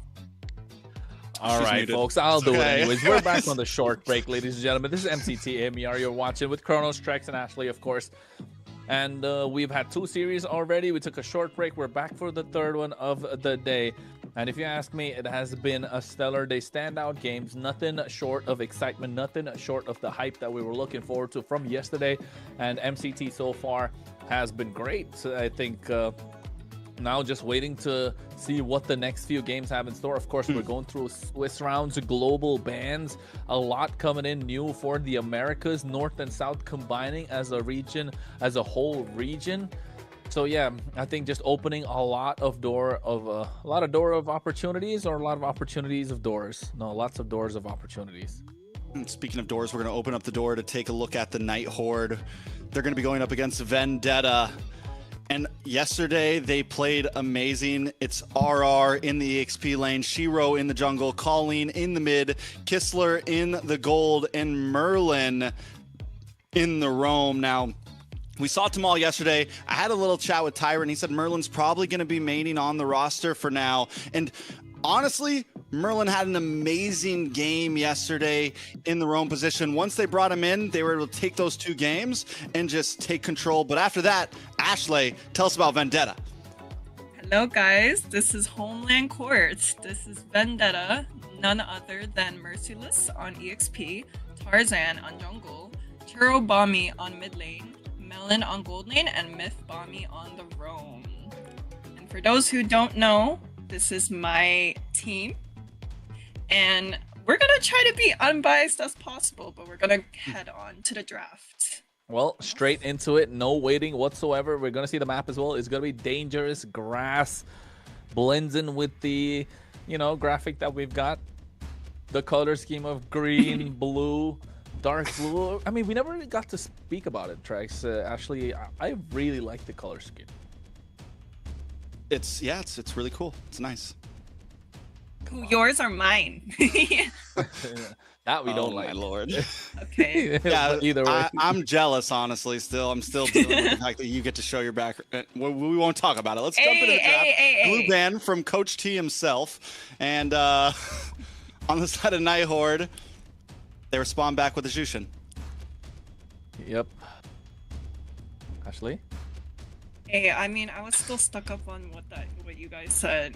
My background is fine because ultimately everybody here is fighting for a spot at the Esports World Cup. So, I was gonna say she's flexing that. She's flexing that super hard right there. She didn't have that up yesterday. I think she got that up today, just because she was thinking about it. But at the moment, I know I heard that click. We get that Marcel banned out. The Boxy has taken off the table as well. No coach versus Coach T or T coach. Coach T. Coach T. Yeah, head coach T, actually, to be exact. You have to make sure you get it right. That's head coach T. He's been doing this for a long time. Yeah. He used to play Fanny sometimes.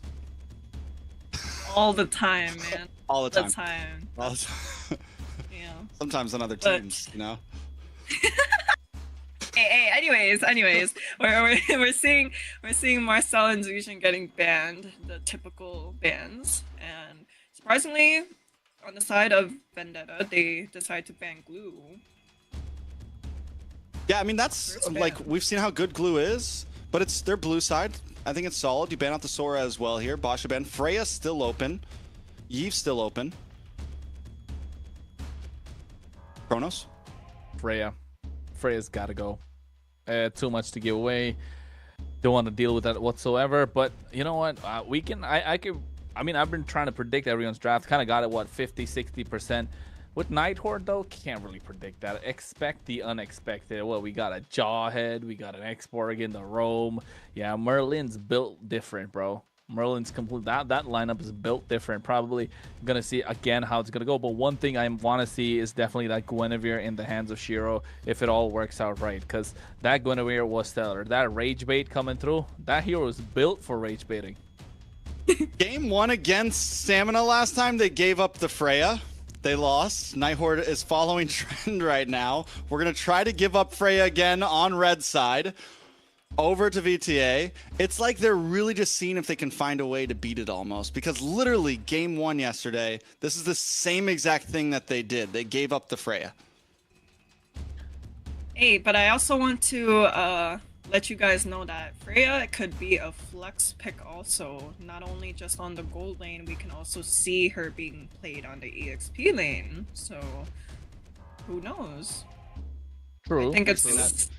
Vendetta. You've never especially. seen... You know, Yeah, it's you've never possible. seen... She's giving us the tea. No, you've never seen Freya on EXPs? We have. No, I mean I have. You could also say it could be jungle maybe. I think gold lane is shines, but I think you're really letting us know that it's a high possibility with Vendetta. Like it's a big possibility just... the flex could happen. You're picking up... You're picking apart my words, but... Picking up what you're putting down. I got you. You're good. Okay. He really is. He really is, though. It's adding to what you said, Ashley. Yes, it could be in the EXP lane, it could be in the jungle, but it shines in the gold lane, definitely. That's why everyone wants to lock it in there against the marksman. It's super divey, has too much damage in the early game, can definitely carry the game on its back, especially if it's a snowball. Nighthorde, though, Fredrin, Zetian, front to back already, but I don't like the Fredrin that might go against the Freya. Comes down to a skill matchup. Although you do get the taunts at the right time, but before that, if Freya runs with the game, it's going to be too difficult for them to make any sort of a comeback. But here, what's the Vendetta going to reply going to be? Maybe a Eve plus something? Is that a carry and a X? Oh, Valier. Valier for the Fred? That's too early, though. No, it's not.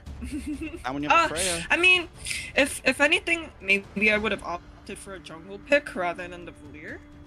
Yeah, because the Valier's never going to get banned out. You could pick it. You could pick 5 it and be good. Definitely maybe a little bit early, but it's okay. It's all right. We'll see. They get a really strong pick. They make a small mistake, but not the end of the world. Nighthorde now. Do they lock in gold lane since the opposing side already picked it up? Do you lock in the Claude here just to play things safe? It does have the BMI. You're a bit. I feel like the Claude is a decent pick at least to try to lane against. Oh wait, no, you're not laning against a Freya because it's EXP lane Freya. They've already showed their cards. They just showed their whole hand first phase. Could be jungle Freya too. Nighthorde does not know that. Nighthorde does not hear me saying verbally. It could be flex picked, right? I mean, we all know it now that Carrie's been picked, you know? You're right. You're right. Oopsie.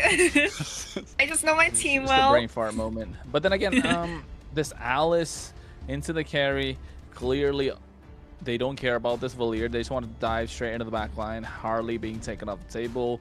Are we going to see a couple of goal laners that could give the carry a problem? Maybe the Herrit, maybe the Claude, just to prevent the dive onto the Valier. I like the Valier if you play it right.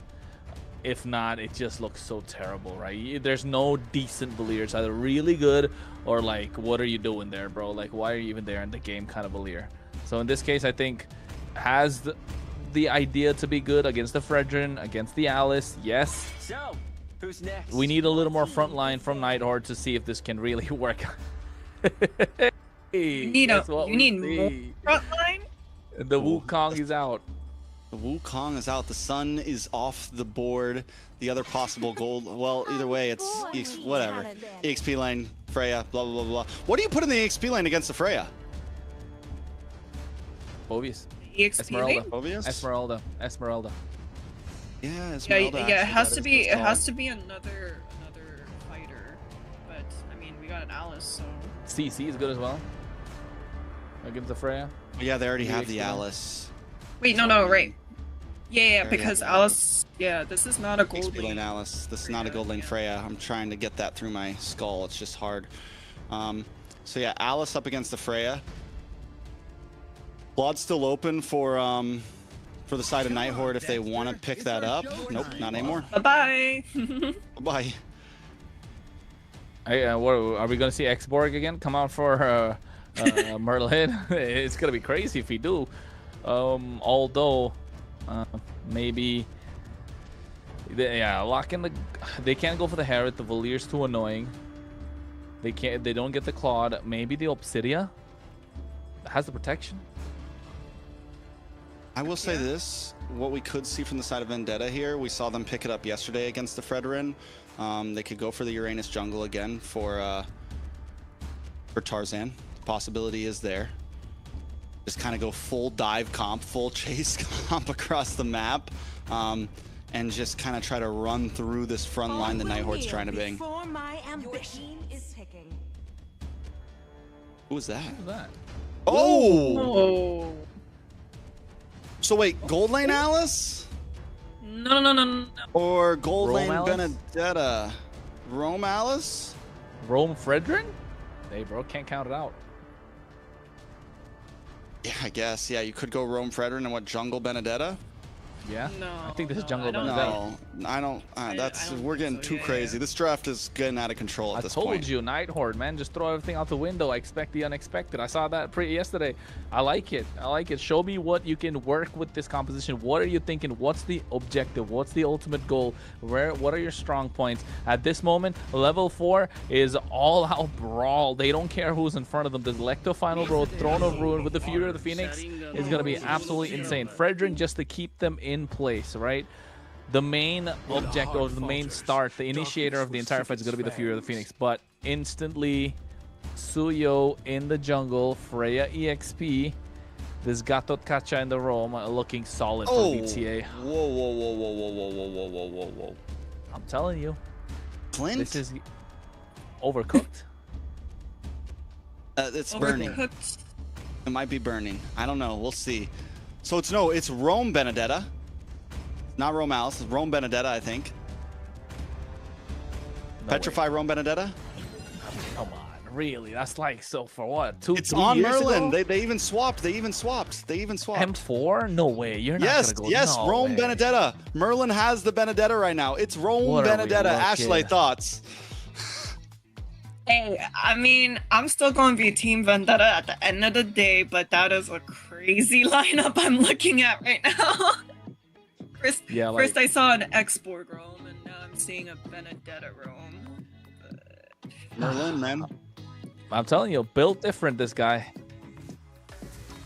All right, we're going to jump into game number 1. The drafts may have been a little different than usual, but the gameplay should still be on point.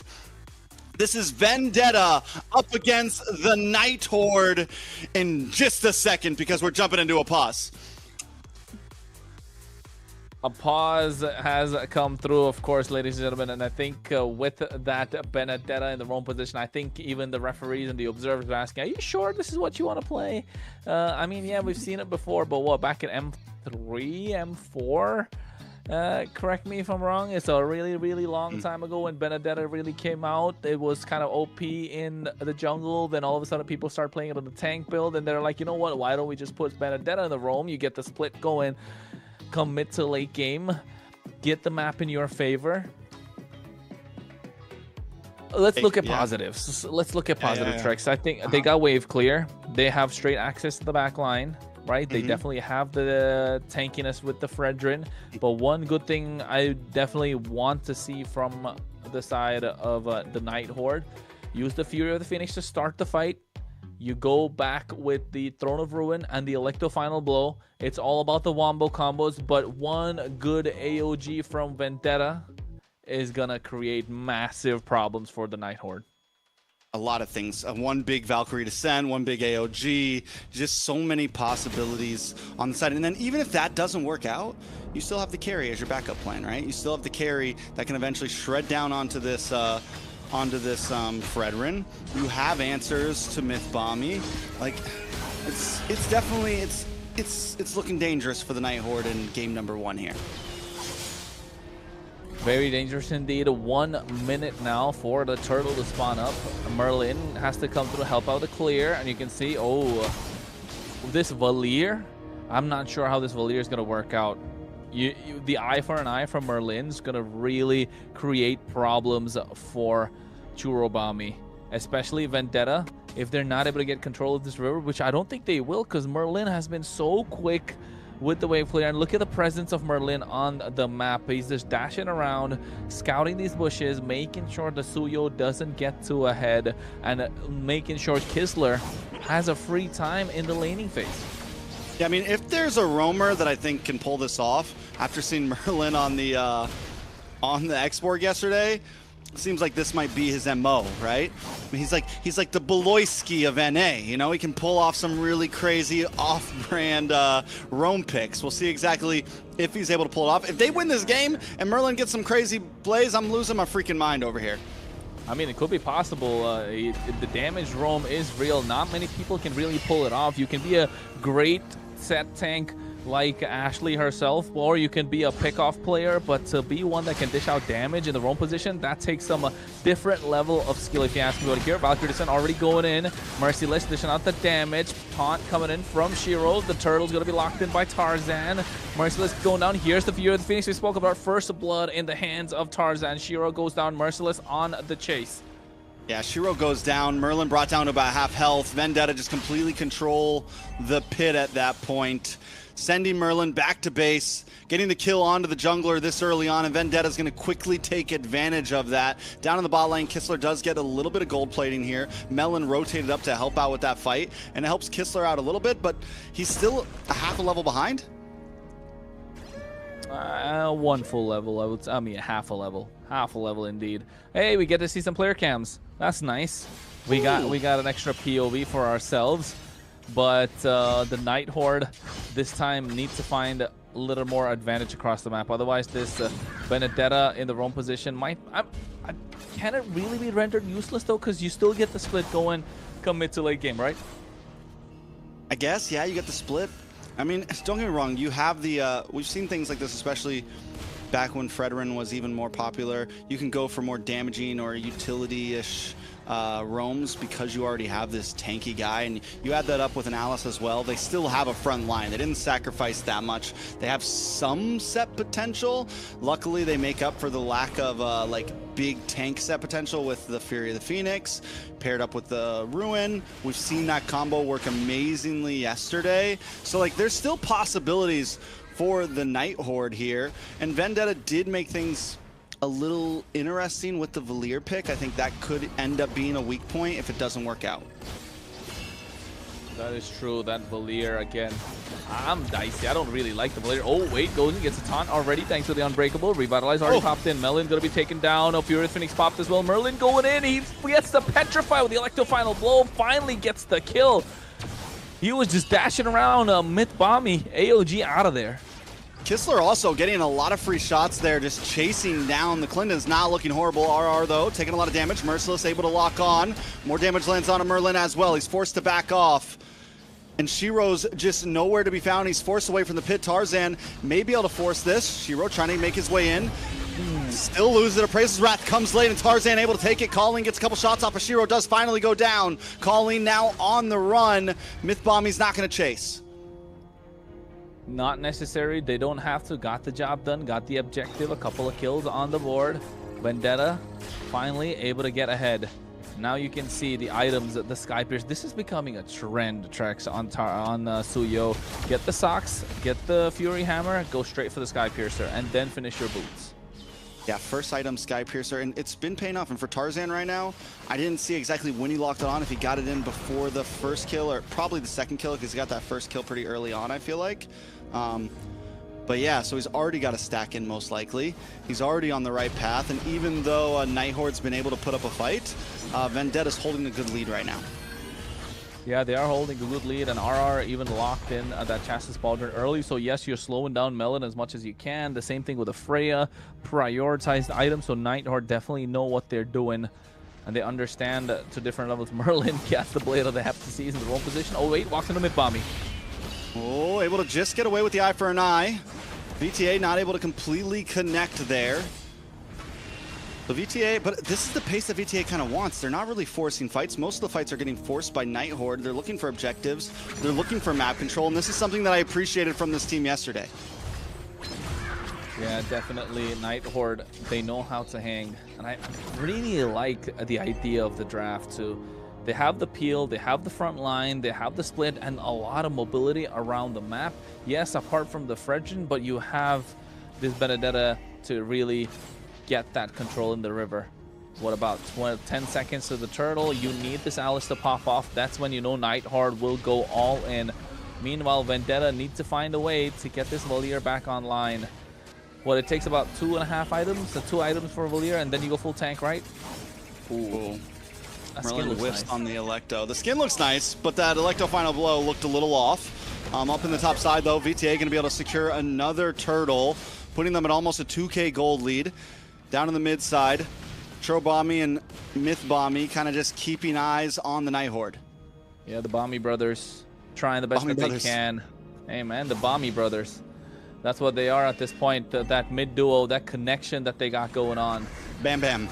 Bam Bam combo. Bam Bam combo. How about that? That's a nice one. Bam Bam brothers. The Bam Bam brothers. Hey, I mean, at this point, they get the War Axe in the hands of Merciless. Vendetta getting the macro on point, but then Nighthorde are all right with this. They got a late game composition. Both sides are super late, especially that Flint, even the Alice. So Nighthorde are all right, giving away, what, 2.5k gold lead in the side of Vendetta. Now the question is, how are they going to make this Wombo combo work, right? If you are Vendetta, you need to find a way to make this Valier stay in these team fights. These extended team fights is where this Valier will shine. Getting to that Ice Queen wand. Tarzan. Honestly, with the 1,500 gold, oh my god, Tarzan is going to go down. So they get the shutdown. That is huge, but still, Tarzan had a 1,500 gold lead there. We're not even... They got time to wait for Merciless. They got time to wait for Melon to come online. They don't even need full combos right now. Tarzan can find moments as long as he doesn't make... Now, I don't think it was worth dying for Colleen at that point, but still playing a great game. Yeah, and he even gave a shutdown right at that, so it's not really the best of trades. So Nighthorde kind of able to pull back a little bit.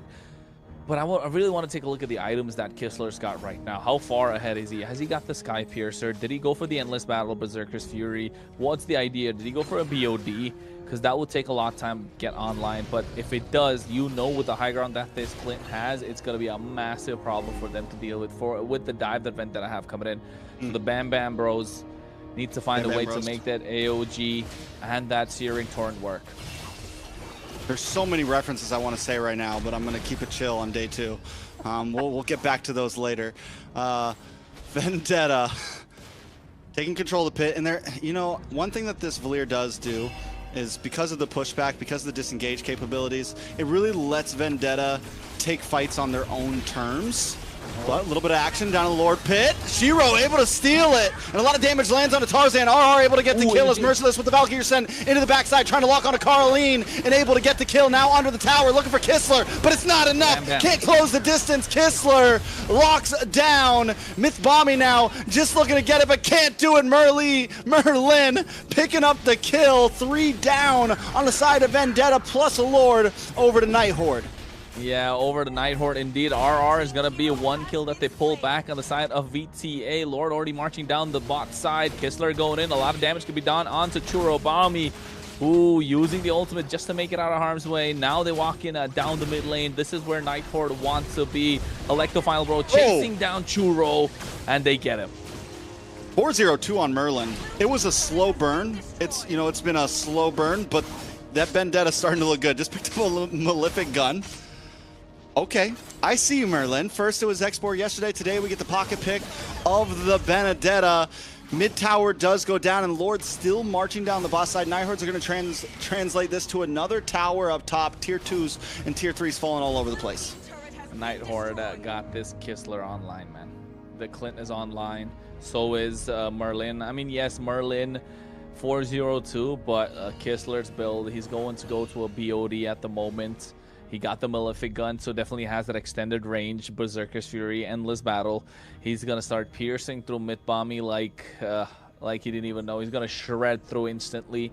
He's got the front line. The problem being now, who's going to be the one to reach the back? Tarzan had that Sky Piercer, got that stack. A couple, if I may say so. But instantly giving that all away, right? Just giving it all away. And along with that, the advantage. The idea of the Suya, of course, you have the advantage as long as you're ahead. The moment you get behind, it's going to be difficult. Yes, he's one level ahead of Shiro, but that's not really the duel that's not really the fight for Tarzan, is it? It's Merlin that's just being an absolute menace, a nuisance, making sure he's able to there clear the sides. And now Nighthorde slowly getting control of the map. It's a slow burn, like you said. But once Kistler gets into these fights and RR is able to pull off a massive Throne of Ruin, Vendetta are going to have a difficult time. Quick pause. Take a breath. We need a breath after that game, honestly, after what's been happening. I'm going to jump back to us on camera. And I'm ready for it. Or just the lobby, actually. We're just jumping back to... Okay, I like this. This is a vibe, too. Ashley, you can put your mic back down. You're all good. Actually, no. Ashley, how are we feeling? Hey, I mean, I thought things were looking great for the side of Vendetta until, you know, Merlin on this Vendetta really started pushing through. I mean, it was something like I don't even think Vendetta even expected, you know? Hey, I told you. That Bam Bam duo with the Valier. Bam Bam duo? They pulled up. Not really. The Valier is so underwhelming.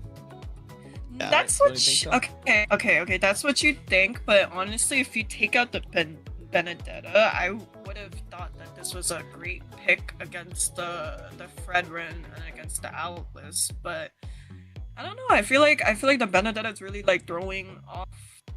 I mean, even if the Benedetta wasn't there, you're getting outranged by the Zetian, right? That's my only thing. That's the only thing that's kind of bothering me. And not just that, as a third pick in the first phase, could have been a little more different. I like Valier, but I mean, I don't like going against him. I like him if he's on my team.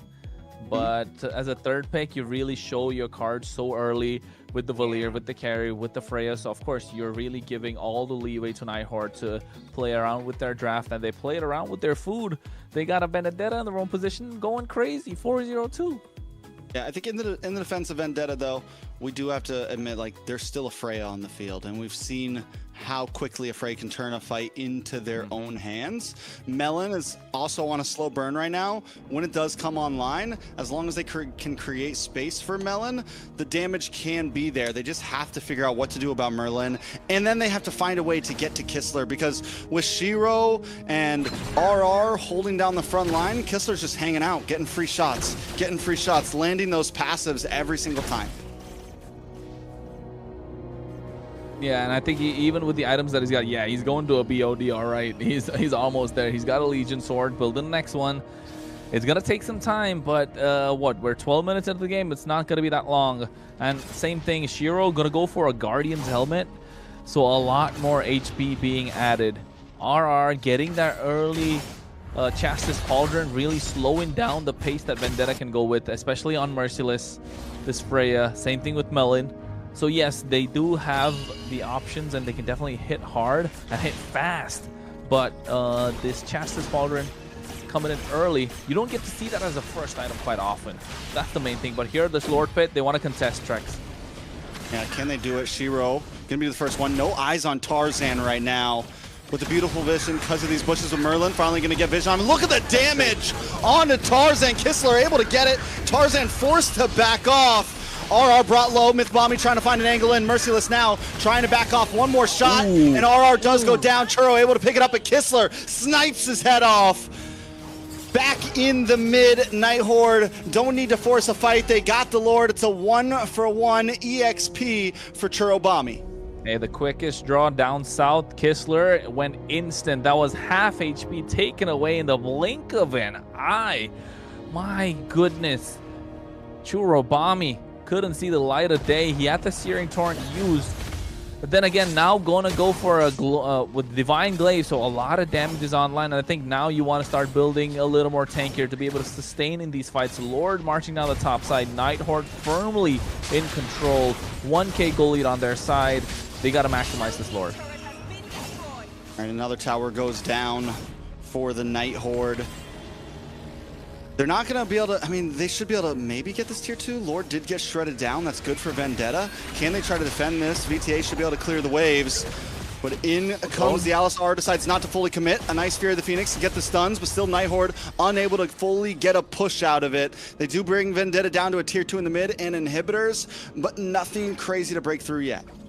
Great defense. VTA with a great defense, not letting go of that tier 2 in the mid lane. We're 14 minutes in with that second Lord. Really well played, but Tarzan looking to be taken down. 1v1, Trex. The real 1v1. This is one that Merlin wanted earlier, but now Tarzan's ready to fight. Merlin with the re-engage, the petrify, the back and forth. This is what we're waiting for, and Tarzan gets the final shot that matters. Yeah, the Soul Sever. Just not able to dodge that. Merlin almost got the better of him. You could see that that's almost an anime battle right there. That was. But oh my goodness, it was. Somebody got to clip that, slow that down, put it on the socials. But at the same time, now they go in AOG in the back line. Throne of Ruin. That's huge. RR goes down, though. Kissler able to find Merciless as Merlin takes down the base. Tarzan, though, is collecting kills back and forth. Decides not to go for the re-engage as a 2-for-1. Vendetta now has control once again. They get control again. It's been back and forth, trampoline style, or rather rubber band style, with the tug of war that they had, kind of with the control of the entire game. 8-8 kill score. Sad to see not a 6-7, but you can already tell Tarzan full build at this point. Churobami opting to go for a full magic. Not a big fan of Valir on a full magic build, I'd say. But you still do need that Wishing Lantern to kind of chunk down the front line. So really kind of in an awkward position. I'd say if you're playing a Valir, you want to go for a hybrid style build so you can sustain longer in these team fights. But in this case, Nighthorde, they still have a lot that they can do here with their lineup.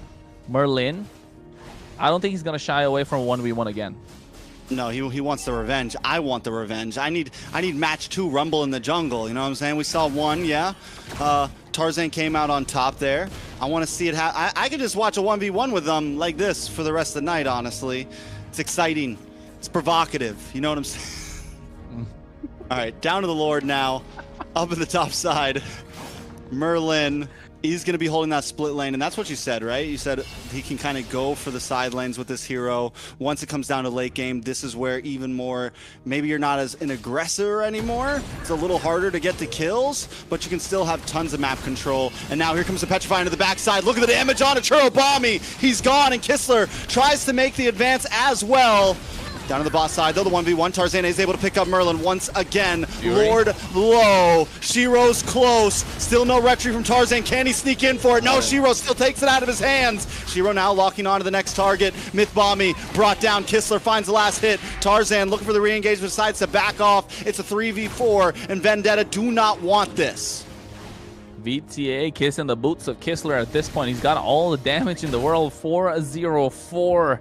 They have the front line. Merlin doing what he does best. Goes to the back line, finds the right target. Churobami on this Valir, just not showing up. The Lord is already marching on the top side. 10-9, 2k goal lead, 17 minutes in, and I think they're looking to take it all.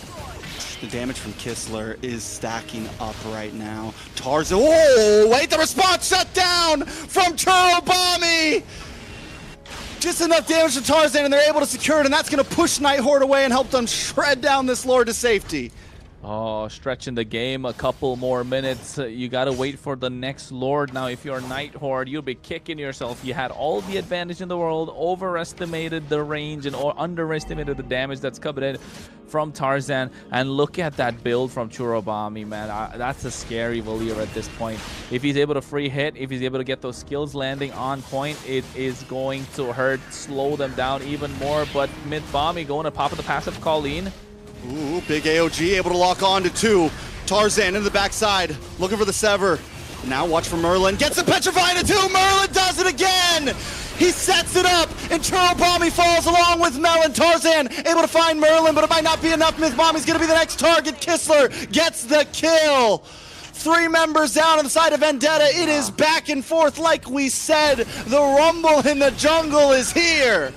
Oh no, Merlin, he's got to be the MVP. 5-3-6. He has been a monster. Now they're marching down the mid lane. They have the damage. Merciless by himself needs to defend. They're not going to let Tarzan recall. Yeah, Tarzan can't come down to base. The damage is just too much. They're going to be able to lock on, and the Night Horde secure game number 1. Oh my god, the damage that came through from Kistler. He didn't go down a single time. And not just that, that clutch Clint pick in the end. Oh my goodness, no one able to reach him whatsoever. And Merlin, that Benedetta working so well. Yeah, guys, I have to give props to the Benedetta pick. Really caught us off guard, but like Chronos said, I was a little bit questioning the Valier pick on the second phase. You know, they did truly just show out all the cards, right? And not only was the Benedetta able to, you know, get these plays in, get these petrifies in, and like the last fight, that was changing move right there. Not only that though, it gave space to the Clint to be able to do damage at such a long range pace, like almost untouched but 2 deaths down. But that was insane. A great game though from both sides, honestly. Like, I can't just give it up to Night Horde here. It was an amazing game, and the kill count wasn't, I mean, it's 11-14, but it felt like that could have been much higher the way these guys were fighting and the way that both teams were so good at just disengaging, not, you know, cutting their losses. I don't think there was ever a full team wipe. It was always 1, 2, max 3 members at a time. But Night Horde, all it took was that one big play from Merlin, right? And that's how a lot of those fights win. Whenever Merlin was able to make something happen, was able to shake something, Night Horde was coming out on top. Yeah, with the composition that they had, a lot of win conditions present for them, right? Especially with this Benedetta. Again, highlighting that Merlin on the Benedetta just opens up the possibilities and how they can approach the game, how they can approach the neutral objective, the early game, the late game, the mid game. Gives a lot of space to Kistler, and that's what he wanted. Went down only one single time. And that one time that he went down is when VTA really had a difficult time. And of course, taking a look at the highlights here, the first blood, Tarzan able to get that. And after that, VTA were looking aggressive. They were trying to be the aggressors, but Night Horde, this is where it kind of turned around, if you ask me. Yeah, no, I agree. Sorry. No, you're good. Go. I've already talked enough. I need to say No, yeah, I agree, because like we could see in like the early game, right? The early game on the side of Vendetta, they were able to take most of these objectives. At least the first 2 turtles were on the side of Vendetta, and it was looking good until, you know, we kind of forgot about the Benedetta, who was slowly creeping up and getting these lockdowns on the carry, and then soon after the Valier, there wasn't truly not really an answer for the Benedetta, you know. Yeah, there really was. And even when I mean, don't get me wrong, they could take out the Benedetta. Like, Tarzan was able to win that 1v1. There was times, but Merlin just did such a good job at finding angles every time. Just went untouched. This was that final fight, and this was legendary. This is gonna go down. This is gonna go down in Discord channels for ages. Tarzan's gonna say, "Yeah, you beat us, but I got you in the 1v1 at least." That is very true. and don't get me wrong. Like, I do think there were a little bit of hiccups nonetheless. Like we saw Tarzan on the Suyu was able to pick off the Benedetta at times, but I do think I believe it was the second or the last Lord pushing into the side of Vendetta. After they were able to clear the Lord, I think what really turned around the game was when we see here the Freya was showing bot lane, and then the rest of the team was showing on the opposite lane. I mean, I can tell why he's the MVP, but I see the disappointment in all 3 of our faces. We kind of were expecting the Benedetta to get the MVP. I mean, come on. He was an absolute monster, but still taking nothing away from Kistler on this Clint. He did prove to be the difference maker indeed. When the damage was needed, he was present to dish it out. The quick draws coming through, making sure he's able to melt down the front line, which was super important. But if it wasn't for that Bene in the back line, diving in the entire time, yeah, it would have been a completely different story. Yeah, Kistler did do a great job, and especially with the Clint. I mean, it's 2 off-brand picks that we haven't seen coming in from the Night Horde. And you said it, Kronos, when we look at the Night Horde, throw your papers out the window. They're gonna pick something a little bit different. They're gonna bring something that catches you off guard, and that's what they did here with both of those picks. I love it, man. I love it. Expect the unexpected, right, Ashley? Indeed, indeed. Just like how we're going to maybe, possibly expect a game 3. Because we're going to be moving on to the second game soon, where Vendetta has to show their true potential, correct? Yep. They kind of have to pull up, otherwise they're going to be on the 1-1 bracket, right? They're going to be on the 1-1 bracket. We don't, especially if you're Ashley, you don't want that to happen. So Vendetta, you want Vendetta all the way. Let's go. But with that kind of a draft, I think kind of overcooking it. With the Valier coming out early, I don't know. Yeah. I think premature. Yeah, I think that was definitely. I think that was where the draft started to get a little off. I think it felt good in the beginning with the Freya, but then showing and then also not only the Valier, they picked the gold lane as well. So you just completely telegraphed the whole composition. There's no flexibility anymore with and you have blue side, so you don't get a final flex pick, right? Red side is always going to have the advantage in that last pick. So you really need to try to like hold your cards as long as possible. And they just kind of telegraph the whole strategy. So I think that's what gave even more advantage to the side of Night Horde, to where, hey, we can actually pick something a little crazy here. We can get a little, like, we can push our limits here because we know that they're not going to switch things up on us. Yep, exactly. I do think, so Night Horde is one of those teams where we're seeing like unexpected drafts, unexpected picks, and hopefully for the side of Vendetta, they see this as like a little wake-up call, like, okay, we need to think about things more strategically on the side of drafting, per se, like the order of which roles are being picked, right? Very true. Yeah. Very true. I think just making sure you don't show your cards too early, like Trek said, and the order of it's super important. I mean, if you're really looking to go for a Freya in the EXP lane, then you could have gone for the jungle pick, gone for the mid lane pick, really throw a doozy to the opposition, throw a curveball, kind of put them in a difficult position. So, yeah, I think VTA needs to find a way to make this draft where head coach T needs to lock in. Yeah, Coach T, get it together, T. I'm blaming you for all of this. We're blaming you for all this. Yeah, it's all T's fault. Remember that. T's fault. Hashtag T's fault. We're jumping into draft number 2, though. VTA is going to be on the red side now. Night Horde on the blue. Basha Hildeban, nothing too out of the ordinary. Yeah, I do like the Baksha ban, because now that Night Horde has played the Fredrin, that kind of leaves up no more, rock hard tanky picks. Now they're left with a little bit of less options, so I do like that. Okay, so they got rid of the hero. Okay, they got rid of the Fredrin. Okay. Freya. I like it. Freya Jushin. I mean, VTA they have to ban Freya because they can't pick it anymore. That's perma-banned from them for now on. Wait, but like, okay, so Night Horde is first pick, right? Mm-hmm. So what happens if they leave up the Marcel and Zushin? I was gonna say, yeah. I think if I was Night Horde, I'd ban out the Marcel here. Or you leave. But Night Horde One is open. first pick, no? It's okay. Yeah. Let it go. It's okay. I mean, it's too much of a risk to take at this point. VTA is a strong opponent. You don't want to gamble. You're already gambling so much in your draft. You really want to. Well, they're doing it.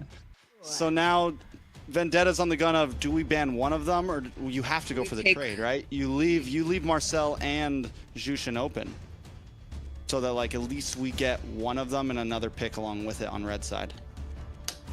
But which one would you rather have? Jushin. Really? I think Yes. I would have Marcel. Jushin's so annoying. Jushin just doesn't allow your mage to get into the game whatsoever. Yes, Marcel can be annoying, but Jushin is just too much to deal with. We already saw how you can stop the Marcel, right? We already saw how you can stop the Marcel. Needs to find a way to synergize that hero with others, but Jushin, they're giving over the Jushin, so there you go. I don't know, man. The Jushin, yes, it's good, but like there's mages that can't outrange it. I know you guys aren't crazy about it, but like the Farza was a pick to go against it before. The Eve was a pick to go against it before. the Zetian's banned out. Zetian is banned, but you still have Eve and you still have Farza with tons of range. Are they? We'll see. I like Eve though. Yeah. Eve. I also do think I would have preferred to take the Marcel and give the Zujin because like Marcel has just so much more to offer in terms of like taking objectives, stop engaging in fights sometimes, and yeah, like Chuck says, there are like answers to matching the Zujin in the laning phase. You know. I still wonder, is maybe in my opinion I may have just left, like if I'm Coach T, I may have left both open and gone for the trade, but we'll see because you get a swing back +1. You know, you get one of them +1 on red side, so we'll see. Uranus jungle. Are we talking about that right now? I think so. The flex is on. Could be Kalea. I mean, it is Kalea in the roam. Unless they have Kalea jungle, Uranus EXP, this is still possible. I've seen a Kalea jungle come out. It does work sometimes. So yes, the option is available. But if you're Night Horde now, what's the answer? You need to lock down something that can destroy them. Of course, I'm looking at the carry. Solid option. The Jushin provides a nice blanket with that Crimson Beacon for protection. So yes, I think carry, just lock it in straightforward. Don't think twice, and then go for the Guinevere maybe. Prevent that kind of a deny as well for Vendetta. Trying to think about if this Uranus ends up being jungle. Never mind. Oh, no, They go full U-turn, bro. I think I think it has to be a Guinevere pick right now. Yeah, it has to be Guinevere here for From Vendetta. who? From Vendetta. Has to be. Has to be. Yeah, you can't. I mean, not exactly has to be. It's really good, but then at least you're not giving the Guinevere to the Night Horde, right? But Guinevere is so solid again with the help of the Kalea. So yes, we can tell. Oh, it's amazing. I agree. Amazing. I agree. It's just that they have the option of flexing this Uranus in the jungle still. So mind games in the go into the second phase of the draft. I don't know. Yeah, I feel like maybe you leave the Uranus because honestly, even against the. Yeah, you leave it open. You leave the possibility to still keep this Uranus in the jungle. It wouldn't do bad against the Cho. Wouldn't do bad against the Jushin because of the consecration. Welcome to the greatest magic show of all time. It's probably one of the few junglers that's not going to get bullied by the Jushin. Harley didn't even get prioritized. Yeah, that's interesting too. Their hero pool is just different, man. I'm starting to know the hero pool is just, yeah, exactly. They're completely built different. That's why, like, when it comes to these two teams, I mean, yes, Night Horde especially, but even Vendetta, like, the normal is abnormal, if we may say so, right? To an extent, yeah. Yeah, so... But, or maybe these guys are the normal ones and some of the other, like, I think we're still early off in MCT to see what, like, really ends up being, okay, this is it, right? Because not every other team has been prioing Harley either. True. Like, we've seen Harley get banned out in second phase a few times. A few times, yes. There's the Guinevere being banned out. You were talking about it, Ashley, I know. But this tells me that this Uranus could be in the jungle. They definitely don't pick, if they're going to pick a jungle, it'll be last pick for possibilities of a flex. So right here, we're looking for a mid laner still. Eve is still open. Yeah, no, he's so terrible against the Esmeralda, though. I think it has to be a Farsa pick here. Farsa's a possibility. It has to be a Farsa. Lunox. It has Farsa. to be the Farsa. I think Man, no. I don't think it's... Your team is picking. Farsa, isn't it? High ground. That's the Farsa. Yeah. Gotta be No, high ground. Lunox would not do well here at all. Look at the laning phase if you match it up with the Chow. I mean, yeah, I guess the Jushin you'd have a really tough time, yes, but just thinking about the combos with the Kalia, that's possible. But yes, Farsa, of course, you want to match up in the laning phase. You want to be able to rotate much faster. So yes, especially when you're going for sieges, the Farsa is going to be great. We race towards the future. I do think the Uranus is gonna go to the EXP side rather than the jungle side. Oh, This is crazy. Fanny pick in the jungle for Shiro. Debut? Paired up with an Aerithel in the gold lane. Now VTA really has to think about it. Or do you leave the Uranus here and pick up more hard CC in your EXP lane? Because yeah, you need some crowd control now at this point. Kaja roam or Kaja jungle. Put Kalia in either or. And then put the Uranus in the EXP. Leomord. Yeah, I know. I was just thinking. I was like, yo, this team, if any team would pull it off, it's these two. This is looking kind of rough for Vendetta, I'm not going to lie. It is looking pretty It's rough. looking rough. Okay, man. Canadian Silence across the casting board. Canadian might have working out. I'm just thinking, like, what could it be? Because in this game, you know for a fact Nightheart are going to dive, and they're going to dive super heavy. And Vendetta need to scale to dish out any possible damage. So Mythbommy has a lot of work to put in, especially to prevent Shiro to come in using that title strike. Yeah, and Vendetta doesn't go for any more crowd control right when they needed it. It's a tough spot. Any last words, Ashley? I think depending on how early game goes, let's say Vendetta does well early game, I think that could be better news, because right now I'm a little panicky. We'll see exactly what happens. It's game number 2. Vendetta take a loss in the first one. Nighthorde sitting at match point right now. The draft is clean. Can Vendetta prove us wrong and take the win here to even the playing field? It is a game time, folks, and you know Shiro's looking to go in as soon as he hits a level 2. Who's gonna stop him? It's going to be a tough one, and I do like what Ashley said.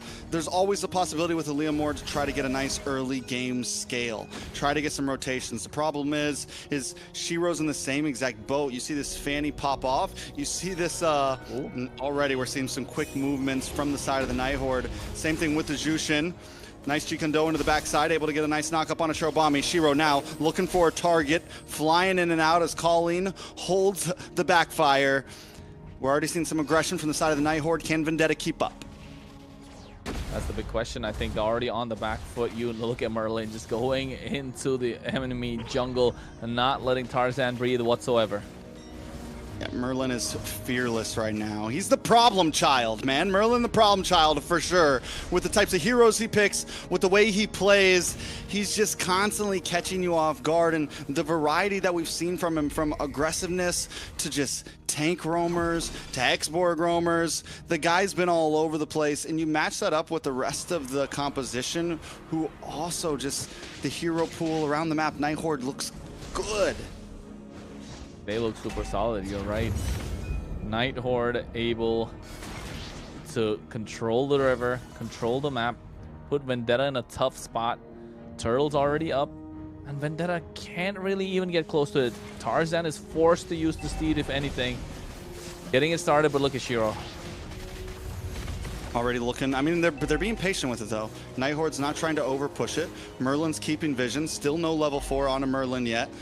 Colleen getting brought low here, Merciless chasing him down. He does have level 4, so he was able to use, he hasn't even used the Consecration yet, and as long as Merciless can do that, that's huge for Vendetta. If you can keep this Jushin at bay, that's giant. Tarzan able to get the first turtle. It's a big win for Vendetta in this early game. Big dub, just pushing out this Jushin the entire time. Merciless on this Uranus doing a fantastic job. That is another way to put the Jushin out of trouble. Oh, speaking of trouble, Melon was getting some. Melon, my guy, Melon the kid, Melon the rookie.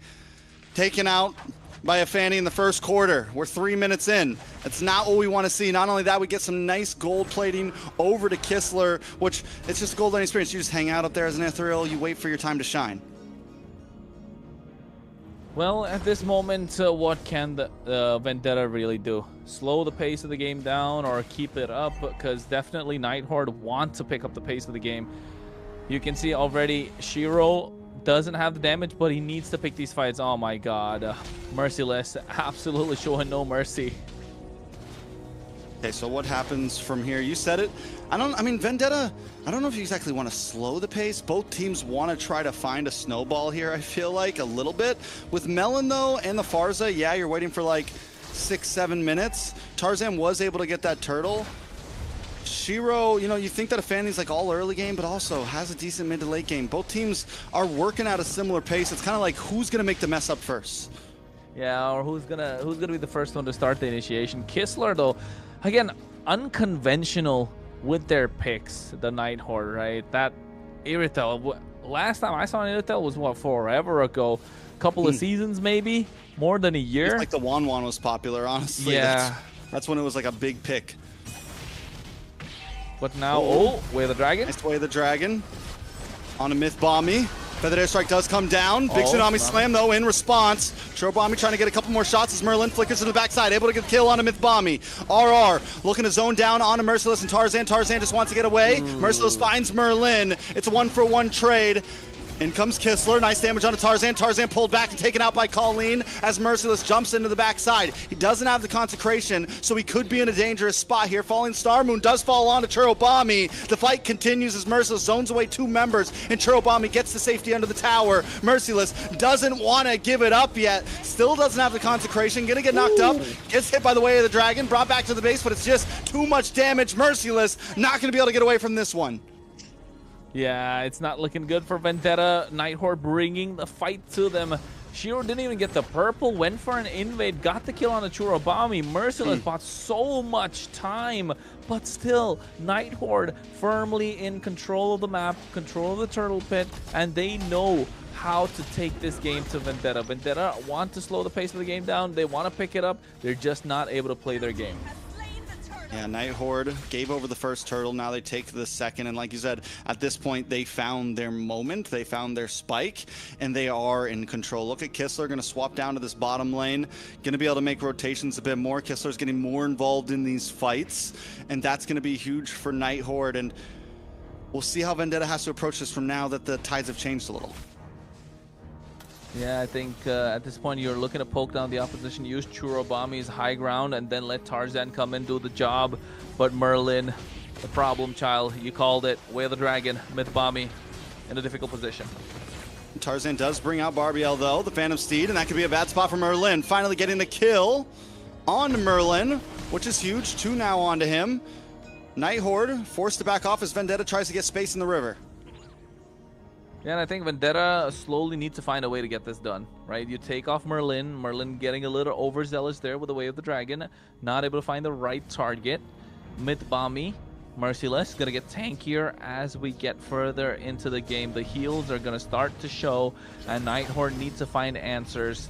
Kistler's gonna be super late game, not like the Clint where you do have consistent damage early, mid, and late. You just don't have that extra range. You just don't have the kind of protection, the mobility that you wanted. You get that in the form of this Irithel, but just not the damage.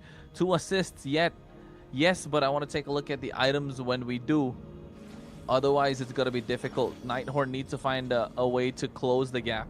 But Vendetta, not far behind. 1.8k goal lead on their side as well. I mean, they're behind by 1.8k. Melon still needs to get a kill. Maybe find a way to work the map for Vendetta, if you are Vendetta. Yeah, I mean, and they are working the map well. I definitely know. I mean, it's only 1.4k gold lead for Nighthorde.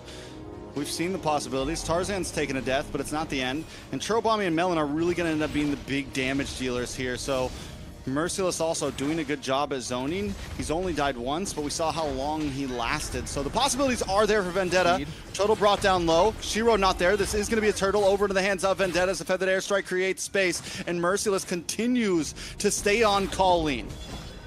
Well, RR goes in, Falling Star Moon as well. You can see the knockup coming through. Tarzan getting a lot of damage down, takes a lot too. Here comes Shiro. Kistler gets the kill there. Merlin continues to find these kicks, and not only just finds kicks, but finds them on great targets such as Tarzan. He's going to Oh. zone back Vendetta, and this is going to get a nice tier 3 in the boss side. Yeah, I mean, the Night Horde are taking this game into the face of Vendetta. And if this Irithel gets online early, Oof. yeah, Vendetta are looking for trouble. Melon hits his power spike, does get the golden staff, so you've got some sort of good news coming in on their side, of course. But how do VTA find the opportunity, right? Churobami is doing a really good job in this far, so getting those feather airstrikes on point, dishing out the damage. Tarzan is just not able to come for the finish, and we really haven't seen Melon pop off with the Blazing Duet either. So I think it all comes down to how they're going to be able to layer their skills. It's going to be hard to land those Blazing Duets. So many members of the Night Horde can kite back. You have Colleen, you have Kistler, who are never going to be still. Same thing with Shiro. Merlin's, oh, wait a second. Big Tsunami Slam. Feather Airstrike comes down, connects onto Merlin. But it's a lot of utility wasted just on a roamer. Kistler in a bad spot, able to get back to safety, though. Tarzan taking a lot of damage as well as a beacon comes out. Tarzan down. Kistler finds the final shot, and now they collapse onto Merciless as well. But a Blazing Duet onto 3. Can Melon save the day here? Looking for the target, trying to lock onto RR, but he can't get the final shots in. It's just a way to keep Night Horde away. Too much heal coming through. A lot of shields. They don't have the anti-heal coming in from the side of Vendetta. It was a beautiful Feather Airstrike. It was a beautiful Blazing Duet. He could have got a double kill. Just not there. Just not having the right items. He had they pulled the trigger. They had the power spike. They got the golden staff, but you needed that Sea Halberd to do something. Churobami's effect of the glowing wand, that life drain effect kind of went away. Tarzan put Kistler in a difficult spot and found himself in a difficult position as well. In the midst of 4 members, and then just got taken down. Kistler is slowly starting to rack these kills up, but here comes the Tsunami Slam. Benefcy does come out. Shiro into the backside, unable to connect onto anyone important just yet. Look at Shiro. My guy's all over the place right now. Stretching those cables. Now you can see Way of the Dragon as well. Feather Airstrike from Churobami getting a lot of damage. Mid-Bami has to get back to safety. And he does get back to safety, which is a good thing. And look at the response. Look at the damage. Ooh, Melon. Melon finally able to get something here on the chase now. Melon does get pulled back, but it's okay. Churobami with the Wings by Wings has his back. Shiro still unable to pull out any kills since the second. Yeah, I think Shiro not able to find quite a lot, but still hasn't gone down, still being a presence. That annoying fly that you want to swat away. Vendetta just not able to do that. Tarzan this time looking to get the steed perfectly on point. Melon comes in. Here's Churobami with the Feather Airstrike. Melon, man, just playing a great game. It's taking his time. Rookie of the year right now. Merlin unable to find an angle in. Vendetta and Merciless continuing to phase them away. Ults popped onto Merciless, but it doesn't matter. He's got the consecration. He's back to the safety of his team. Oh, Purify coming in clutch from RR just when the Tsunami Slam was locked in. So now you know he's not going to have that. Kistler either is not going to have it for the next push unless it's going to take a long time. So Melon, he has been crazy on this Claude. The damage is starting to come online. I want to take a look at the items again. Does he have the Malefic Gun? Does he have the Sea Halberd? That's going to be the big difference maker. Yes, they caught Kistler, but RR is going to be the massive problem. Only get the Trinity, and now they're going to pick the fight. Yeah, he doesn't even need it just yet. He's already doing a hell of a lot of damage. Shiro brought down low, unable to connect once again. Tower does fall. Imagine when Melon does get that Malefic Gun. Imagine when he does get that Sea Halberd. He's going to be even more of a problem. Well, yeah, I know. He's definitely going to be more of a problem. Here's Tsunami Slam connecting already. Tarzan with a steed. They get RR. RR goes down. A nice Way of the Dragon, though, to connect onto Merciless, but it's still not enough. Shiro with the cutthroat, but still unable to get the kill, and Shiro takes a Feathered Airstrike to the face and just gets away. Churobami has been coming in clutch with those Feathered Airstrikes, holding on to it till the perfect moment. Man, those cables are stretching from Shiro, and he's still able to make it out alive. Myth-Bami has been consistent with these Tsunami Slams, but 3 Purifies on the other side just make it difficult. Now you know for a fact that they don't have this purple buff. Shiro trying to go for an invade, doesn't find anything. So you know Vendetta kind of contained Shiro on this Fanny. But so far, with the Way of the Dragon, they're finding the targets, but it's not right. A lot of damage. Immortality does pop onto Merlin. Merlin won't be able to get away from this one. Final shot landed by Melon as Kistler gets a couple more free shots onto Vendetta, but the tower will finally fall here. Shiro does finally find a purple buff, I'm pretty sure, to collect something for himself, but until then, I mean, you're right, they've been containing him. Shiro is unable to really do anything major here. Now the Melon as well just picks up Wind of Nature. You're in even more of a comfortable spot. Looking good for both these teams. I mean, the gold lead right now, yes, in that pocket of Vendetta, 1.6k. Shiro finally gets the purple, gets the double buff indeed. Mythbommy looking to pick somebody off, but all three Purifies are online. And taking a look at the items, Fanny is there. Wind of Nature that you spoke about earlier on. Melon got that, but look at the build of Kistler. So much damage, so much crit coming through. If Melon decides to walk in without the Wind of Nature, he's going to get melted down. Shiro's job right now, just bait out the Wind of Natures, bait out some flickers, and maybe then we'll take a look at what Kistler can do once he's online. 3 seconds to the Lord. Both teams are looking to contest. Not a lot of difference when it comes to gold, but what they're looking to get is the far lane. Merciless shows himself. Will Nighthorde go for it? Merciless continues to be the member of this team that controls map, controls pace of fights, zones things away, whether it's far across the map or in the middle of a 5v5. It's something he's gotten so good at. Just got in the Brute Force Breastplate. Gonna help him be even takier against the Nighthorde here. Lord is getting low though. Feathered Airstrike does come down. Merlin gets caught by the Tsunami Slam. Melon able to get the kill, but Kistler steals the Lord. Tarzan doesn't want to let it end just like this as Churro Bomby and the rest of the team move down. Shiro taken out, caught up by another Tsunami Slam. And Melon comes in once again with a Blazing Duet. Merciless forced to back off as Kistler gets a couple more free shots, and Colleen and the rest of the team have to defend. I don't think they want to look for a push here, but at least they're not down and out.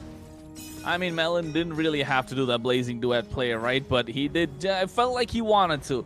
Just styling on the opposition at the moment, but able to get a lot of damage done. Getting 2 kills in his pocket off of basic attacks. You know this Pelea is coming in clutch right now, looking to lock down Merlin. For the entirety of 15 minutes, was trying to get either the Irithel, either RR, or either Colleen, but had other ideas this time. Locking down Merlin, getting the kill in the pocket of Melon. And next thing you know, you find Shiro, get a Tidal Strike, don't let the Fanny move around. Now Vendetta firmly in control. Now even getting that Malefic Gun. Who needs a Sea Halberd when you can penetrate straight through their armor, shred them down? And Churro Bomby on this Farsa has been on point. Even getting the Rapid Boots, get some HP regen back up, moving around the map much faster. Merciless have been annoying again. Look at the amount of time that Merciless brought the rest of the team. Tsunami Slam does land into the backside, and Kistler is instantly deleted.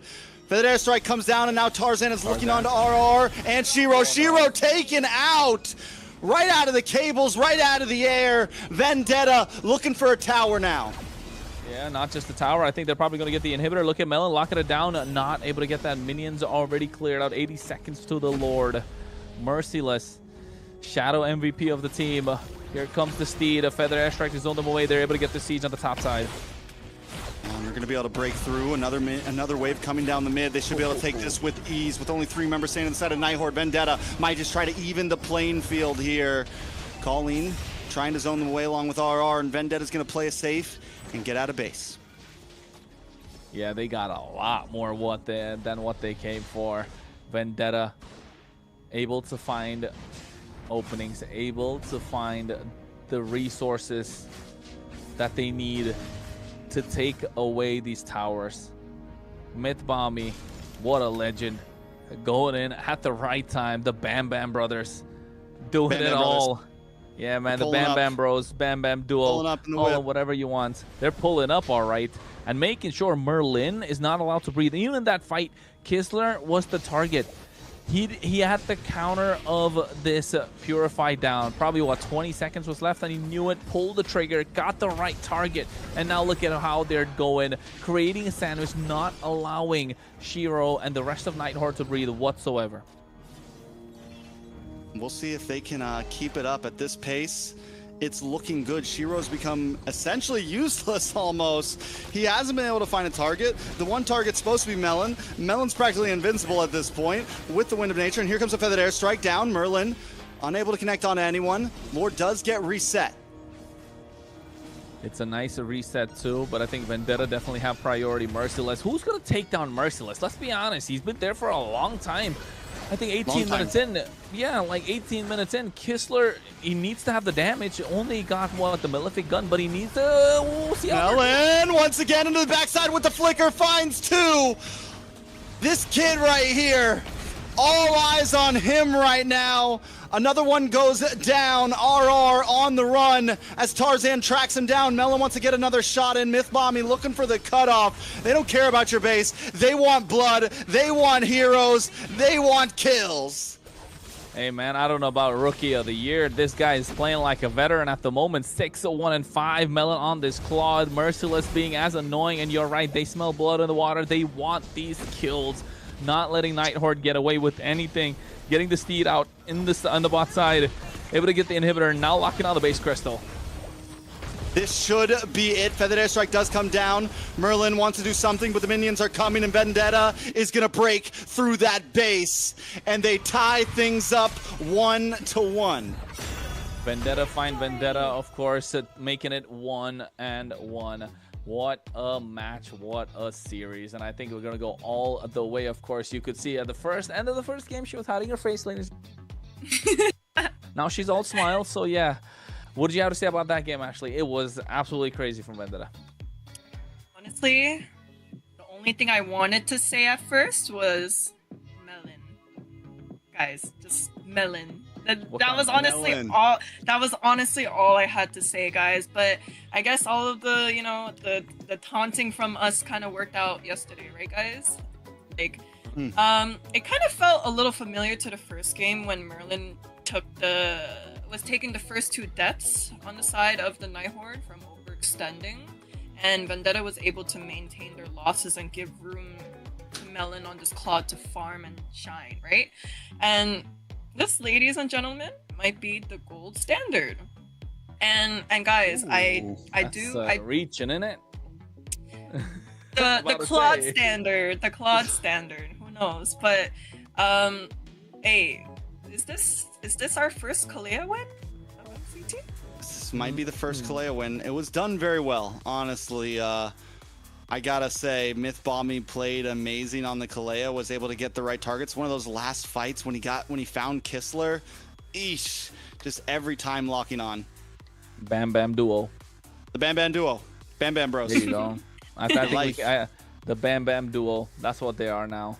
Melon though, like in the early game, I kind of kept stressing on the fact that he wasn't able to get into these fights until what, 4-6 minutes, and he's still not present in these fights, but finding the right time, finding the right opportunity. Yes, he went in when he got the golden staff around the 6th minute, but still not able to get a kill because they didn't have enough. Because RR was kind of to the point where he was able to regen a lot of HP back up, but you can tell once Melon wanted to go in, he had no hesitation, went in, dished the damage out, and got the kills.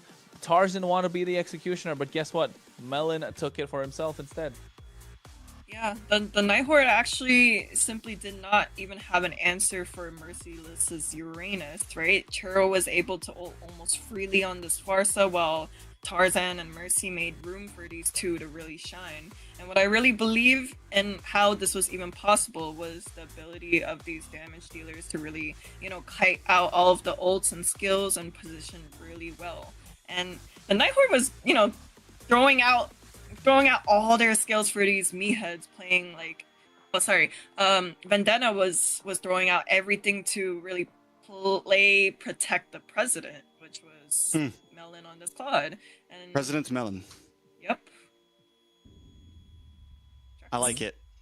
I mean, overall, Vendetta were able to bide their time in that match. They had a little bit of a rough start. Nighthorde had an advantage in the first few minutes, but once Vendetta found their groove, it was, geez, and I got to give it up to Merciless. I really feel like he was the glue that held them together through that match. When things were looking a little rough, Merciless was able to continuously keep this Jushin at bay, keep the fights broken up, and make sure that Vendetta never really fell apart in any of these big 5v5s.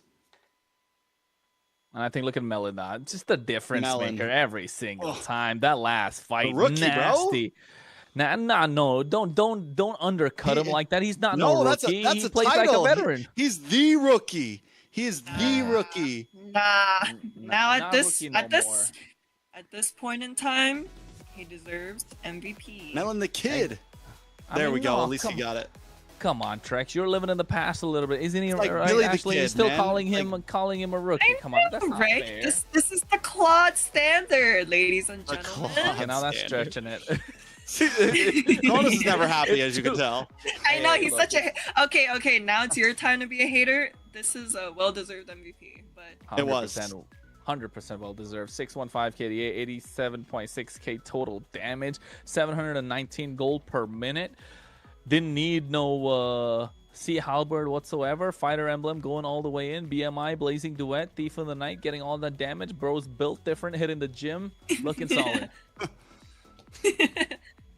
I gotta say, why do all these players have such big forearms? Like, what's up with that? Like, what is the angle they are hitting? Because I gotta start hitting my photos at that angle.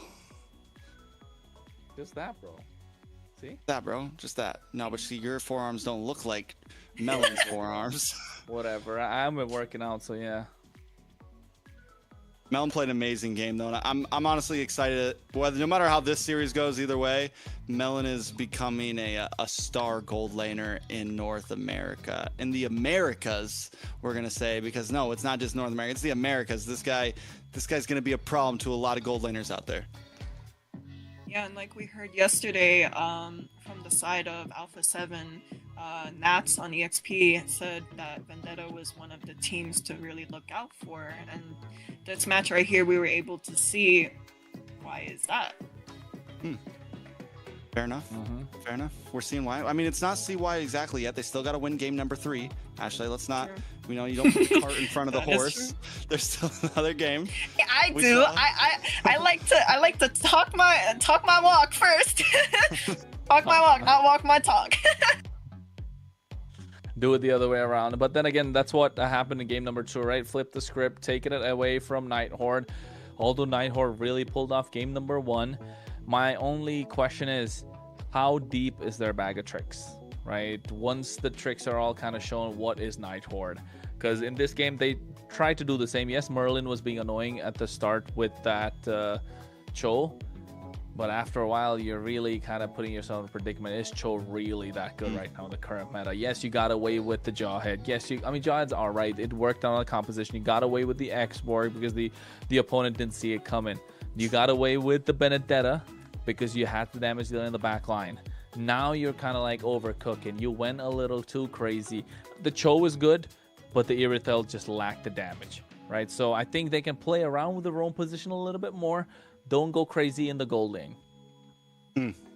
I think their composition was good, like the Cho's not, but they really needed to pop off, right? Like the Cho, they had to keep up that pace that they had in the beginning, and it started to fall off. They weren't able to continuously keep pressure down. So the idea was there, the execution did not connect. Yeah, and while we were a little bit questioning the drafting from the side of VTA because of the Fanny pick, like, there wasn't really a specific answer for the Fanny other than the Kalea maybe, right? But we forgot to mention that there wasn't an answer for the Uranus on the side of the Nighthorde. I agree that Uranus is absolutely crazy. That's just a cracked hero. If you don't know how to shut him down, Merciless was just crazy on that. Not letting the opposition breathe whatsoever, man. How could they really look to get Melon on the Claude if they weren't able to get that Uranus at all? That's my question, right? I think not able to layer the skills, not able to follow through whatsoever. So at this point, if you ask me, with the draft coming through, it depends on which side they're on. Oh wait, they're sticking to their guns. Vendetta go for the blue side again. I like it. Who's next? I mean, have they just been... What is rule of thumb right now? Does losing team pick, or do they just swap back and forth? I can't remember. I think losing team picks. Losing team picks? Yeah. Okay, So Nighthorde goes for second pick this time. which I feel like most of the losing teams have been going for blue side. It's been the more common choice. For the past week, it has been, right? Not just here, but even in MPLs across Southeast Asia, blue side has been coming across with more wins this past weekend and this week. So it started off super strong on the red side, but now all of a sudden it's been blue. Yeah, guys, we're also all literally on the blue side right now. You know, blue backgrounds and all. Not you're purple, whatever. Yeah, you have the cool background. Okay, you guys are colorblind. I'm on team blue. Fair enough, fair enough, fair enough. All right, so Freya ban, Basha ban, Sun ban, Jushin ban this time from Night Horde. They're not going to let that one through. We still have the Marcel open. It's going to have to be a Marcel ban from the side of Night Horde, most likely here. 100%. And yeah, and after that, it comes down to Harley's still open for both teams. Should be Harley first pick, Vendetta. Barely- Whoa, but then the Sora is also still open too. True. AKA Valentina, yeah. I mean, we might as well just say Valentina instead of Sora. Very true, very true. So, but I think Marcel just too much to let go of. Ban out the Marcel. Oh no. Okay, they're pulling a... Trades are on Valentina, or are they go for the heart? Or no, Marcel's open. I know, that's what I'm saying. Marcel, Valentina, Sora, or Harley. Do what U2 or do what Influence Rage maybe did. You go for the Harley. No, So- Ashley already said Marcel's OP. Obviously, if they listen to Ashley, Vendetta is gonna go But for Marcel. I'm not the coach. T is. Coach Look, T, look, so that- okay, look. So on the... Okay, yeah. Okay, so they Valentina, pick up super the strong. Because I was thinking if VTA picks up the Marcel, right, that would leave open the Harley and the Valentina. Harley on the Night Horde, right? There's got to be Harley here. No, I'm saying like Marcel Harley, is still Marcel, open, boom, guys. boom. Yeah, there's no... No. Uranus, okay. Uranus. Okay. Hey, I What's mean, going on? What dimension? I did don't fall mind in? it. I don't mind it. I like the Uranus. You're not really giving a lot to the Valentina.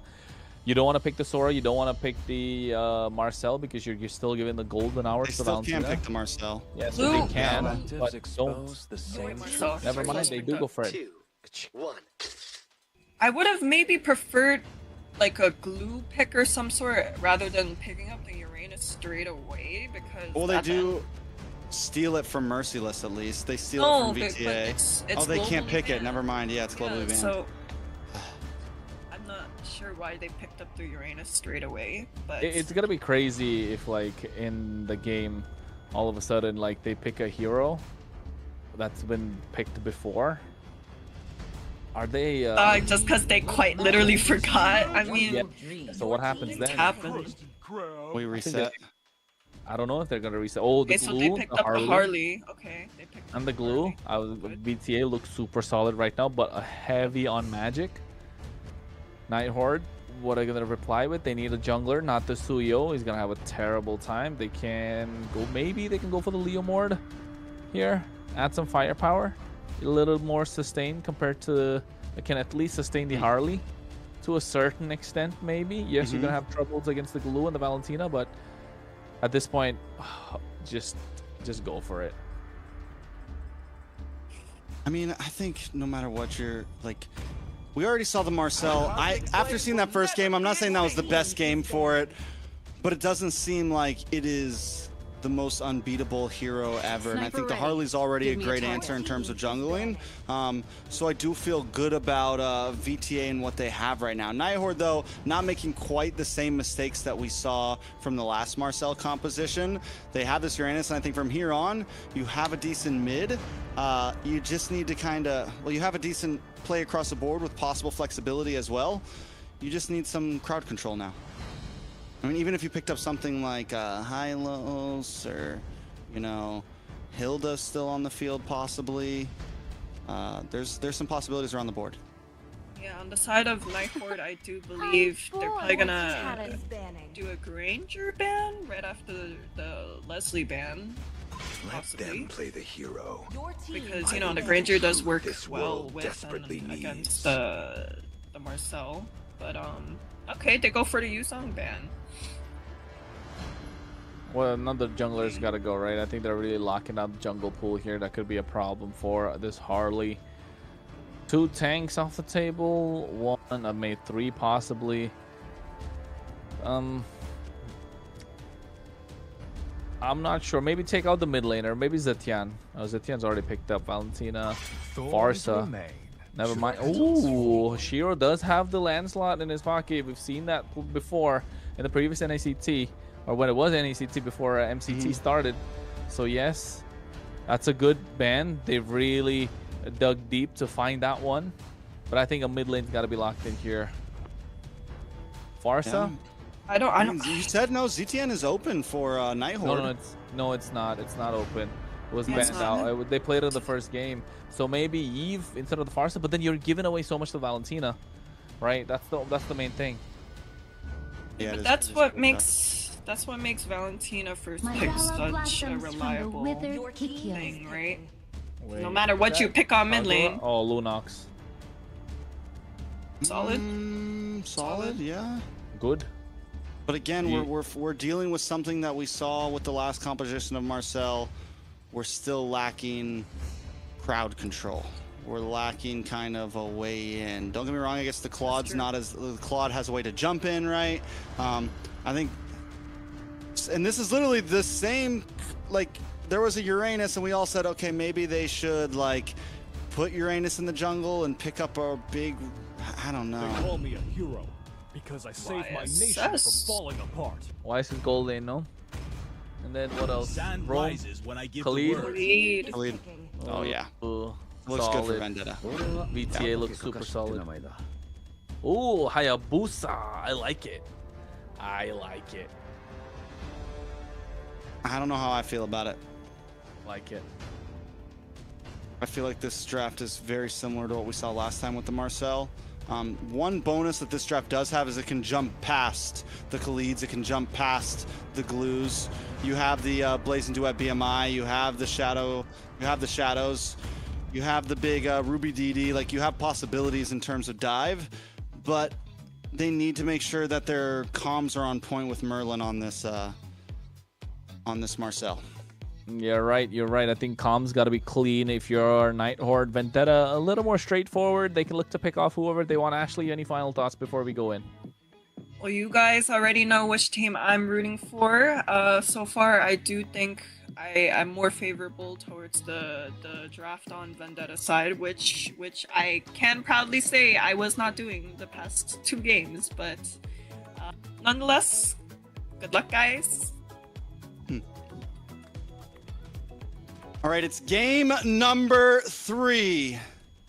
1 game to decide them all. This is Vendetta going up against the Nighthorde. It's gone 1-1. This right here, Kronos, is a rubber band match. It's back and forth, bouncing off the ropes. Who's going to take the final blow? You can already tell Shiro's having a tough time. Myth-Bomby going in. Where's the Bam Bam duo? I thought if they went in together, they were probably going to kill. I mean, it's definitely up in the air at this point. We'll see exactly what happens. Nighthorde, though, with some nice early aggression with the damage on him. Myth-Bomby will... Oh, Churro-Bomby! That's the Bam Bam duo! There you go. That's what we were talking about. Get the poke down with the Khalid and have this Valentina get that finish. And now you can tell instantly Nighthorde are behind the 8-ball. They even give away the Lava Golem, possibly even the Beetle. Nighthorde not looking good. You want to slow down a Hayabusa, this is how you slow him down.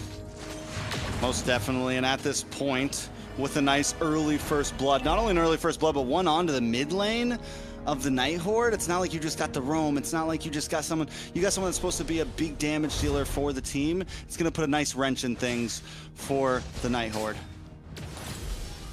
Yeah, they got to go back to the drawing board. At least think about it for the next few seconds. Find a different answer, because you're not going to be able to contest the river. That Khalid Valentina combo that I spoke about early on, especially to control the river, is so hard to beat.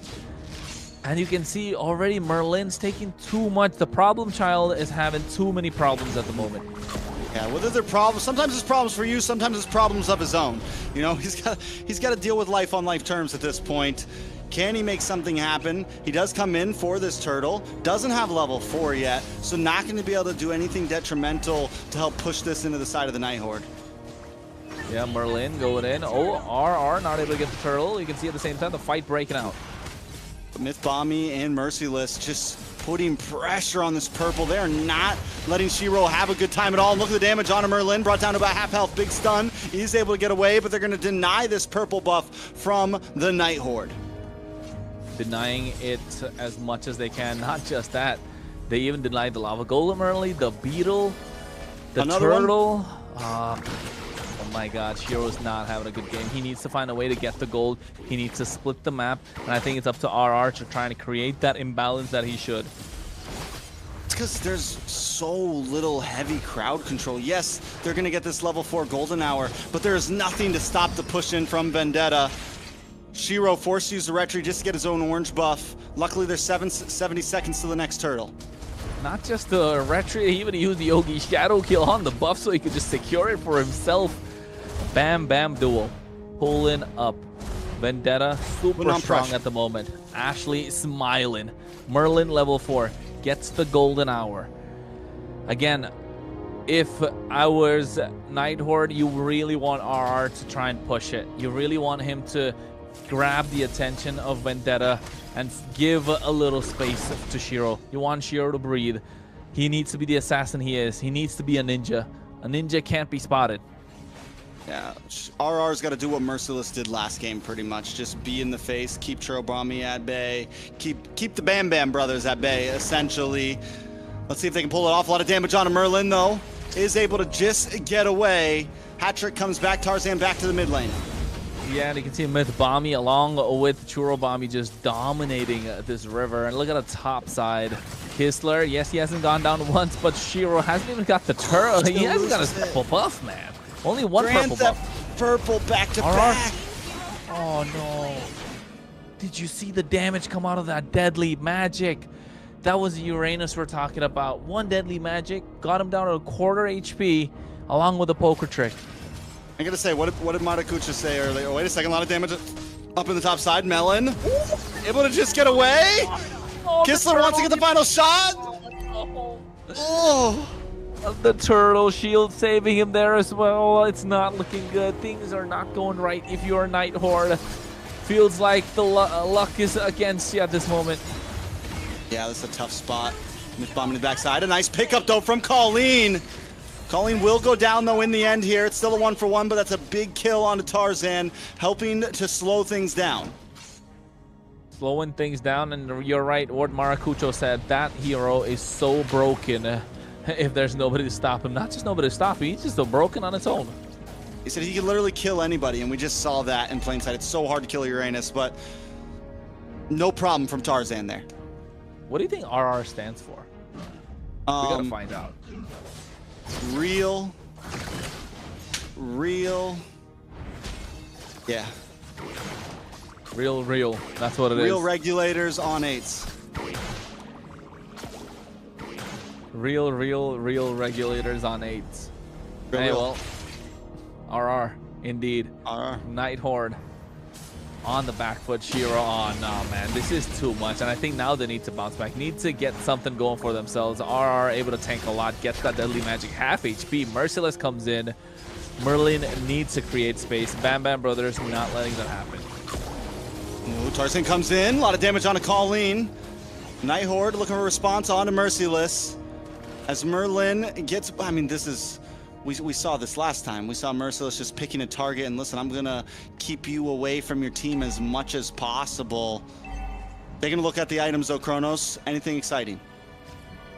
The only thing is that Shiro didn't even get nothing. Not a single item. He hasn't built no War Axe, no Hunter Strike, no boots. Only got the socks on. Not a chop suey ability. He's just got pieces. He's looking to find and put them all together. That's the one that I'm looking for.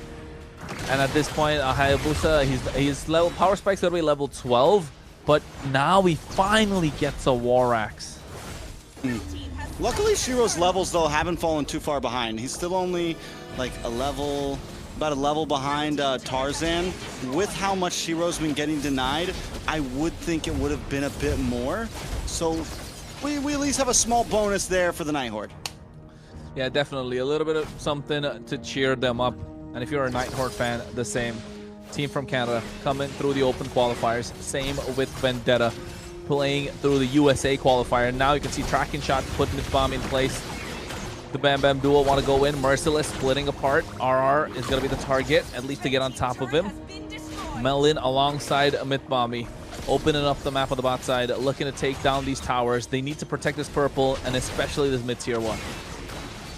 All right, so Churobami is going to get caught by the golden hour. For the rest of the team there, not to follow up. Nice shadow comes in. Shiro able to find Mythbomby. Blazing duet from Kistler, but he instantly gets the lead, and Tarzan takes him out with the deadly magic. And now Merlin and Colleen are on the run as RR tries to keep them at bay down to the boss side, though. A couple shots from Tarzan onto Shiro as Shiro tries to defend the tower. Nah, man, Harley, you can't let that through. It's too much. It's criminal the amount of damage that he does at this moment. And just, it's not just damage, it's movement. It is the whole package, right? You can even get decent shred on a siege if a Lord's coming at you. I mean, overall, it kind of has it all right now. The Harley has been a monster across the board. Yeah, it definitely has. Got the Lightning Truncheon Genius Wand as well at the same time. Take a look at Colleen. He's got the glowing wand, looking to get that Genius. Hunter Strike in the pocket of Melon. So you know damage is slowly starting to show for both these teams. They're not far behind for the damage dealers especially, but Vendetta overall 4K ahead, and they pick him off again. A lot of damage, but I think overall it still feels like Night Horde. I mean, is there a chance? We saw how well the Claude did last game with the possibility of coming on, but Kistler hasn't gotten any kills. He's fallen majorly behind. I don't even think he's even close to his Trinity. Maybe 2.5 items in, maybe just 2 items in. I'd love to see exactly how it looks. First Lord is going to easily go into the hands of Tarzan here, and Night Horde just stays on the ropes.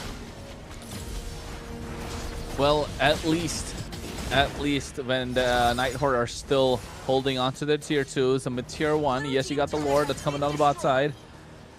Consecration pop from RR.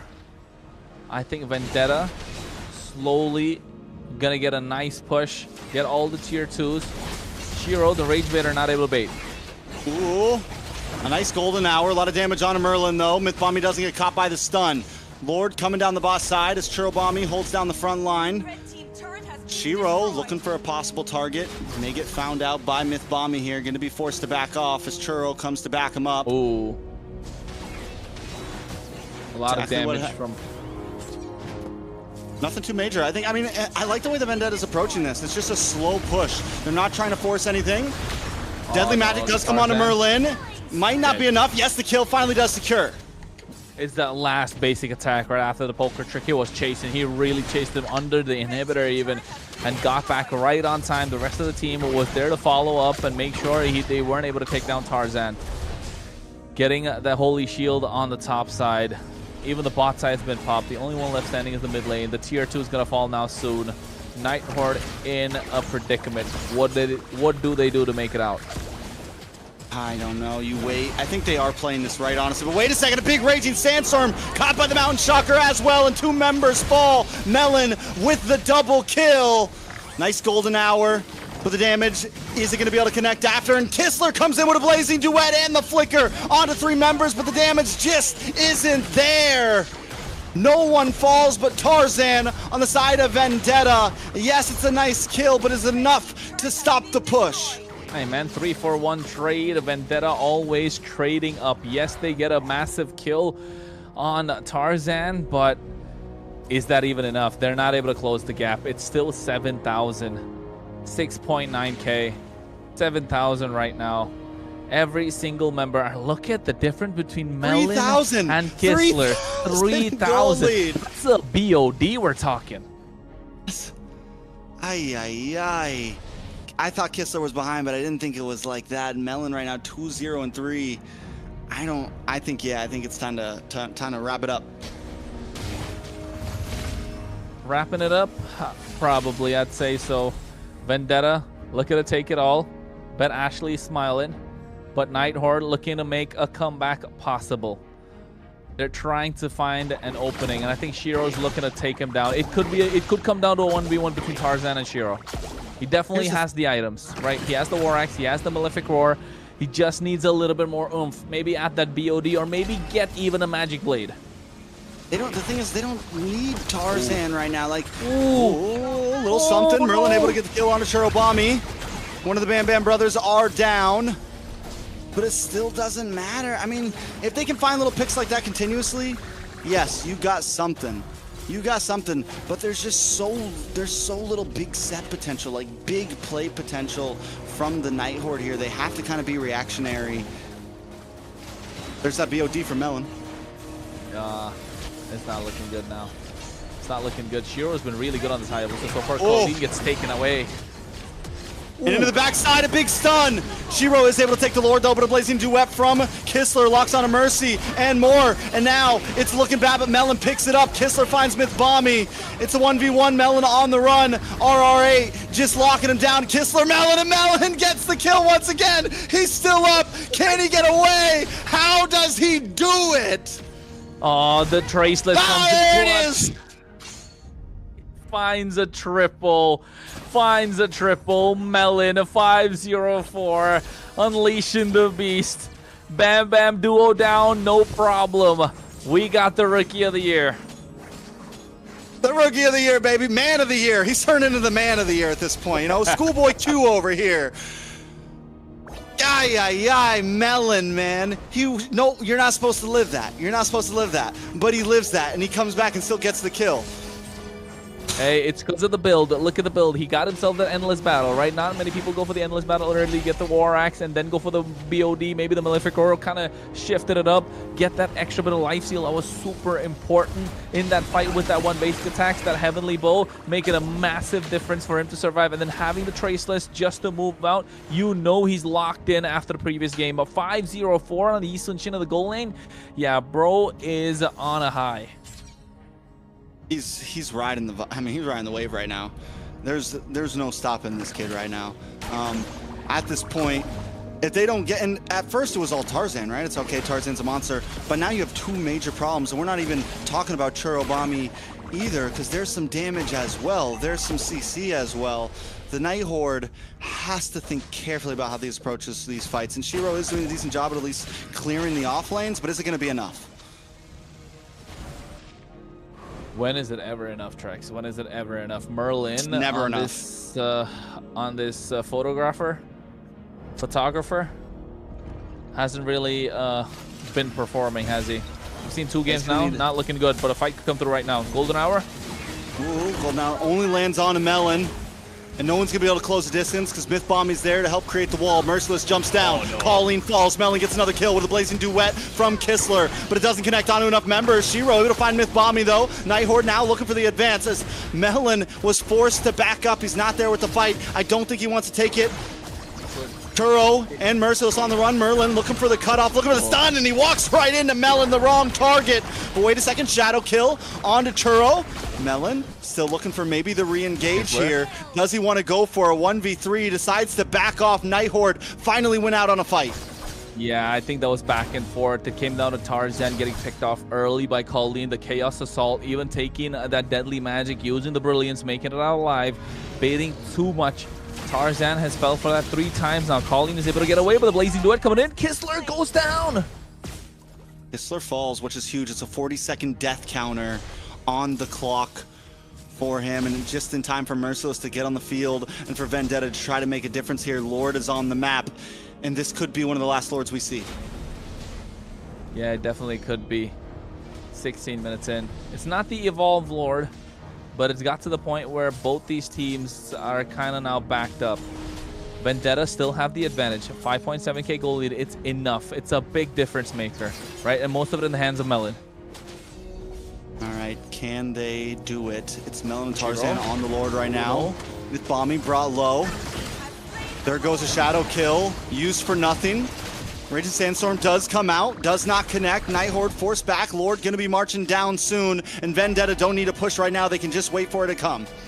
I loved what MLBB did there, right? He was able to use the quicksand guard right next to the minions when he knew Shiro was visible. So the Ogi shadow kill, get the damage split apart. And thanks to that, you can see MLBB was able to survive. He even had the Sea Halberd. So yes, if it was just MLBB by himself, it could have been all Shiro. But now that's what they're looking at. A Night Horde facing down the barrel of a shotgun. And Vendetta are the ones to pull the trigger. Lord coming down the bot side. Will they be able to finish? All right, Night Horde is on the defense. They do have some shred capabilities with Colleen and Kistler. Vendetta still have to watch about how they approach this fight.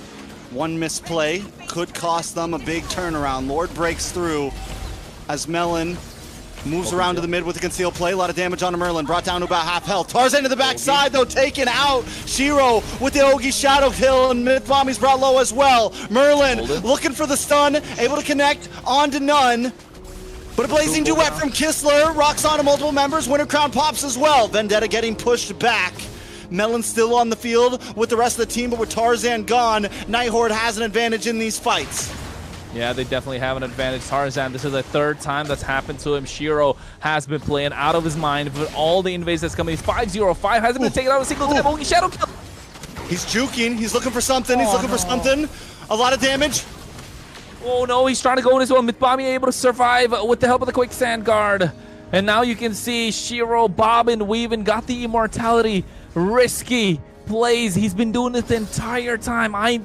This guy's been rage baiting, man. We saw that yesterday with the Guinevere. He's doing it again tonight with this Hayabusa.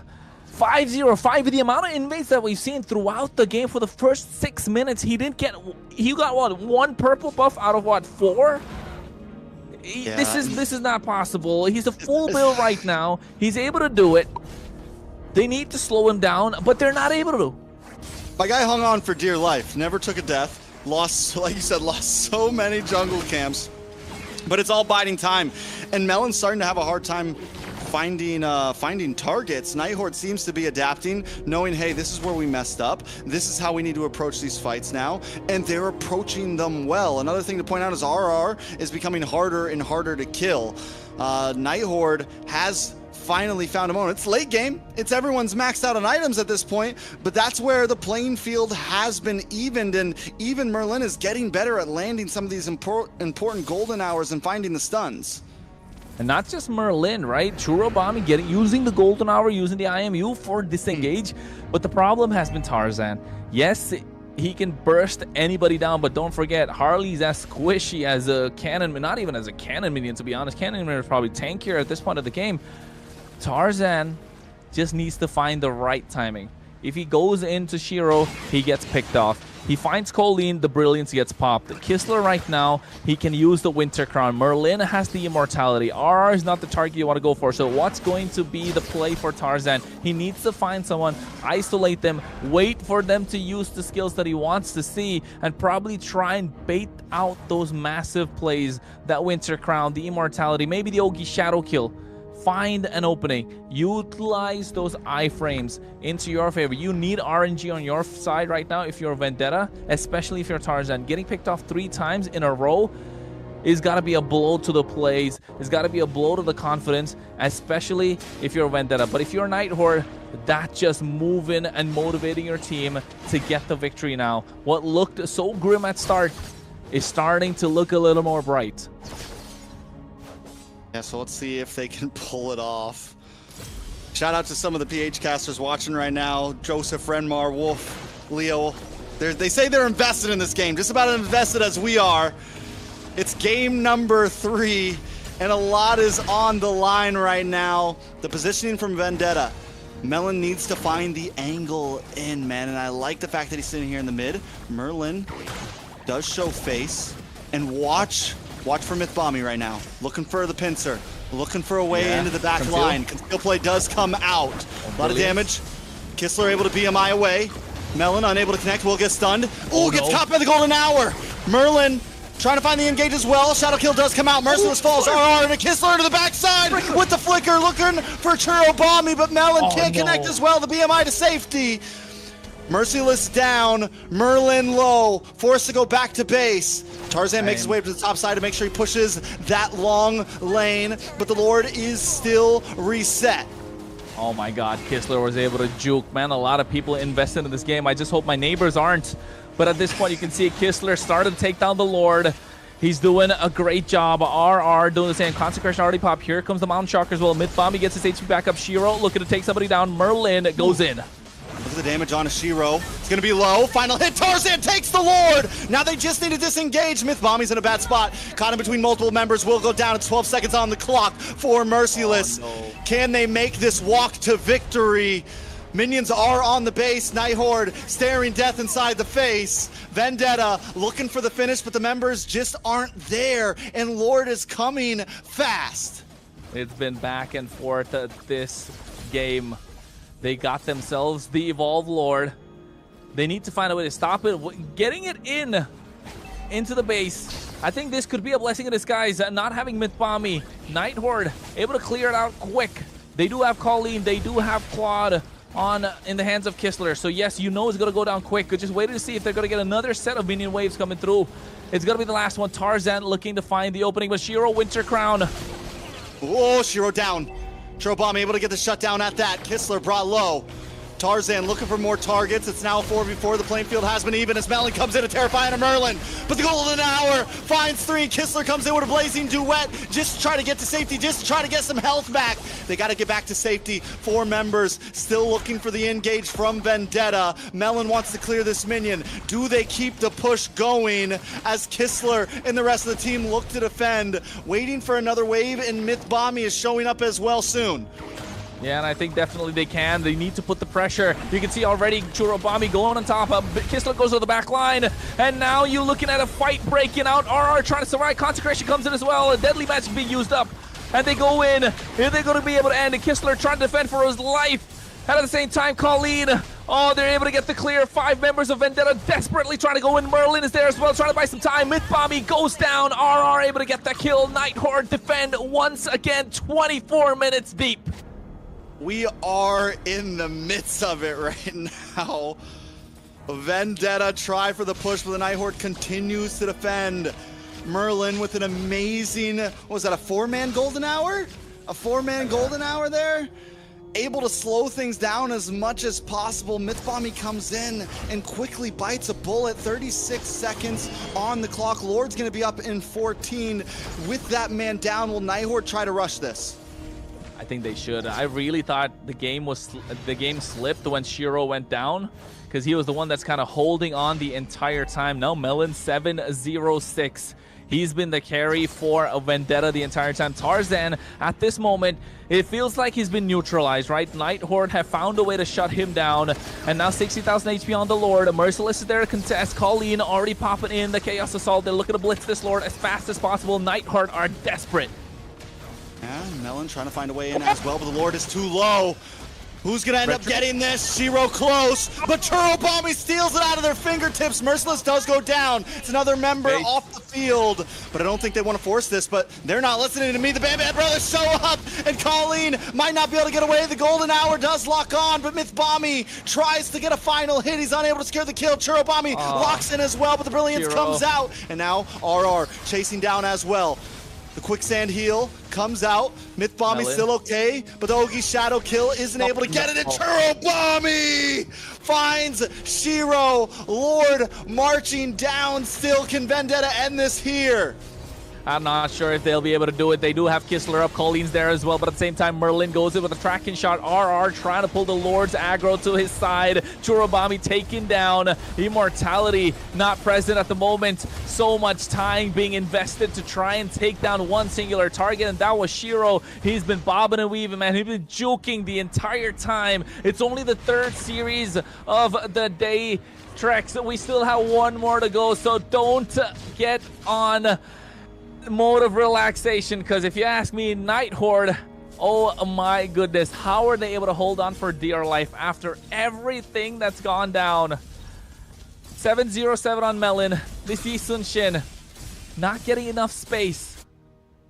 The Nighthorde. what keeps happening is Vendetta's committing so much to get these lords, right? And yes, they're getting the lords, but they always trade someone for them. And Nighthorde's doing a good job. It's like, fine, you can have the lord, but we're at least taking 1 or 2 of your members with us, and that means Vendetta can't get a full push. And the timing on the lords is so forced that they can't do it super early. Not just that, Tarzan as well, right? Again, has it been like? Has it been 15 minutes, or rather 10 minutes since he's got a kill? He was 5, 1, and 3, if I'm not wrong. Just got 1 assist in the past 10 minutes when we know Harley's kind of broken. So clearly, Nighthorde have found a way to deal with the Harley problem. The only thing they can't deal with is Melon on this Yi Sun-shin. When he has the space, he's able to kite out with the help of the Traceless. Nobody's able to get on top of him. But the problem for Nighthorde has mainly been the Bam Bam duo, MLBB and Churro Bombi.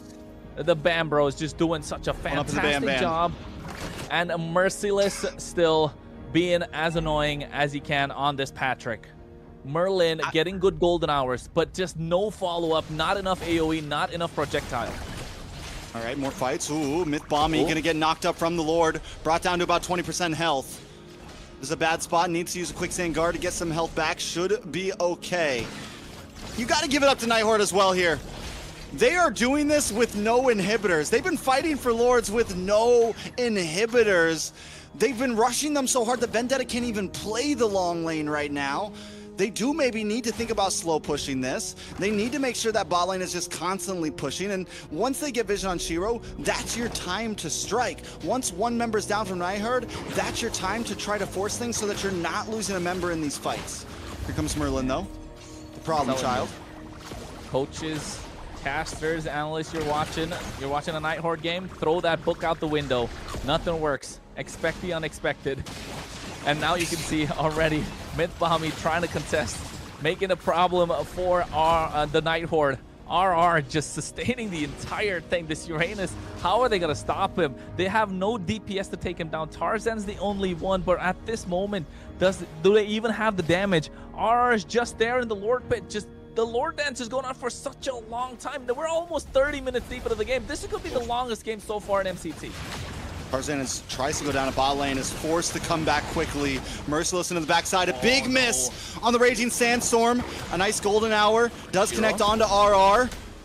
Lord down about 20%. This could be the one that matters. MLBB, immortality does pop. Tarzan into the backside, trying to get a deadly magic onto any target, but Kistler with a blazing duet still doesn't output the damage just yet. But Tarzan still secures the Lord. Winter Crown does come out. Tarzan taken out from Shiro though, as Melon on the backside is attacked by Nogi. Shadow kill, and Merlin tries to lock in. The immortality pops. Members of Vendetta are just trying to survive at this point. Melon survives once again, 7-0-7. How does this guy do it? And now Tropa. Oh, but wait! The base! Minions on the base! How did I miss that call? No, the fights I'm not ready. Intense. The fights were so intense. Oh my goodness. We both were looking at the Lord. We were trying to see how are they going to end this. Were they going to be able to take it? But it was just to prevent them from getting the base crystal. Going back to defend. Oh no, my neighbors are knocking my door, man. This game was totally worth it. But oh my goodness, back and forth. I feel like a failure as a caster that I didn't see those minions, but I was so locked in. I'm sorry to the viewers. We didn't get the big shout. We didn't get the big, but golly, what a way for that to end. Yeah, it seemed like production also didn't know that was happening, because I don't think anybody was watching and expecting that. But yeah, I mean, it's kind of hard to say who really deserved the MVP. Was it the player? The minions? Was it the minions, right? Oh no, Nighthorde, what did they do? They found a way to deal with all the problems. Yeah, they went back. I'm just taking a look at the replay. No, the minions were just I'm looking at it now. They side. sent back Lunox. I'm looking at the replay right now. I have to see what happened. They sent back Lunox, but it just wasn't enough. Colleen goes back. Ay, Ashley, take us through this. We're spent. Hey, do you want me to start from beginning to end, or All right, let me start. Talk about Whatever some you builds, wanna talk do. about some items, talk about Melon, talk about Vendetta, talk Whatever about you Okay, wanna well, do. clearly, you guys are kind of shocked with what happened, but okay, let's talk from the beginning, okay? So as of right now, we got 2 Marcel pickups, and 2 losses on it. You know, I'm not too sure if these teams are confident around, you know, drafting around this Marcel, or maybe even just the lane pressure to worry about. But yeah, clearly not a lot of people were expecting the game to finish that way, right? So minute 1 was already just a domination from the duo mid, the Bam brothers, whatever you want to call it. Bam Bros. Bam Bam. Yeah, the duo, Bam man. Bros, Bam, right? Bam Bam Bros. You Bros, can't call the them Bam Bros. Bam Bros. It's gotta be Bam Bam Bros. Come The on. Bam Bam Bros. Okay, my Bam Bam bad. But, you know, like ultimately Churro was able to shine on this Valentina and was showing the world that, you know, arguably he might be the best mage in NA. And and as for someone who's been refusing to pick up this YSS for many months, and that's a fact, Melon was able to, you know, lock in the pick and really do well against this Claude that was, you know, getting a bit of farm. But ultimately I do think on the side of Vendetta they had a better source of macro thus far. The MVP will go Who is it? to Um, Melon. Oh, had to be, right? But Has to be. honestly, Gotta be guys, I think wins. Fair enough. I mean, honestly, yeah, the minions, the whole team, overall, just what a series. Totally worth it. And not just that, Trex. We got 1 more to go. Hey, 1 more to go with the MVP for Melon on this Eastern Shin. Clean, crisp, using the traceless at the right time. The Mountain Shark is providing vision wherever he goes. He's there dishing out the damage. Heavenly Bow goes in, gets out, and you can see he's able to kite at the right time, maximizing what this Eastern Shin can do. And this is what we're looking at. This is a play where he got Kistler, almost able to get RR. Gonna go down again with the traces, goes back out, looking to go back in, but Churobami got the job done anyway and finds himself a triple. Melon 707 clutch on that Eastern Shin. I'm speechless. I'm speechless right now. What a legendary way out. Right, guys? I mean, hey man, get it how you can. Vendetta deserved it. It was an amazing series from start to finish, from game 1 to game 2 to game 3, to bring it to that distance, have trouble closing it. But when in doubt, you know, you just call up the minions and they get it done for you. But that's what I mean when I say like lane pressure. It's not all about the team fights, and having that control, having the lane pressure got them the game. Yeah, and like, it's just, I know you two are shocked, but at the end of the day, you know, what makes these players able to come out on stage and play their hearts out is just being able to adapt to the pressure, right? You know, because the last Lord, we were able to see Tarzan hit that retro when it most mattered, right? Because that was the most important Lord. That was the most important, right? And I know you guys were a little bit locked into the fight that was going on, that we were able to see the minions ending, right? But I have a interview coming online with you guys, and you know, this man might not literally be the myth, but the legend himself, Merciless. And before we get started with the question, fun fact, guys, Merciless was actually the player I've known the longest in the history of ML. I was playing with this guy since he was like 12 or 13. But how you doing, Mercy? Hello, congratulations. I'm doing good. Thank you. You guys had the same Discord image for like 5 years, hasn't it? Yeah. The chicken nugget. Yep. How we feeling, man? How we feeling? Feeling 3 good. games down the line, like 20 minutes plus on multiple. I'm feeling great. I mean, I couldn't believe it. Those games were so long. It was just a battle of endurance at that point. I like to hear it, man. It was a battle of endurance for all of us, honestly. I would have a Kronos. You got questions, man. I'm fried after that. That was. I'm not gonna lie, bro. I know grasping you're my mind. spent. I know you're spent because I was so locked in on the Lord's HP in that last fight. Like, okay, who's gonna get it? I'm looking at Tarzan, looking at Shiro on the other side. It's like, are they gonna get the retri battle go? Who's gonna get the better of it? And all of a sudden, you see 5,000, it drops down 3,000. The retribution comes in. All of a sudden, Tarzan gets it. The fight goes on, and next thing you know, the base crystal just crashes. Right at that moment, what was the call from you guys? Because I know you were looking at the minions anyway. You saw the pressure. What was it? Right after the Lord, when we lost the Lord at first, the call was to back at first, but then our jungler Tarzan, he saw like, oh wait guys, the minion, and then we all instantly turned around and started chasing them again, even though we were down like 2 players. You know, at first I was like, I don't even want to go back in. You know, we were down. Let's just cut our losses. Yeah, like, and let's just defend. But the second I look at me, I'm like, oh shoot, it's time to go back in. And you know, it was all thanks to his call that we were able to just go back in like that.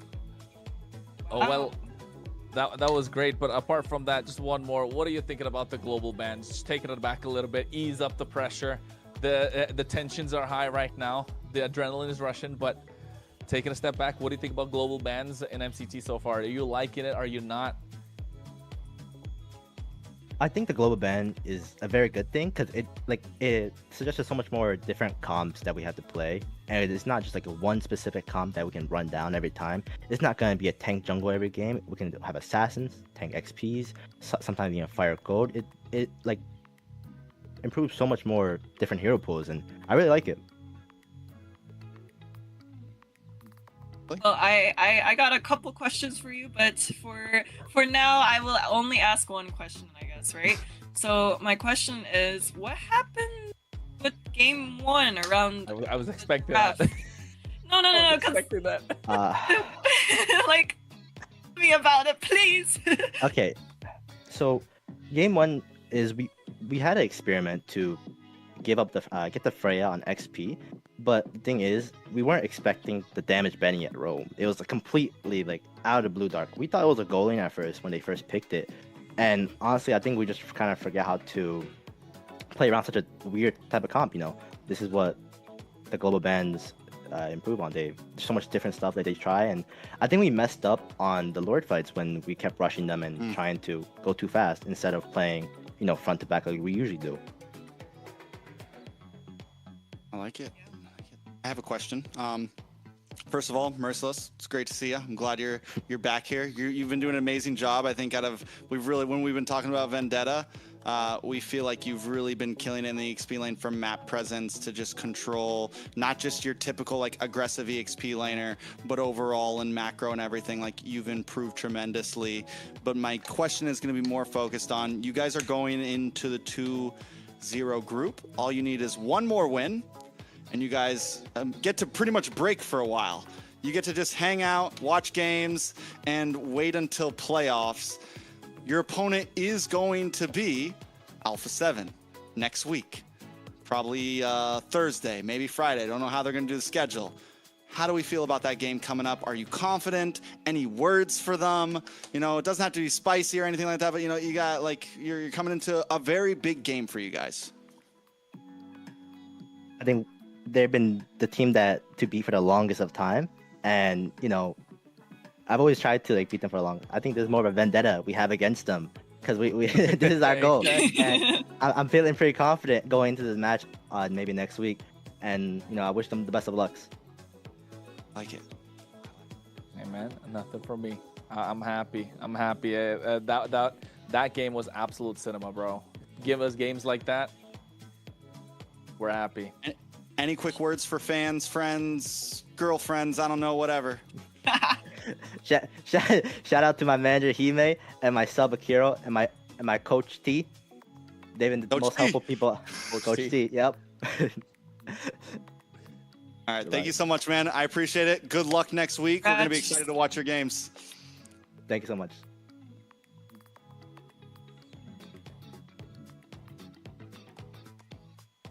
Sheesh. What a great... Ashley's all smiles right now. Suddenly I have a lot more energy. Yeah, I mean that yesterday by this time I was like, I was running out. That game just pumped me up. I'm ready to go a couple more series. You guys ready, production? I mean, let's just do that. Let's just do the Alpha 7 game and Vendetta game tonight. You know what I'm saying? Yeah, why not? Why not? We're ready to go. Okay. All right. Let's Let's stop reaching out there for a second. We still have a series left. I mean, after that action-packed series, right? It's been back and forth, off-meta picks, curveballs shown all across the board.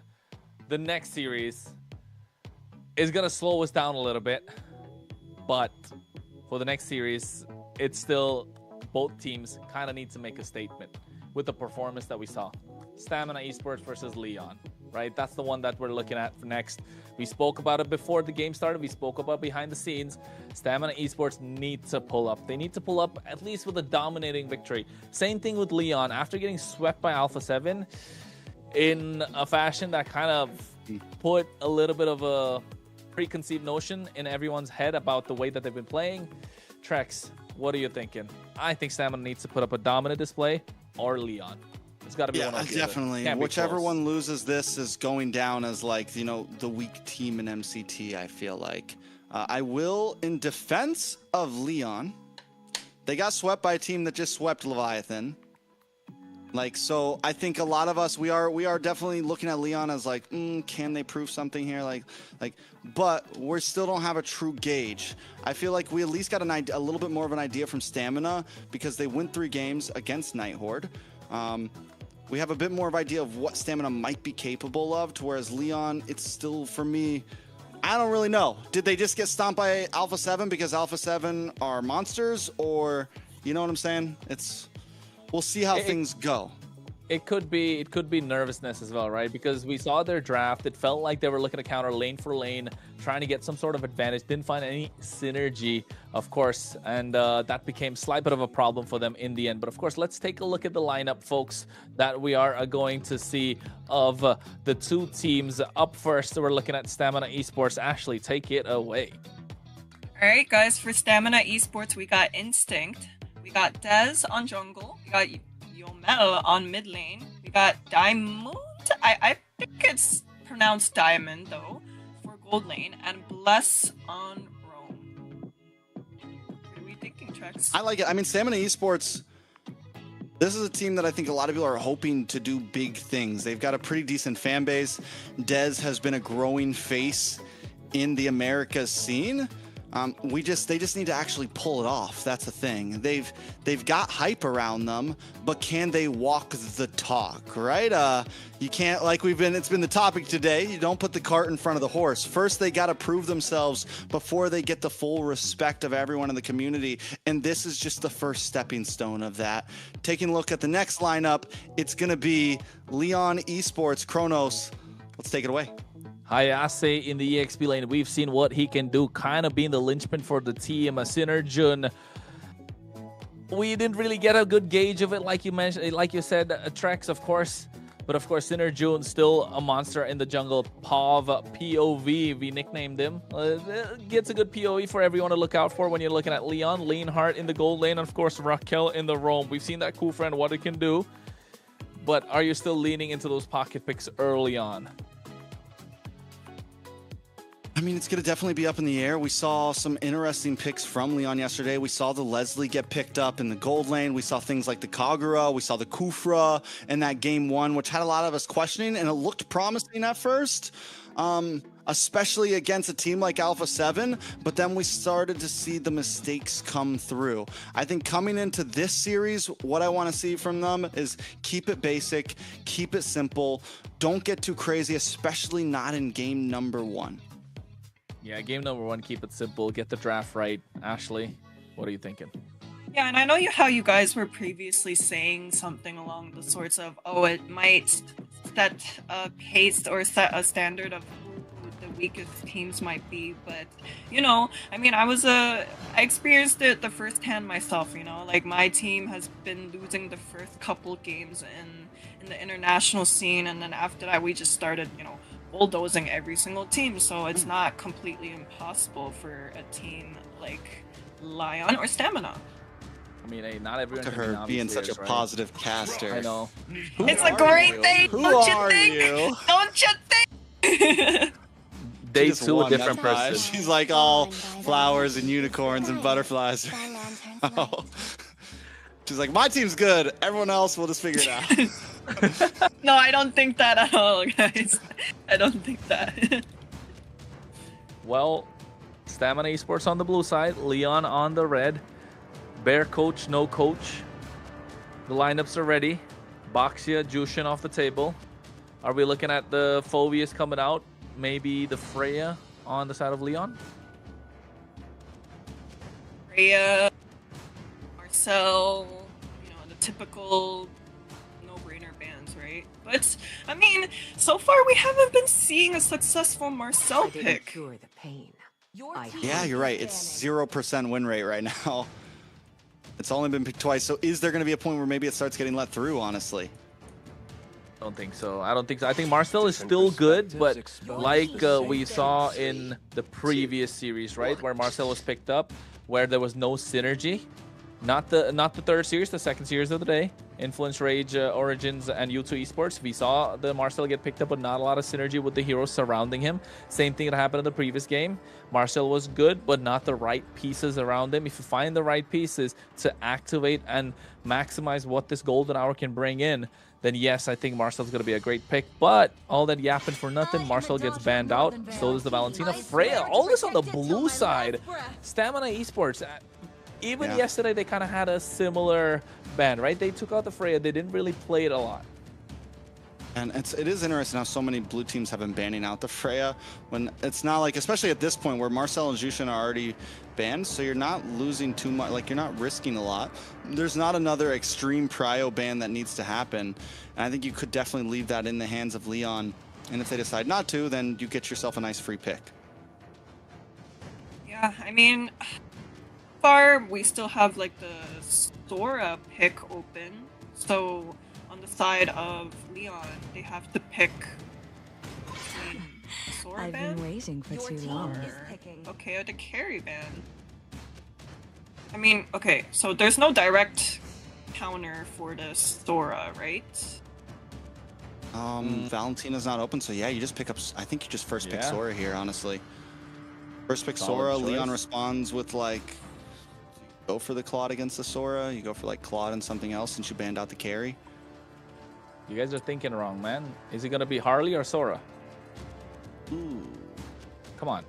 Come on, really? We're still underestimating the Harley now as a first pick? I'm not underestimating the Harley. I'm just saying the Sora is also pretty good. They're going to go for the Sora. True. Sora, I agree. Sora, Harley plus Glue maybe on the other side? Maybe not the glue pick straight away. For me, since they banned out the carry, I envision them picking up a Claude here. So Those Claude are like and Glue the two then. top picks. Really, I'm not too much of a first pick glue fan. All you need is Okay. magic to dream a wonderful dream. I mean, Harley Claude. I Okay, know you're not Harley- getting like a big front liner, but Harley Uranus. We were all halfway there. Yeah. We were. So now Harley does- strong. Yeah, I guess since Sora's in, they don't have to rush the Claude. They don't have to rush the Marksman, essentially. So Stamina Esports, on the other hand, they lock in. They could go for something like the glue here, something tanky, something that can at least withstand Harley for a little bit. I still don't like the glue pick this early on. It's giving leeway to, maybe a Faramis pick for the other side. Crowned by heaven's mandate. I think My that was a legacy Zeton. shall That was a endure. Zeton that we heard. Sand rises when I give the That word. the lead. Yeah, I heard Khalid Khalid. and Zetion. Zaytan. Zetion. No, Zetian and Zetian. Khalid, super strong. Get a good mid lane prio. Able to rotate much faster. You got that global ultimate with the Fury of the Phoenix. They're definitely strong for the first turtle. How are they going to clap back with it? Hylos, super strong pick again. Able to contest the river control. Definitely going to take charge in these team fights. You definitely have a way to disengage as well. A lot of HP bars. And it can do well against the Khalid too. It can kind of stop it in the tracks. If you want to try to come in for the dive, it can take you out of the quicksand guard. Little bits of crowd control like that will be important for Leon in this fight. I'm bored with Yeah, I think for the side of stamina, I would rather go for maybe gold lane bans. I don't see any like real Mid lane threat bans. on the mid lane. You think it's mid lane? I think still take out whatever you can, right? Choke the mid lane as much as possible. What the Eve's still an option. Take that Eve off the table. I mean, I guess no matter what, maybe? Sora is going to do good in the gold lane, so you don't have to like stress it too much. I mean, yeah, you could still ban out something like the Claude here, something that would be a threat Claude in late Harrod. game to kind of. I don't know if you ban out the Harith. Harith's been Yeah. kind of like meh to me. And so much magic as well. But you could take out like Eve and you could do like a Kimmy. There's your. Kimmy. I was gonna say like Claude Eve, but Kimmy and anything else really. Still need a jungler though. Suyo? No, not against the Harley, right? We've seen that fall too many times now. Yeah. Too many times. I'm going over Veteran's here. still open. That Yeah, is I true. can see that. Could see that. Veteran for stamina wouldn't be horrible here. It can at least withstand against the Harley for a little bit. And they do have damage with the Sora and the Zitian. And then if they want, they can pick maybe a slightly more damaging EXP lane if they pick up something like the Fredrin here. Okay, well, the thought process behind when I said maybe go for marksman bans where, you know, Zitan I think can hold her weight against many other mage matchups other than obviously Zushin, but that's taken off. She has like a ult that can counter engage most of these mages, so I was like, I would rather go for marksman. Yeah, Claude ban here. It's simple. It's got to be a Claude ban. Just don't overthink it. You know, Claude does really work wonders along with the Glorious Pathway. He has enough peel in front of him. You got Harley to go and finish him off after the Blazing Duet. So definitely layering of the skills works out of the favor of Leon. So why overthink it? Don't give the Claude away. Stamina Esports, what are they going to do to finish things They're off overthinking in it. the final phase? They They go for the Leslie ban. Okay. I mean, we did see the Leslie pick up from Leon yesterday, but I don't think that was worth the ban. They have so many answers for a Leslie, honestly. They have so much dive that, yeah, Leslie has the little knockback, but it wouldn't be enough to deal with the Khalid and the Sora. So now Claude is open for Leon. They don't even need to pick it here. They can last pick it, honestly. Unless Stamina goes for some cheeky like swap here, right? Like they put Sora into the EXP lane, something that Kronos likes a lot, and they pick up a gold laner. I still think that Sora's going to be the EXP lane. I don't think that Sora's going to the goal lane. I really think it's going to be EXP Sora. Yeah, I still think it's EXP Sora. That's the reason you got the Uranus on the other side to kind of wall the Sora, right? It's super hard to beat Sora in the EXP lane again. So, yeah. Oh, wait, that's Eve, though, coming in. Eve? Claude on goal lane stamina? Do you think Claude is the best? Okay, so we got the Claude, yeah. I don't know about the Leslie ban either. It's like that would have been So weird, though.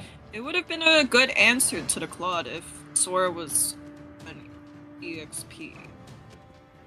Claude plus what's in the jungle? Nolan? Maybe? Dez got that in this pocket. Maybe a Fredrin? But a I still Fredrin think against Fred, Eve. yeah. If they pick up the Against Claude, Eve, you though. definitely go Fred, I think. If you pick up the Claude here and you put Sora into the EXP, you pick up the Fred, I think. It's just Maybe simple, Leo Mord. easy. Possibility. Probably a Mort, I would say. Fredrin, you're really kind of playing. With Dez's playstyle, probably look to go for something that he can be the one that can finish or be the executioner for. That was Joy. I heard Yeah, that, that was Joy. Ooh, our Joy's good first too. Joy game. Okay. That's a divey comp. That's aggressive. It's all those things packed into one. All you really have. I mean, I guess with Sora and the XP, you go for a slightly tanker, bulkier build, possibly. Instead of just going like high damage. And create kind of some space for Claude and Joy. Love it. Love the Moskov. I And- love the Moskov at the end. I thought for some reason that sorry, it's pronounced Leon or Lion? I've just been Leon. going wrong with Leon, Kronos. Leon, it's Leon. Bro, he's been saying Leon all day. It's Leon, yeah. Okay, yeah, so for Leon, like I got confused. I thought they were picking picking up the Claude first, but it makes more sense for the side of Stamina to pick up that Claude. That makes more sense with the Leslie ban. But what are you guys thinking about which draft looks better? Because honestly, we got like plenty both. of time. Do you like both? That's your final like both. say so? Who do you think's going to take game one? I will throw out a guess and say Stamina. All right. I guess, guys. What about you, Trex? I'm a caster. I don't want to vote on a game, and we're about to jump into game 2. So Kronos, bring us in. Hey man, it's gonna be the final series of the day of this week, of course, for MCT AMER North. And we're talking about Stamina Esports versus Leon. Both starting off on a terrible note yesterday, looking to even out the score and make it 1-1. Who's gonna be the first one to call it first blood in this series? Best of 3. Stamina Esports versus Leon. Blue, red. Let's get into it. Yeah, I'm excited to see how this Joy ends up working out. We said it's the first one that we've seen so far in MCT. It is only day 2. We thought we heard it the other day, but it was not the Joy coming through. Look at the damage done on a Bless already. It is not looking good. Bless taking too much damage. Raquel along with Synerjun and POV. Yeah, Leon already getting some nice river control here. They are kind of taking it slow though. They're not going to rush the wave down. They want to try to let Stamina Esports lose some camps here, possibly lose some gold. On the bot side, we have Sora in the XP up against Hayase. Yeah, you can see player cams are on this time as well. It's all going to come down to how this first turtle is going to go. Dez is definitely looking to get on top of Pav when he drops down that RWM. Yeah, and I think overall, yeah, Dez, if he can really make the moves down, it's going to be clutch. I'm excited. Another thing, Synerjun versus Dez. Are we going to get a crazy 1v1 here? Some magic tricks, some dashes through? Yeah, because it's 2 heroes that we could definitely see something crazy happen through. Here comes Synerjun. Oh, no, Bless. Gets a deadly magic. He's gone. Oh, no, he's able to survive with the quick sand guard. Oh. Clutch. Clutch. Very clutch. That's why you got to love a Khalid. He's a hard guy to kill this early in the game. Oh, Yomel forced the flicker out as well. Synerjun right now going to the hat trick. Dez, electrifying beats not being used. Gets his rhythm down. Finding the tune for a victory, Stamina Esports. All right, so Turtle right now looking like it could be in favor of Leon. But Dez wants to make an entry in. Yeah, he goes in. Instinct of the backline as well. Shifting Sky's already used up. They want to go in. Dez able to get that turtle on point. SOD connecting. Fury of the Phoenix popped it as well. They put them in their place. Synerjun was the first one to fall. Instinct gets first blood with the turtle. Stamina back out. Yeah, I mean, Turtle plus a first blood. Not only a first blood, but first blood onto Synerjun. Gonna give Dez a nice advantage in terms of moving around the map up in the top side. A little bit of action between Leonhart and Diamond. Diamond winning out in this lane. Overall, across the board, Stamina Esports is doing a better job. Stamina Esports winning across the map. The only thing that Leon have going for them is that EX Billion. Hayase applying the pressure onto Instinct, and he needs to continue to do so. All right, taking a look at the items. Once again, nothing out of the ordinary on either side, really. Synerjun is going to skip boots for now. And kind of jump right into an item. Needs to do some catching up after taking that death, and knowing the Joy, it's going to be moving around the map fast. The jungling path is doing clean, already a level ahead of Synerjun, especially after getting the kill. How are they going to work this out though now? 50 seconds to the next turtle. Leon, Synerjun needs to start getting those kills, right? This Harley needs to come in online fast. Looking to get that Genius one. Only got socks in, no boots.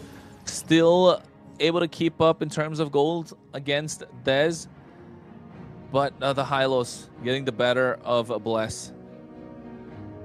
All right, so where will the big play happen? Gold still at a standstill. Stamina Esports had a small advantage, but weren't able to translate into anything major. Nice deadly magic on a Bless. Raging Sandstorm goes in as well. They get the Shifting Skies, the backline. RWM dropped on. Pav taking too much damage. Here comes Dez with the electrifying beats. He wants to unlock it, gets Pav. And now the SOD connecting. Instinct has to flicker out of harm's way. Diamond making his way there as well. Synerjun comes in.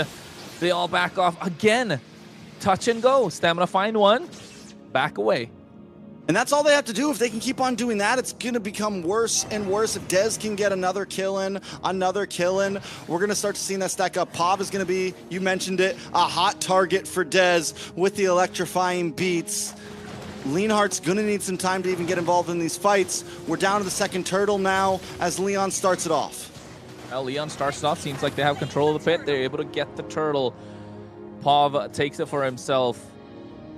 Now the top side pressure is on. Instinct doesn't care out of the bot lane. I mean, gentleman's handshake. Both EX billionaires not going to go there. Synerjun finally gets the Genius Wand. We're going to start seeing some pickoffs come through. We already know what the Harley can do. Even with the death, the damage is already going to start stacking up. Genius Wand does lock in for Dez as well, though. So, I mean, both standing at a standstill, 300 gold lead into the hands of Dez. I called it from the beginning, and when I'm calling it again, I feel like this is going to be a big battle of junglers here. Who can really carry the team to victory? Can Dez finally come out on top and secure a win in the MCT? Hey, man, he's got to put stamina on his back. It's been a long time. They've been waiting today to play their game even after such a long series coming off the 3 series that we saw. But here, Instinct going in. Shifting Skies, Raging Sandstorm coming out as well. Nice of Fury of the Phoenix to put them in place with the Blazing Duet goes in Diamond. But Hayase able to zone them all out. SOD misses. Just trading skills, trading HP. It's a slow game, honestly. I mean, yes, there's been, like you said, some little touch and go, but both teams taking their time with this, especially with something like the Harley on the map. Normally, we would see a little more action this early on. We're already 6 minutes in. We're only 2 kills on the board. We're coming down to the last turtle. When does the balloon finally pop, right? When does the bubble pop and we start to see the game-changing fight? It's going to be this next turtle. It's about, what, 28 seconds? 16 seconds, rather. And you know that's going to be the big one that they're looking for. Looking to pop the Celestial Armament in the hands of Yomel. Going to be crucial. We saw how much of a game changer that can be yesterday when U2 Esports were looking to make that winning play.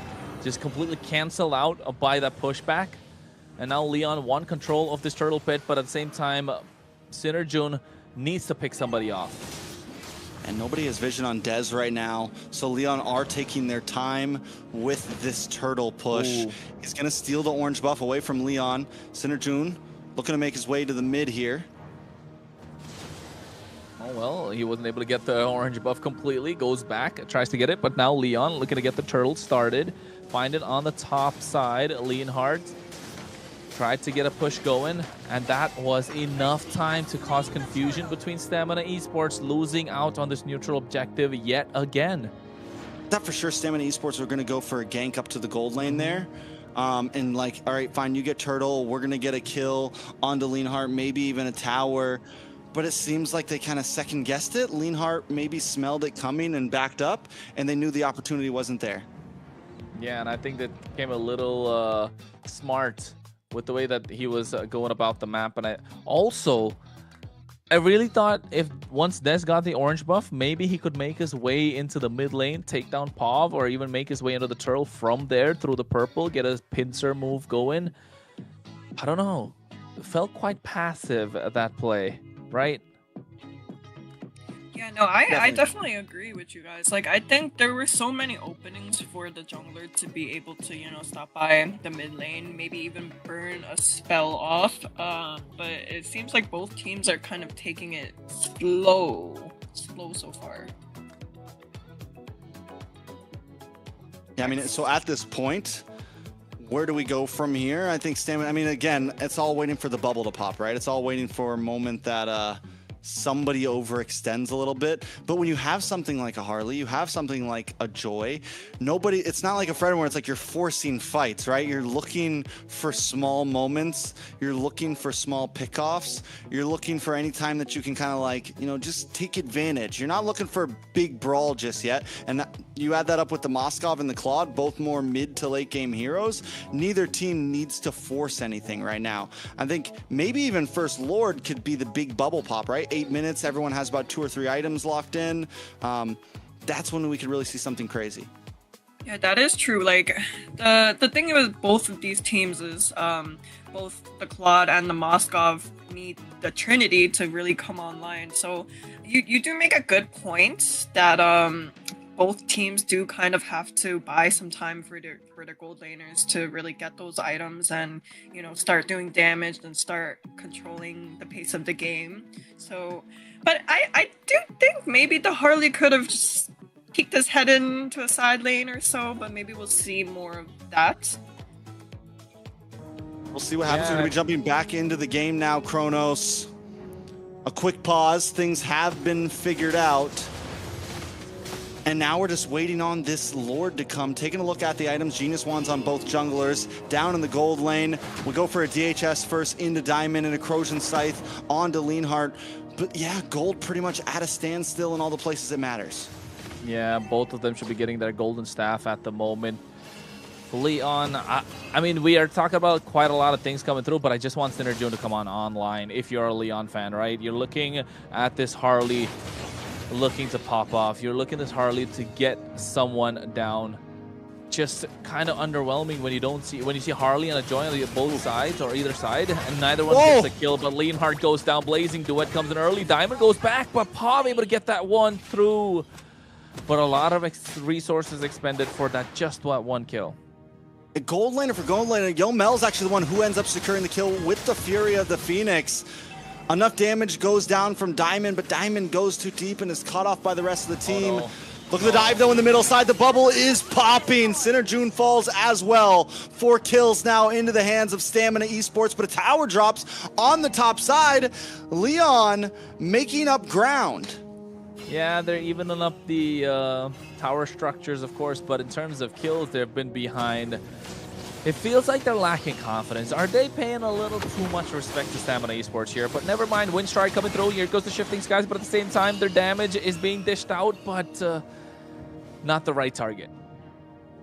I mean, we'll see exactly how it goes down on the boss side. Stamina Esports looking for a response of their own. They're able to take out Leonhardt. Diamond gets the kill. Tower drops on the boss side as well. Stamina Esports Lord coming up. It almost feels like Leon are playing too passive, right? It's too passive to be true at this point. A little too much respect paid for Stamina Esports, and I think this is too much for them to handle. The Lord is up already, 9 minutes 40 seconds in at this point. Hayase needs to get control of this Lord Pit along with Raquel. A lot of HPs is there. They do have the Revitalize. Diamond already getting it started. You can see Bless take it down low with the Deadly Magic. Here comes the Fury of Phoenix 12. Slow them down. Glorious Path to use in early. Hayase zoning them out in the back line. You can see already POV. Pav has to flicker out. Instinct getting caught now with a poker trick. Already used the Shifting Skies.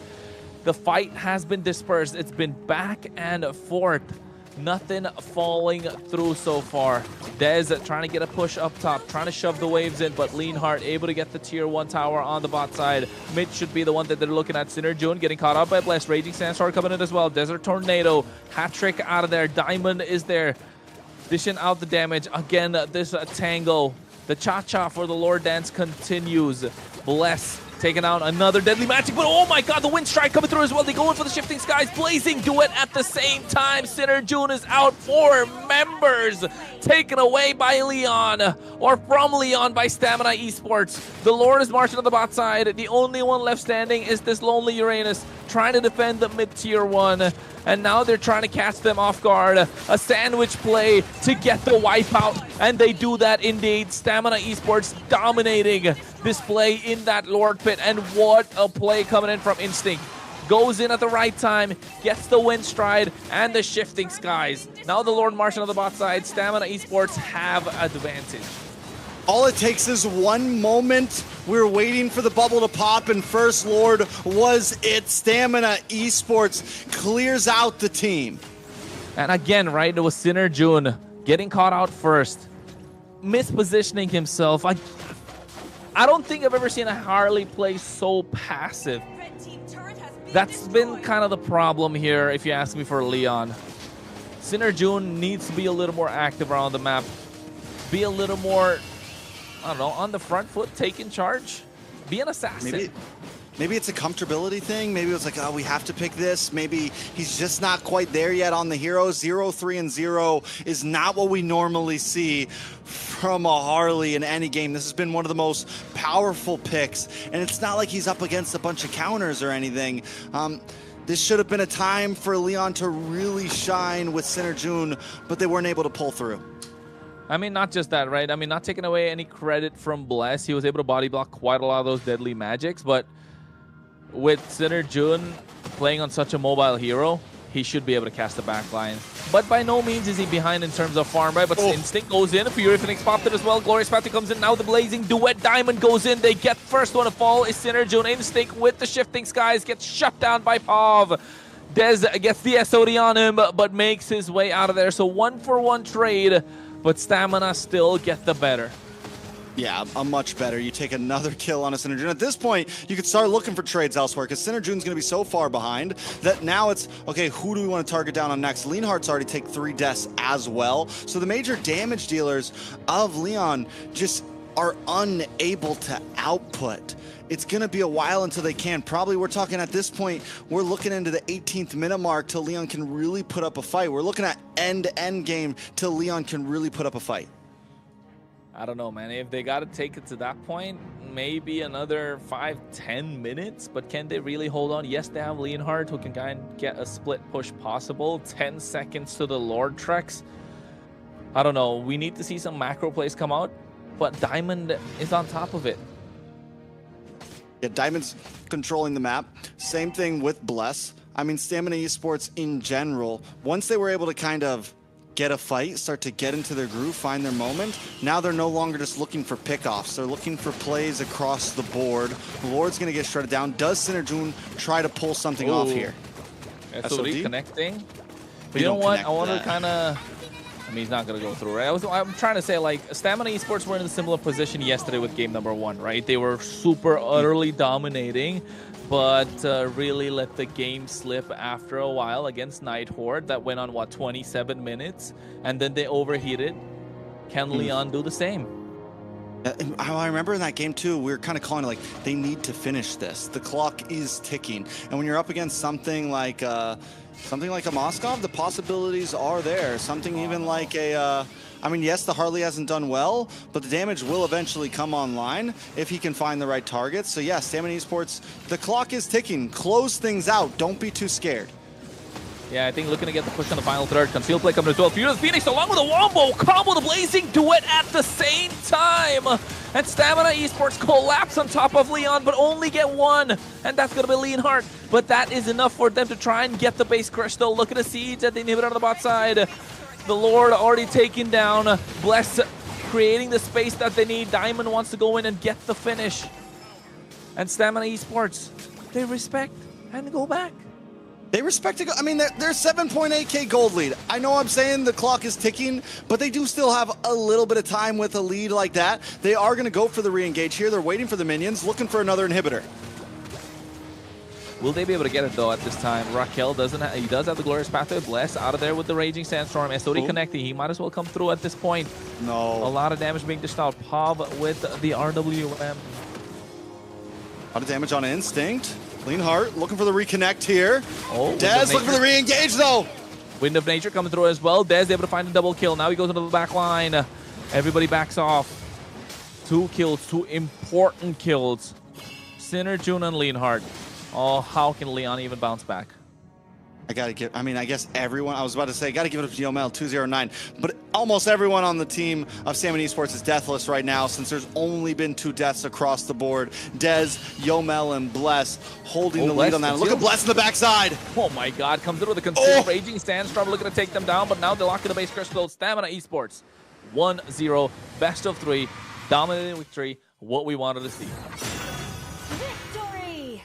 We'll see what happens here. Stamina Esports picking up where they left off in game 1 yesterday when they had some great moments. Now they're online and they took a patient approach to that game. They didn't try to rush it, at least not in the beginning. They waited for their moment to strike, and once they got it, then it was, okay, now we hit the gas. It seems like their timings were so much better compared to what we saw previously. Yeah, what a domination, guys. And it wasn't just maybe stamina will win, it was a stamina won the game. Oh, now. Right? No, like, I mean, I'm correcting myself, right? Like, at first, we were kind of seeing a slow, steady pace from both teams, you know, buying some time. And everything really started flipping minute 8 or 9 when we saw the mid trio really shine. And a lot of great Khalid games we saw today, but especially this one from Bless himself. And while we were buying some time for this Claude to get his items, his Trinity, he said, forget that, I'm ready, let me come to you guys instead. And yeah, like minute 13, this Joy, Des, the face of Dominican Republic himself, was having a field day. He was waiting for skills to be thrown out, kiting and timing everything really well. And yeah, that was just a very great performance from the side of Stamina. The face of the DR. Face of the DR. Dr. Des. Hey, man. Could be. He needs to find a way to surgically take Stamina across the line, right? He needs to find a way. He was doing that with this Joy. Wasn't able to do it yesterday. And taking a look at the highlights, you could see how dominating Stamina Esports were this entire time. Leon, I mean, they had a chance, but the more you take a look at the replay, the more you think back, track back a little, take a few steps back, look at the bigger picture, just feels like they were playing a little too passive. On the side of Leon? Yeah. I mean, yeah. I mean, again, maybe it's nerves, maybe it's uncomfortability, but yes, Synerjun wasn't able to. You mentioned Bless body blocking, but honestly, in the beginning too, Synerjun was kind of just attacking Bless. There was a few times where he tried to get the deadly magic, but the quicksand guard came in just too soon, and he wasn't able to finish off those kills.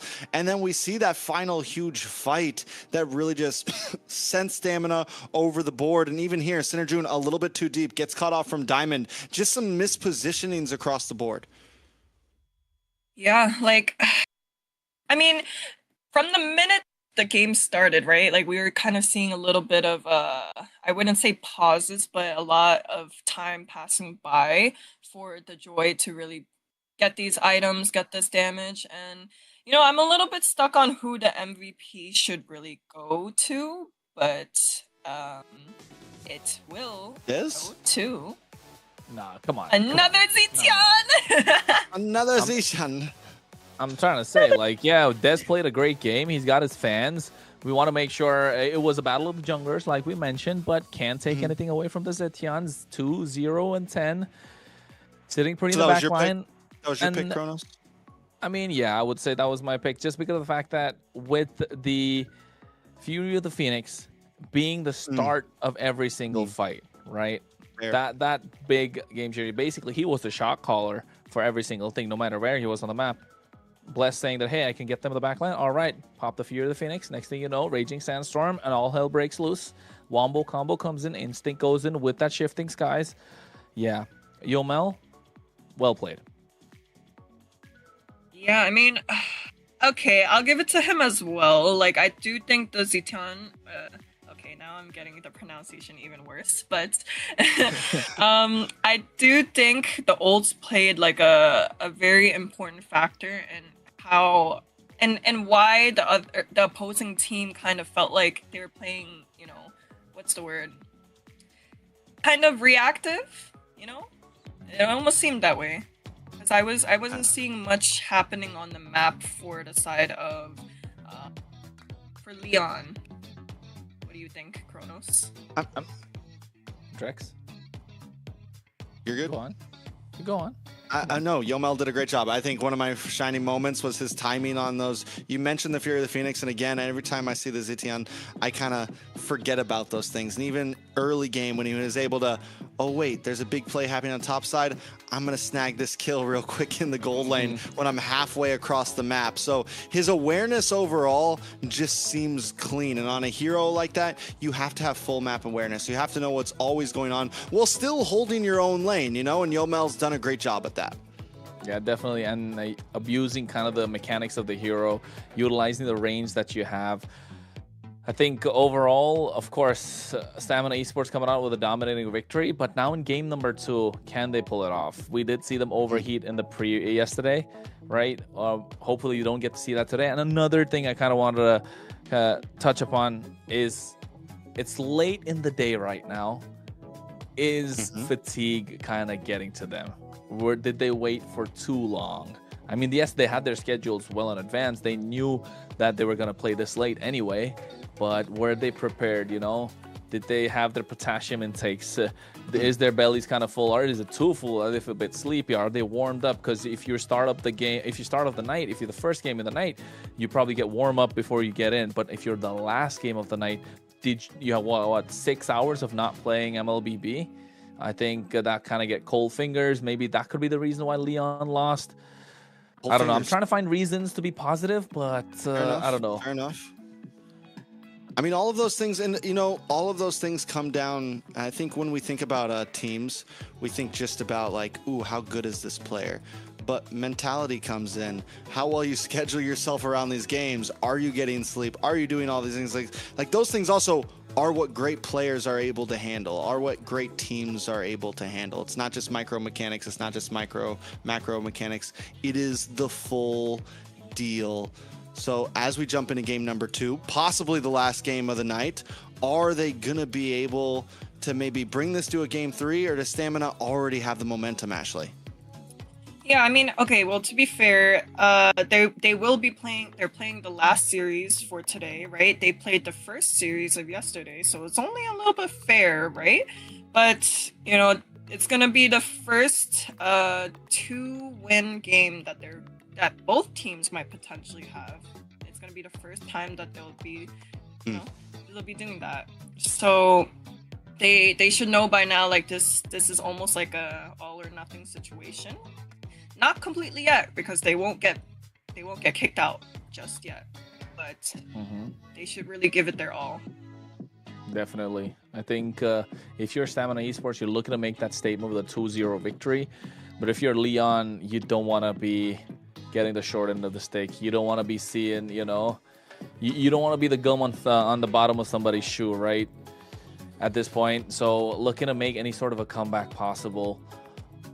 And it all comes down to the draft. And even in the draft, Leon did have a decent draft going in. It's just the execution of the draft. Just felt like their minds were not really in MLBB at the moment, in MCT AMER. Do they even know that it's the 18th of April right now? Maybe the 17th of April, wherever they are.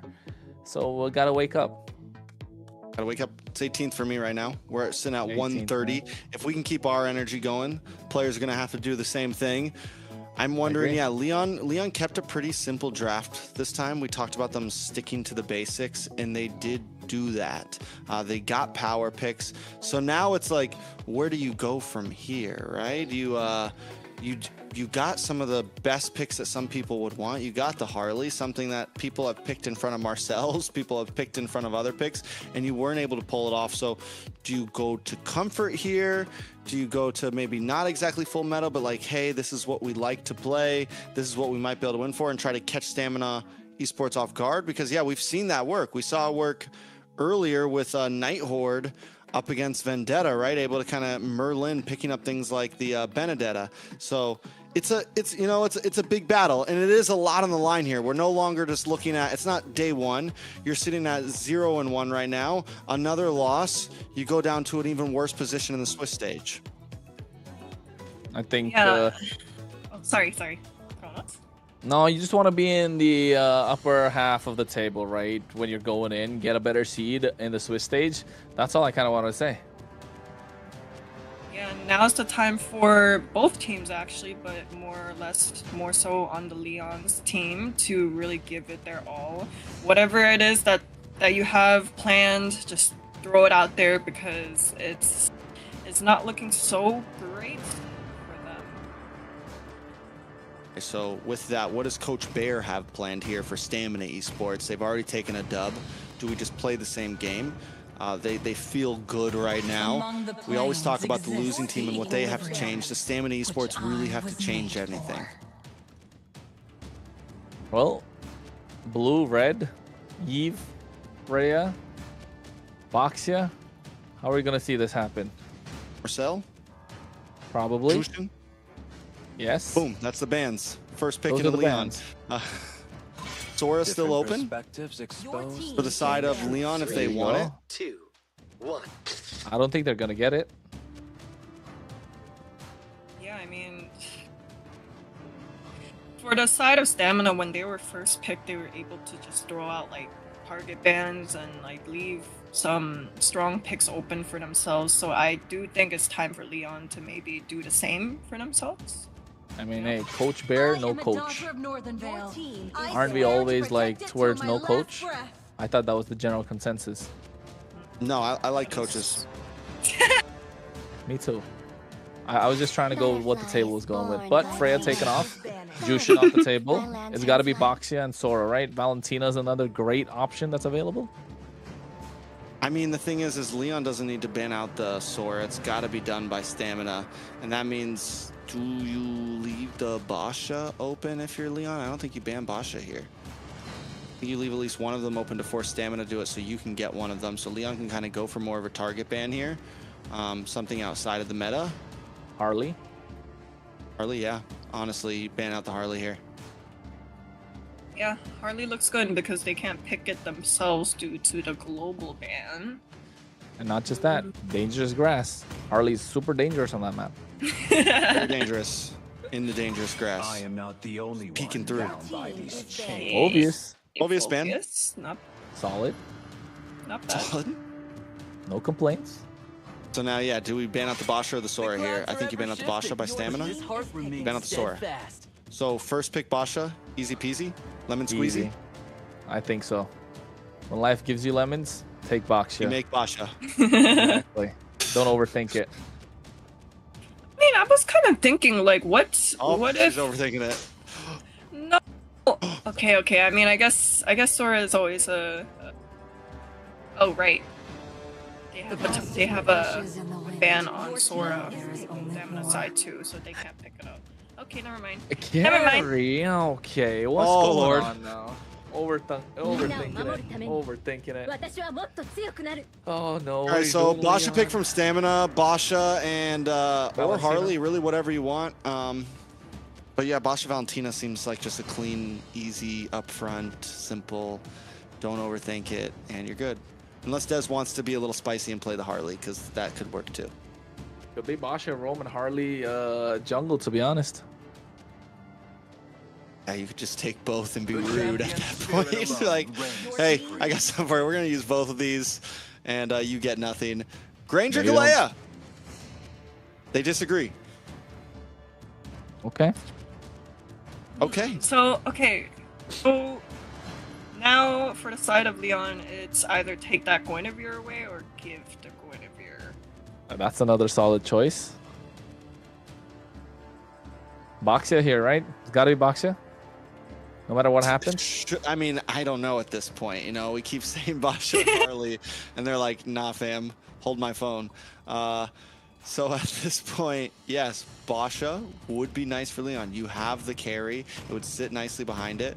You can Basha with any mage at this point if you want. Basha with any Zetian. Zetian is open. Basha Zetian.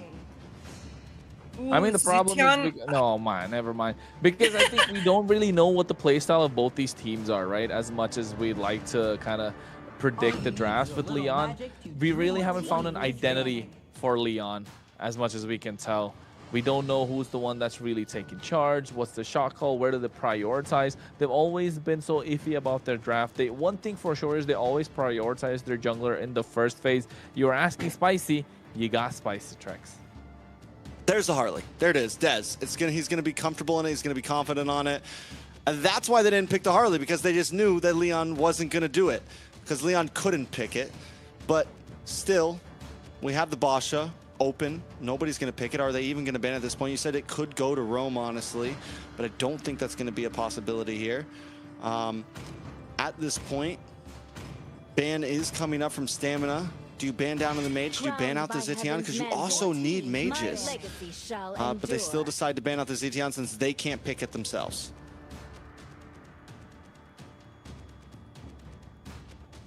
Kronos? How is it gonna work out now? If you ask me, the Zetian's not gonna give that. They're not gonna give that away, like you mentioned. On the other side, take out another mid laner. Yeve's already taken off the table. Zetian, what's something else that is gonna be super annoying with all the extra range? Valentina, right? Take off the Valentina here. Yeah, Valentina.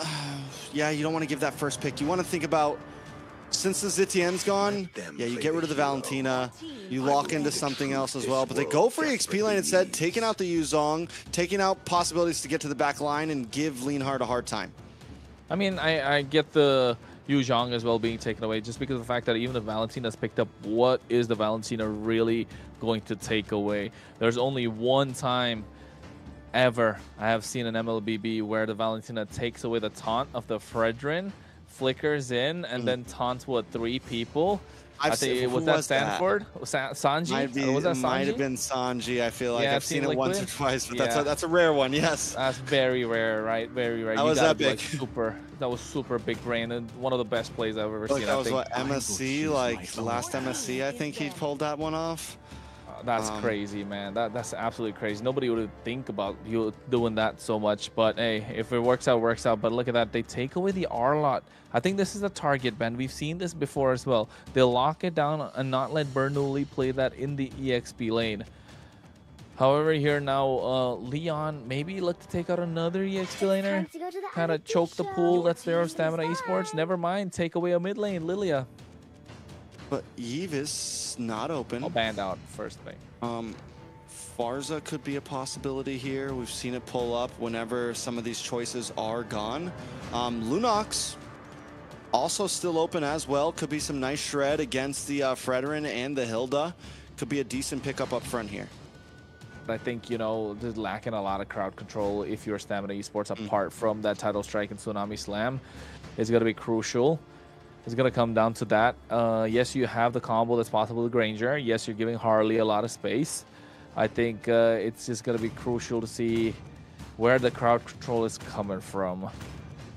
Maybe go for something that could even cause problems for the Fredrin. I can see the Lunox working out. But there it is, the Valentina. They need that Terrifies. They need to still pose a threat to what could come out of the EXP lane by that IMU. So, yeah.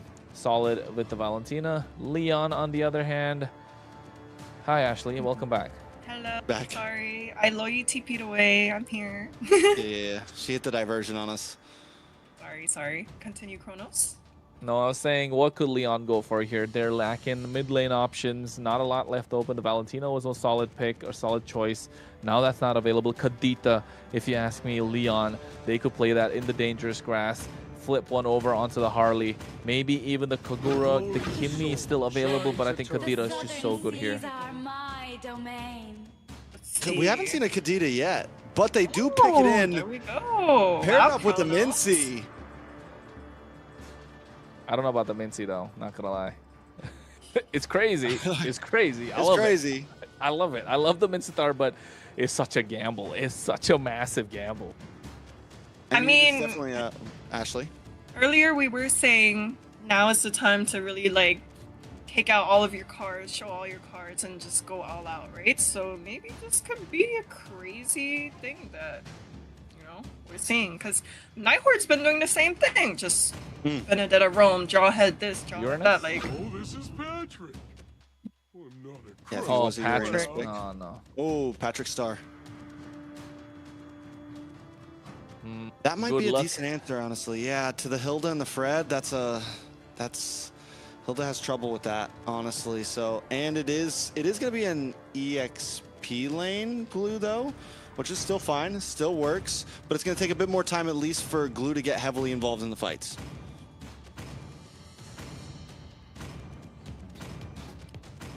well, looking at these lineups.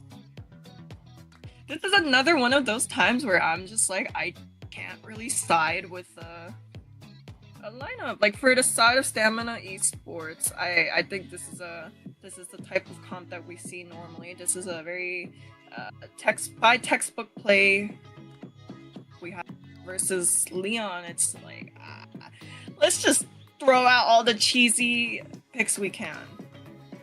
I definitely like Stamina Esports draft here. I think theirs is much cleaner, much more straightforward. I'm not against the Kadita, but honestly, like, who are you even targeting here? It's normally something used well against the Fredrin, more stationary utility junglers, and I feel like there's not that many places to go with it. Kronos, you called it out. Any thoughts? I mean, I do like Stamina Esports draft a little bit more, if you ask me. A little bit more straightforward. But then seems like both these teams are not ready to go in yet. We're back again on the desk with us, or rather not. Look at the lineups. Stamina Esports still looks super strong. I do like the Kalea a lot, but this Kadita could be the game changer, right? If Instinct is pushed away, or rather, wait, Instinct on Glue in the EXP, kind of a blessing in disguise, because Pav on this Kadita can be a nightmare for Dez. And if Pav is able to pick off Dez a couple of times, then Dez is going to think twice before walking up to any bushes. So this could go either way, but Stamina Esports looking solid still. If Bless can just pull off really good Tsunami Slams, Tidal Strikes, it could be one to end it all. We'll see exactly what happens. I mean, overall, I think just the kill pressure from Stamina Esports is there. You have early game, you have mid game, you have late game. Leon, again, it's one of these drafts where there's a lot of boxes to check to make this work. Pav has to be on point. Leanhart has to have good positioning, and Bernoulli has to do Mincetar things, I guess. Yeah, I mean, for the side of Leon, it's like it's a lot of wombo combo team synergy things to really make it work. But if they could coordinate these things well, I do think it can be hard for Stamina, right? Like, imagine you're this Harley and you're trying to really go through these bushes, and then you're met with a Mincetar. Well, we're going into the second game of this series, ladies and gentlemen. What could be the possible final game? Match point for Stamina Esports. It could come down to how Dez is able to get this early game in their favor, or Synerjun for Leon taking it in their hands and controlling the river as much as possible. All right, so it's match point for Stamina Esports, like you said. They got to close this out here. They got to try to make things happen. Don't let it be a rerun of what they saw in day one. Leon on the other chance. You've lost every game so far. Raquel goes down. First blood over to Yomel. This is what you don't want to see happen. Leon's got to pull it together if they want to see if they want to see daylight. They haven't won a single game yet. They got to put something on the board to show the world. Yeah, they got to make sure they get something on the board, right? And if you're trying to pull it off, it's got to be against Stamina Esports right now.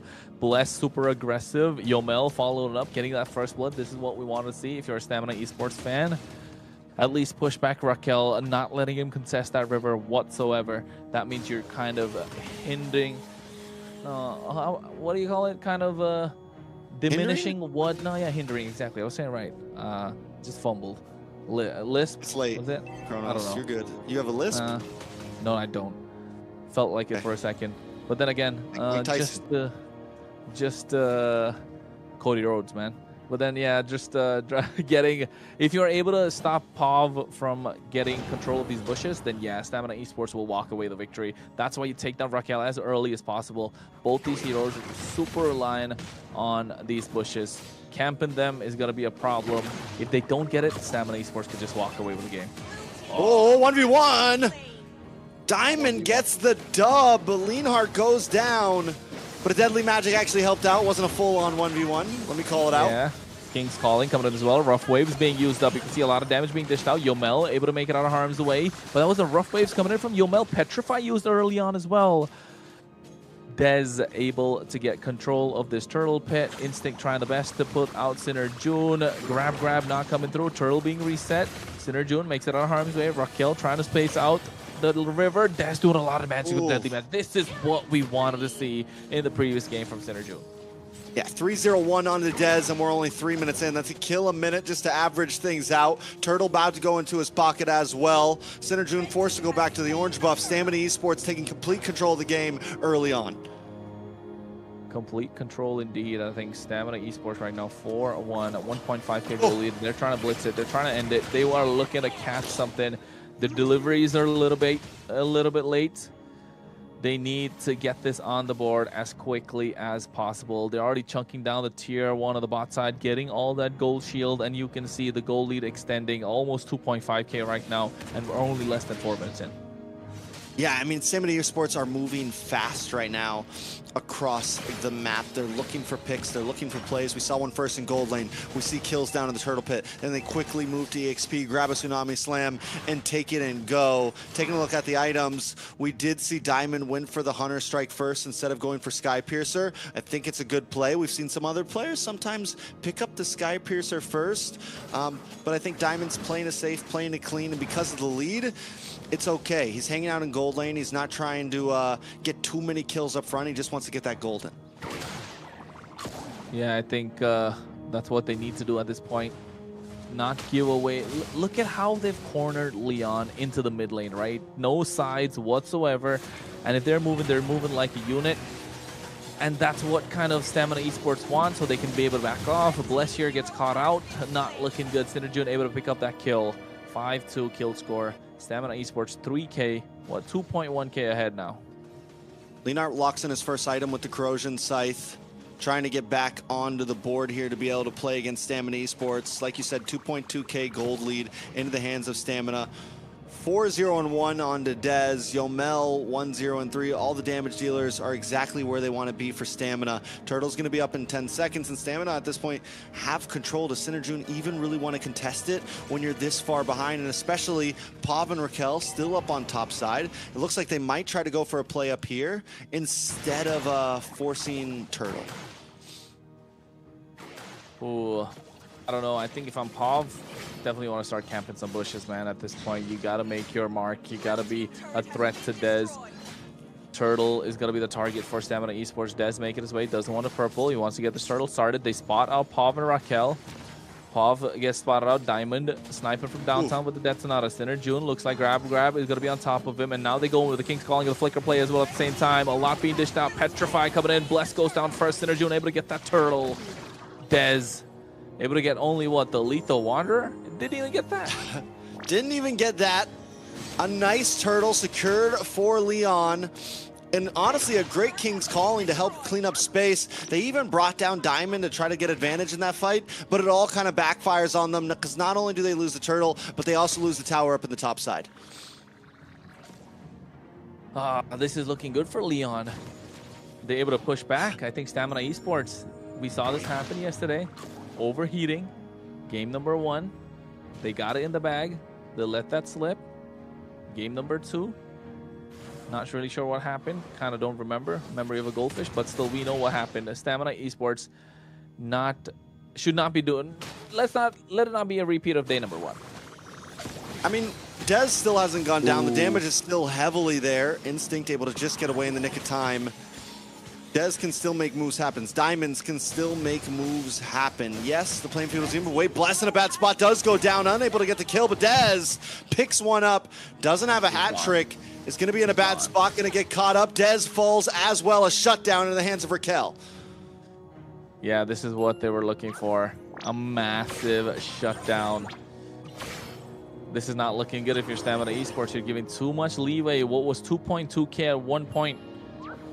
Now down to what, about 500?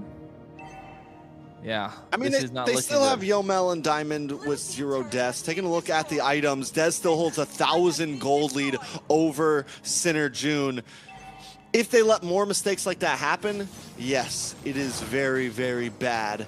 But it's not the complete turnaround point just yet. There's still playability. Leon, on the other hand, they just got to keep doing what they're doing, kind of stick together, look for small pickoffs, find little kills, and make sure that Stamina Esports doesn't get ahead of them. True. They got to stick together, make things happen. They can even go for a 2-play where you got Bless along with Diamond or Bless with Dez. Even Bless with Yomel, probably find the right target. But if they stick together, Bernoulli's going to have a field day with his King's Calling, right? That's what he's looking to make. He's even able to go aggressive with the flicker. They're not able to get the turtle. Leonhardt picks that one up. Oh my goodness, the damage to get him down. Bless is down and out. Now you can see Leonhardt able to survive. Even the deadly magic used on him goes down finally. Yomel with the rough waves of his own. A grab coming on top of Synerjun. Instinct taken out super low. Diamond, Rhapsody after Rhapsody from downtown looking to snipe, but Pav able to get the kill. Dez finds a double. 2-for-2 trade. Yeah, 2-for-2 trade. Not only that, Turtle does go into the hands of Leon though, but it still feels like Stamina Esports comes out a bit on top. Dez securing even more kills into his pocket, 7-1-1, to whereas Leonhardt takes his second death on the map, and this is the guy that's really supposed to be carrying into this mid to late game. How are they gonna make it work for a Leon? You said about it, they need to find a way to make it carry into the mid to late game, but Pav not dying a single time. I was hoping to see a couple of Sky Piercers come through, maybe even the hands of Pav, but the Sky Piercer in the hands of Diamond is got to show up. Once he gets those Sky Piercer stacks going, you know Stamina Esports are looking to run away with the game. Synerjun do the best that he can to be the front line possible. The macro working against Leon. Stamina Esports now shifting gears, turning things around slowly. 40 seconds to the Lord Trex. Is this something that Leon needs to go and contest? I mean, they're not that far behind. I think they could. They just need to watch out for Dez. Leonhardt needs to keep good positioning. And down to the boss side.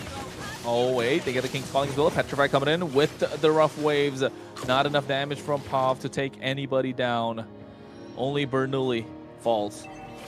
I mean, that's a great pickoff, though, especially 13 seconds before Lord. As elsewhere on the map, Dez tries to control Diamond up in topside. They get a slow push. They don't need to rush Lord. They're looking for map control. Yeah, they're looking for map control indeed. There's the Lord that we were talking about now. Stamina Esports got the far lane cleared out. It's moving in. Meanwhile, on the bot side, Dez waiting for somebody to show up. They get the push. Stamina Esports need to get this Lord down early if they want to get some sort of advantage, but Leon looking to say otherwise. The problem I see here, Trex, is Pav is showing himself too much on the map. If you're a Kadira, you don't really want to be seen, do you? You want to be patient, you want to wait, but also one of the reasons he's unable to do that is because of positioning, and he's not able to find a good one. My Tsunami Slam, though! Synerjun should be going down soon. Burnley with the King's Calling as well at the same time. They find Dez, and they trade Bless in the process as well. 2 down for the side of Stamina Esports. Leon evening out the score. I think they're done by paying respects. They're done playing passive. They found the opening, and now they're making Stamina Esports pay. Yeah, that's huge for Leon at this point. With no Dez, it's a guaranteed Lord, or at least should be for the side of Leon. Oh, wait, Pav able to get that steal. No retribution coming out from Synerjun. That was clutch, to be honest. It could have been any way. Yes, Dez wasn't present, but Synerjun needs to learn to get those retries on point because, hey, it's a long season, man. He's got to be careful. Definitely a long season. I think at that point, everyone just jumped on. Let's all use our skills at once on the Lord. He did pop the retry, did not secure the Lord, but out of luck, Leon still handles it. They make sure they secure it. They're going to get a tower here. Game heavily swinging back into Leon now. 2,000 gold lead plus Lord marching its way down towards Stamina. Dez has to be careful. They can't be getting caught off like that. Maybe jumping a little bit too ahead of themselves. Leon able to get that tier 1. Oh no, just. There's Bless. Tidal Strike. King's Calling comes in. Bless should be going down soon. Oh. Yeah, this Min Star is coming in clutch. 2, 5, and 6 though. Can still do much better. Look at this. Kind of going from the back. Looking to catch Leonhardt off guard. He goes in. Deadly Magic is not there as well. Yomel goes in with his own King's Calling, but the Petrify coming in clutch from Pav with that rough waves. At Dez, maybe they called a shot on that a little bit too early.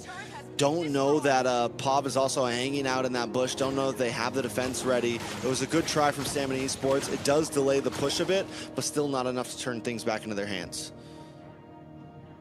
Well, Trex, I know you're smiling. You're pretty happy that we're going to go possibly see a game number 3, man. At this point, with the way things are going, Leon clutching it out. Stamina Esports looking like a shadow of their former selves in game number 1. Yeah, we just gotta stay pumped up, man. We're closing into the end here. Stamina Esports looking for a fight. Lion as well. Can they turn this around? King's Calling does come out. A lot of damage comes down. Bless goes out. Bless has been the target for both games, right? For both games. In this one, 0, 8, and 5. Is this the way you kind of slow and choke down Stamina Esports? We saw this yesterday as well. You take out Bless from the equation. Stamina Esports don't really know what to do. What is the answer right now? The King's Calling keeps on hitting. The crowd control with Pav and Synerjun. And then Raquel's just able to kind of get vision, start off these fights. And anytime Stamina Esports gets baited into one of them, there's just no real answer. And because Leon's staying so grouped up, Dez is having a lot of trouble actually landing a strong, deadly magic onto anybody. Normally, he can find a single pickoff. But when you're all in a big group, there's no way to really secure a kill onto just one member. And not just that, right? All the kills that have come for Leon have been in the hands of Leonhardt. So it's not looking good for Stamina Esports. You saw him already 1,000 gold ahead of Diamond. He has the Trinity online, and now you know he's going to start shredding. Speedy Light Wheels just to make sure they get the Lord. Instinct comes in as well at the same time. King's Calling just to zone them away. Tidal Strike coming in with the Flicker, but they still get the Retribution. Synerjun locking it down, and Raquel just buying enough time, taking and absorbing so much damage. Lord +1, Stamina Esports on the back foot. Yeah, I mean, the idea was there, right? And Bless even did do it right. He got the Tsunami Slam onto Synerjun, but Dez didn't follow up quick enough to secure a retry onto the Lord there. It was a valiant try, and I saw the vision, but the execution did not come through. That's true. The execution is not coming through at this point. Dez looking to catch somebody off guard, just waiting for the right time. I don't think Synerjun should be the right target. He does have immortality. You see him move away with a hat trick. Lord marching on the bot side. Leon could look for a possible end angle, but they should be patient. The wave clear from Stamina Esports is good. They do have high ground. They have a lot of range with this Granger. Lord already crashing in. Inhibitor taken down top side. This is not good for Stamina Esports. No discipline when it comes to trying to get this defense going. And Leon trying to force the equation. I'm not sure if it's a good idea. King's Calling just to zone them away. I think it's a good play. Leon's going to take things slow, but it does bide a little bit more time for Stamina Esports. Maybe a moment to breathe, maybe a moment to get one more item in onto Diamond or Yomel here to where they can pack a punch. Like I said, they've had the right idea and a lot of approaches to these fights. They're just falling short. And the way that Leon is playing, the way that they're playing so grouped up together, there's no room for a misplay from Stamina Esports. Oh no, this is what they were looking for, the right target. Bernoulli, no King's Call. He actually finds a way to use it as well. Oh my goodness, but still they get the kill. Dez finds the pick, but they can't convert it into anything. I mean, a pick is a pick, a kill's a kill. It is a small advantage, and when you're 4 to 5K gold behind, every win, hell, even an even trade is a win for Stamina Esports at this point. Luckily for Leon, though, it's only 17 seconds left in the death counter. There's still 50 seconds for Lord. Leon can just slow play this. They have enough of a gold lead. They feel good enough in their composition that it's fine if you get one. You got it way before Lord comes back. We're just looking for map control. We're not looking to take big fights. We can wait things out. Yeah, and I was gonna say Leon just got a 4K goal lead when they were down by 2K just what, about 10 minutes ago? Not even 10 minutes ago, just 5 minutes ago. Stamina Esports, overheating, man, overheating. That's what we can say at this point. On the bot side, you can see 15 seconds to the Lord. They're trying to get some push going on the far lane. They know they can't have any shenanigans when it comes to these minions. They don't have their inhibitor. Lord's coming up now in 3 seconds. Leon firmly in control of this pit. They do get a slow push. They leave one minion. I'm guessing it's going to push down a little bit. Make sure that Stamina Esports can maybe push farther. Wait a second. Lord low. Oh, wait. You can see POV as well going in, and they get their Retribution on point. Synerjun able to get that turtle, or rather the Lord. Bernoulli, after using the King's Calling, still able to survive. Eats up a lot of damage. Yomel was deep in enemy territory. And Diamond is just, I mean, Dez was nowhere to be found there, but also Diamond just has really been unable to pop off and do anything in these fights overall. He's still 1-0-2. Damage just not there. Positioning, unable to lock on and land, you know, a lot of these hits onto Leon. He's got to be the one to step up here. Dez was able to pull a lot of things off early on, but now we're into late game where you need your marksman to be able to pop off. Yeah, they need this marksman to start popping off, and they need this marksman to pop off really well, because Diamond, yes, once he gets a couple more stacks in the Sky Piercer, he can turn the game around by himself, but Bless needs to find the right target. It's a big if. The Lord's already crashing in on the bot side. Mid inhibitors looking to get taken down. Bernoulli hacking away at the top side. BD Lightwheel's doing their job. And I think Leon got what they came for. Are they going to go in? King's calling with a flicker as well. Made the play. They get that rough waves going in, and now Bless gets caught up. Slam coming in. The grab is there as well. There's a Tsunami Slam. Bernoulli taking out Immortality's pop. They get that Appraiser's Wrath down. Winter Crown coming through. Oh no, they're able to get a lot of damage, but Yomel's the first to fall for the side of Stamina Esports. 1-for-1 trade. Leon back off. They are able to defend. They're down to nothing, no inhibitors. You know, the Brazilian wax is on. It's nothing but the base still standing. And they have to try to drag this out. But luckily for Stamina Esports, the gold is getting to that max capacity point. Leon, on the other hand, they can just kind of keep playing the game, and they have the composition to do that. They don't need to force anything. A little bit of action in the mid side. Nice Tsunami Slam does land down, but Bless is brought too low. Raquel able to get the kill. Yeah, Sinner June tries to go in, but you can see Diamond not able to dish out the damage, and Dez uses the magic onto Raquel, but takes a lot. Sinner June can lock him down. Retribution to slow him down. No, it's not present. Being pushed back. Sinner June, Instinct, keeping him at bay. Minions crashing all three at the same time. No Bless available. Are they looking to go for the end? They're looking like they will. We're going to tie things up possibly here. Oh, wait a second. Split coming in. Grab.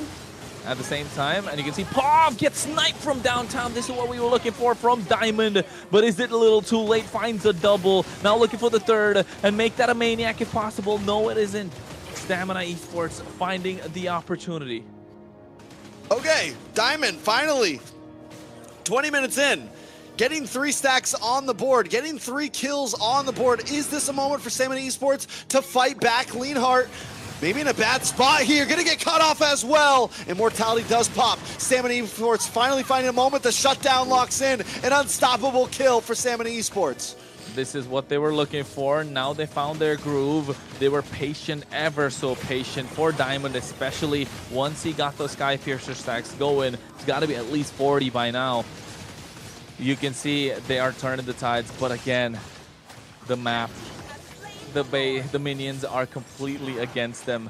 They do get the Lord, and Evolve Lord at that. Will they be able to find the push? Will they be able to find the end? And the Lord marching down the top side. It's going to take a long time for the Lord to come in. And they need to plan on how they're going to execute this push. Because if they're going to take it to another Lord, Leon will have the advantage. Yeah, Leon definitely. I mean, without any inhibitors, we could see something similar to what we saw between Vendetta and the Night Horde. But they have a push here. They have all 5 members. At this point, it's kind of do or die for Stamina Esports. Can they make it happen? You can see the slow push. They know it's got to be super slow, but the mid's going to get cleared out. Somebody's going to go to the Lord on the top side, but the moment they show up top, they're going to go for a play blessed. Ooh, was that a preemptive flicker? Wasting such a massive tool. That could have been so clutch for them. Not looking good. Stamina Esports now can't cast them by surprise. Board's going to start getting shredded down. Speedy Lightwheel does come out from Leanhart. Stamina Esports just looking for any play on the map, but they're finding nothing, just grasping at straws right now. Maybe they get a tier 2 in the boss side? Maybe, right? A big if. They don't even get that next set of super mini waves coming in. Or did they? Here it is. Tsunami Slam with that a nice lockdown onto Pav.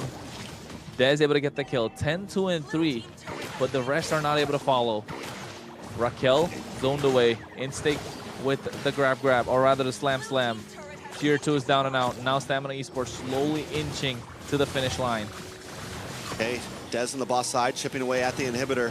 Diamond doing some great. Bless goes way too deep there. Instinct there as well. They get the King's Calling as well, but at the same time, nice King's Calling from Yomel with the IMU. A lot of damage being dished out. Sinner, June, able to drop the Appraiser's Wrath. Diamond, sniping from downtown. The Sky Piercer stacks are starting to add up. All right, Diamond finally online. It only took 20 minutes, 20 plus minutes. The gold goes back in the hands of Stamina, but at this point, it's all about juggling items. Everyone's maxed out. Leon lose an inhibitor. Lord is going to be on top side. It's a blessing for Stamina Esports because the lanes will be matched on that long lane. Yep, so it's a blessing right now for Stamina Esports. This is what they needed. Now they know they can start working at this Lord, but Bernoulli goes in. Flicker with that King's Calling. Diamond right now eating a face full of damage, but he snipes. He finds it again. Pav, or rather Yomel, goes down. 2 traded for 2, and now they find Raquel. Diamond's the target, and they're looking to chase him down, but he can kite, and he's kiting and kiting. Finds the double with the help of the Rhapsody and the Death Sonata. Now they lock down the Lord, and this is what they needed. Stamina Esports. The opening is there. They've got the shotgun. They're looking down on Leon. Will they pull the trigger now? The opportunity is in front of them. Just don't mess it up at this point. 40 seconds for Raquel. Lord's going to be coming out with this wave of minions. You've got 4 members standing. Yomel at 20 seconds on the side of Stamina Esports. All they got to do is try to close things out, but Leon's been great at finding the mess-ups, finding the kinks in Stamina's armor. Can they defend? Evolve Lord. The Evolve later Lord it goes, the stronger it becomes.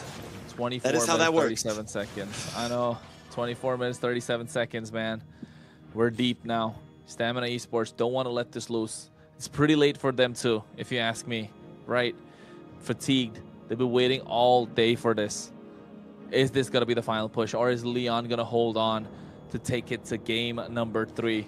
Again, just one fight that goes wrong could mean the end of Stamina Esports as well. Struggling. They've been struggling, Trex. They've been struggling. I got a feeling this is going to be the one. Either Stamina Esports wins it here, or they get wiped out and Leon runs it back down mid or something like that. But this may just be the fight that decides it all. Yeah, Raquel needs to find someone to zone away, and that's got to be Diamond. You can see already a lot of damage being dished out. Instinct has the immortality. Raquel can only try, but they can't save this inhibitor. Looking to take down this Lord, 16,000 HP. Aggro pulled towards the mid lane inhibitor. Lord is going to be melted down. Next set of super minion waves coming in. Diamond looking to hit. Free hit. Find someone. But Pav is looking for that big play of that King's Calling from Bernoulli. They back off. It's slow plays from around the board. The waves just weren't synced up from Stamina Esports, and Leon had an easy route at clearing down that Lord. As long as they have Speedy Lightwheel, as long as they have Bernoulli, they can just shred these things down. And Stamina Esports is being so careful about their approach. Watch on the top side though, Bless and Diamond along with Desert look for a pick. Shadow Strike comes through as well. Tsunami Slam to look to lock somebody down. There it is. The King's Calling coming through. Pav goes down first, and now Bless taken out super low. Bernoulli, no flicker present. Des looked like had somebody off guard. Doesn't have the deadly magic. Yomel coming in clutch with using that King's Calling, or rather has it right now with him. It's got to be this final Lord now, and Stamina Esports looking to take it and finally get the end. I mean, Bless having that immortality is extremely clutch. He's willing to take a death, knowing that, listen, I might use the Tsunami Slam, I might go down here, but at least we'll get a kill onto Pav and a 40-second death counter. But Leon, no, this is all or nothing, and there's no way. And Dez is able to secure it. A King's Calling does come out, another pick off. Synerjune in a bad spot. Immortality pops, but he's going to go down. A legendary kill for Diamond. Yeah, they're sniping. The Sky Piercer starting to stack up, and you can see the recalls are coming in. I'm not sure if it's the right time, Diamond. The Lord is already in your hand, marching down the mid lane. Let's see if they're able to pull off the finish. All right, so Stamina Esports, all they got to do is try to do what they tried to do last time, but a little bit better. Top lane isn't quite synced up, but Instinct is in the bottom to at least keep things pushing. They're stalling lane, waiting for that top side. They want to get a full-on crash the whole way, but Lord is going to come first, and that might be the mess up. Luckily, Instinct is there in time. Instinct is there, and look at Dez. He's trying to find the pickoff. Yomel has the King's Calling, finds the angle as well, but it's not right. Tidal Strike coming through will help with the Tsunami Slam, but Bernoulli makes it right on time. Pov comes in with the Petrify, with the Rough Waves, and Leanhart is able to get the kill, and they're able to kite. Dez taking out super low. Immortality Told as well. I think they're locking down the base. Crystal Stamina Esports finds it as they're able to take it all 2-0. What a game, what a series. They waited all night for this. Stamina Esports waited another 20 minutes in game 2. It took a while to do it, but finally they secure it 2-0. Ashley, I know you were waiting a while for that game to finish. How you feeling? Dude, I mean, there was so much back and forth from that game. I was like sitting at the edge of my seat, and then I was like, okay, never mind, we're not ending. And then sitting again, and I was like, okay, we're not ending. Okay, so at this point, I was like, okay, are we going to a game 3, or what's gonna happen? You know? But okay, before I go on to talk about the winning team, I gotta give a little bit of props to Bernoulli on this Mincetar, you know, like I know the guy had like what 9-10 deaths, but he was full on committing to take down like anyone important such as like Dez from these like major objectives, right? Unfortunately, Stamina was able to thug out the kiting competition and, you know, take down the Lord when it finally mattered, fight the battles, and, you know, come out not too skated. But one thing is for sure, guys, I can tell that Dez and Diamond really poured their heart and souls out for this series. Diamond with a nearly perfect KDA with 0 deaths in. And it was almost like, you know, rather than like the protect the president strategy, we got like a suicide mission, send the Kalea in and let everyone else divide and conquer. Yeah, I mean, overall, Leon played a great game there. Stamina Esports just hung on by a thread at the end there, barely able to do it. But once they found their moment, once Diamond came online, it was kind of a wrap. 9-0-5 on Diamond. For me, it's got to be the MVP. Let's see if it picks someone else. Dez. Oh. Hey, man. 10-2-8. Still He's clean. all right. Still clean. Yeah, very clean. He was able to get the kills in the early game, was able to transition to the mid game, always being a threat constantly throughout the entire game. Yes, Diamond came online later on, but Dez is the one that kind of allowed that to happen, right? He was the one that bridged the gap from the early to the mid to the late. If it wasn't for him, this could have been a 1-1, and we'd be looking at a game number 3. So yeah, Stamina Esports fans, Dez fans, they finally find the donut that they can glaze. Well said. Very well said, Kronos. No, yeah, Dez definitely deserved it. I think if it wasn't for him, they would have never got to 20 minutes at all.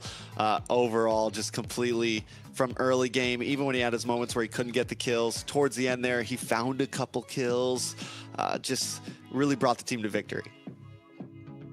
Yeah, I'm honestly so, like, I'm glad for him, you know?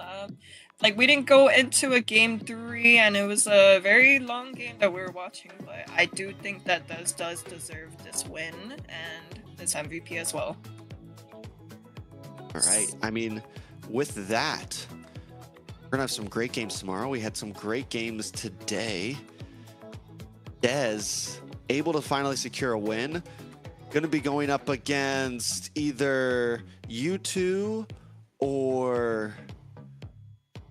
U2 or who? Who's the other? What's the other team that's sitting at 1-1 right now? U2 or Nighthorde?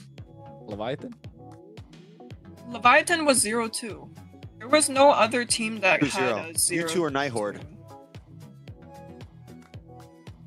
No, U2, Nighthorde, or Leviathan. Yeah. U2, Nighthorde, or Leviathan. Or Leviathan, they go exactly. up against any of those 3 teams. Yeah. That's all 1-1s. Yeah. All the 1-1s now. So. Wait, but Leviathan wasn't a 1-1. No, you're not talking about they were a 1-0. 1-0. Oh, points, Yeah. right. Now right. they're 1-1. Right.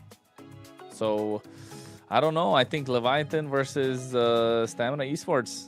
That's another banger.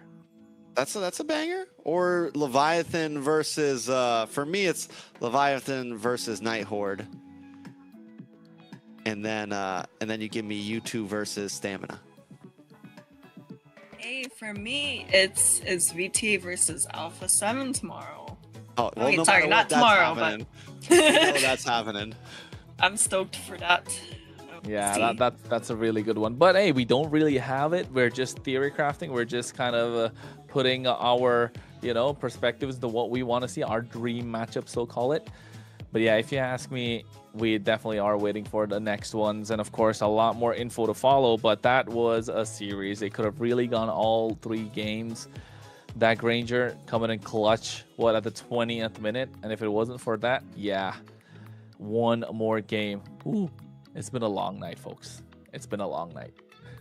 Yeah, leave a comment, guys, on which teams you guys are excited to see go up against each other. Give us a quick recap, Ashley. Man, all right. So starting with the first series that we went and viewed, it was Leviathan 0-2 against Alpha 7. The second series was Influence Rage 2-1 versus U2. The third series was 1-2 Nighthorde and Vendetta. And finally, 2-0. I'm blanking out, guys. Influence. Oh, yeah. I'm blanking out, guys. No, Stamina Esports Leon 2-0.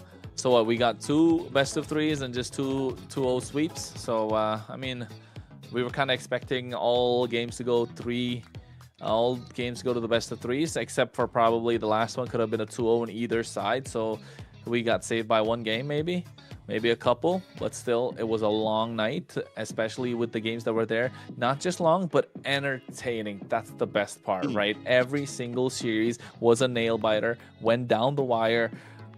Could have been anyone's game, to be honest. Yeah, I feel like over the past 2 days, we've had a lot of 20-plus minute games. We've had a lot of games that have gone the long haul. It hasn't just been stomps. We've had a hand, like 2 or 3 under 15-minute games, but it gets made up for with some of these 25-plus minutes, 28 minutes, 22 minutes, and they are back and forth battles. Yeah, I think today especially was a very hectic,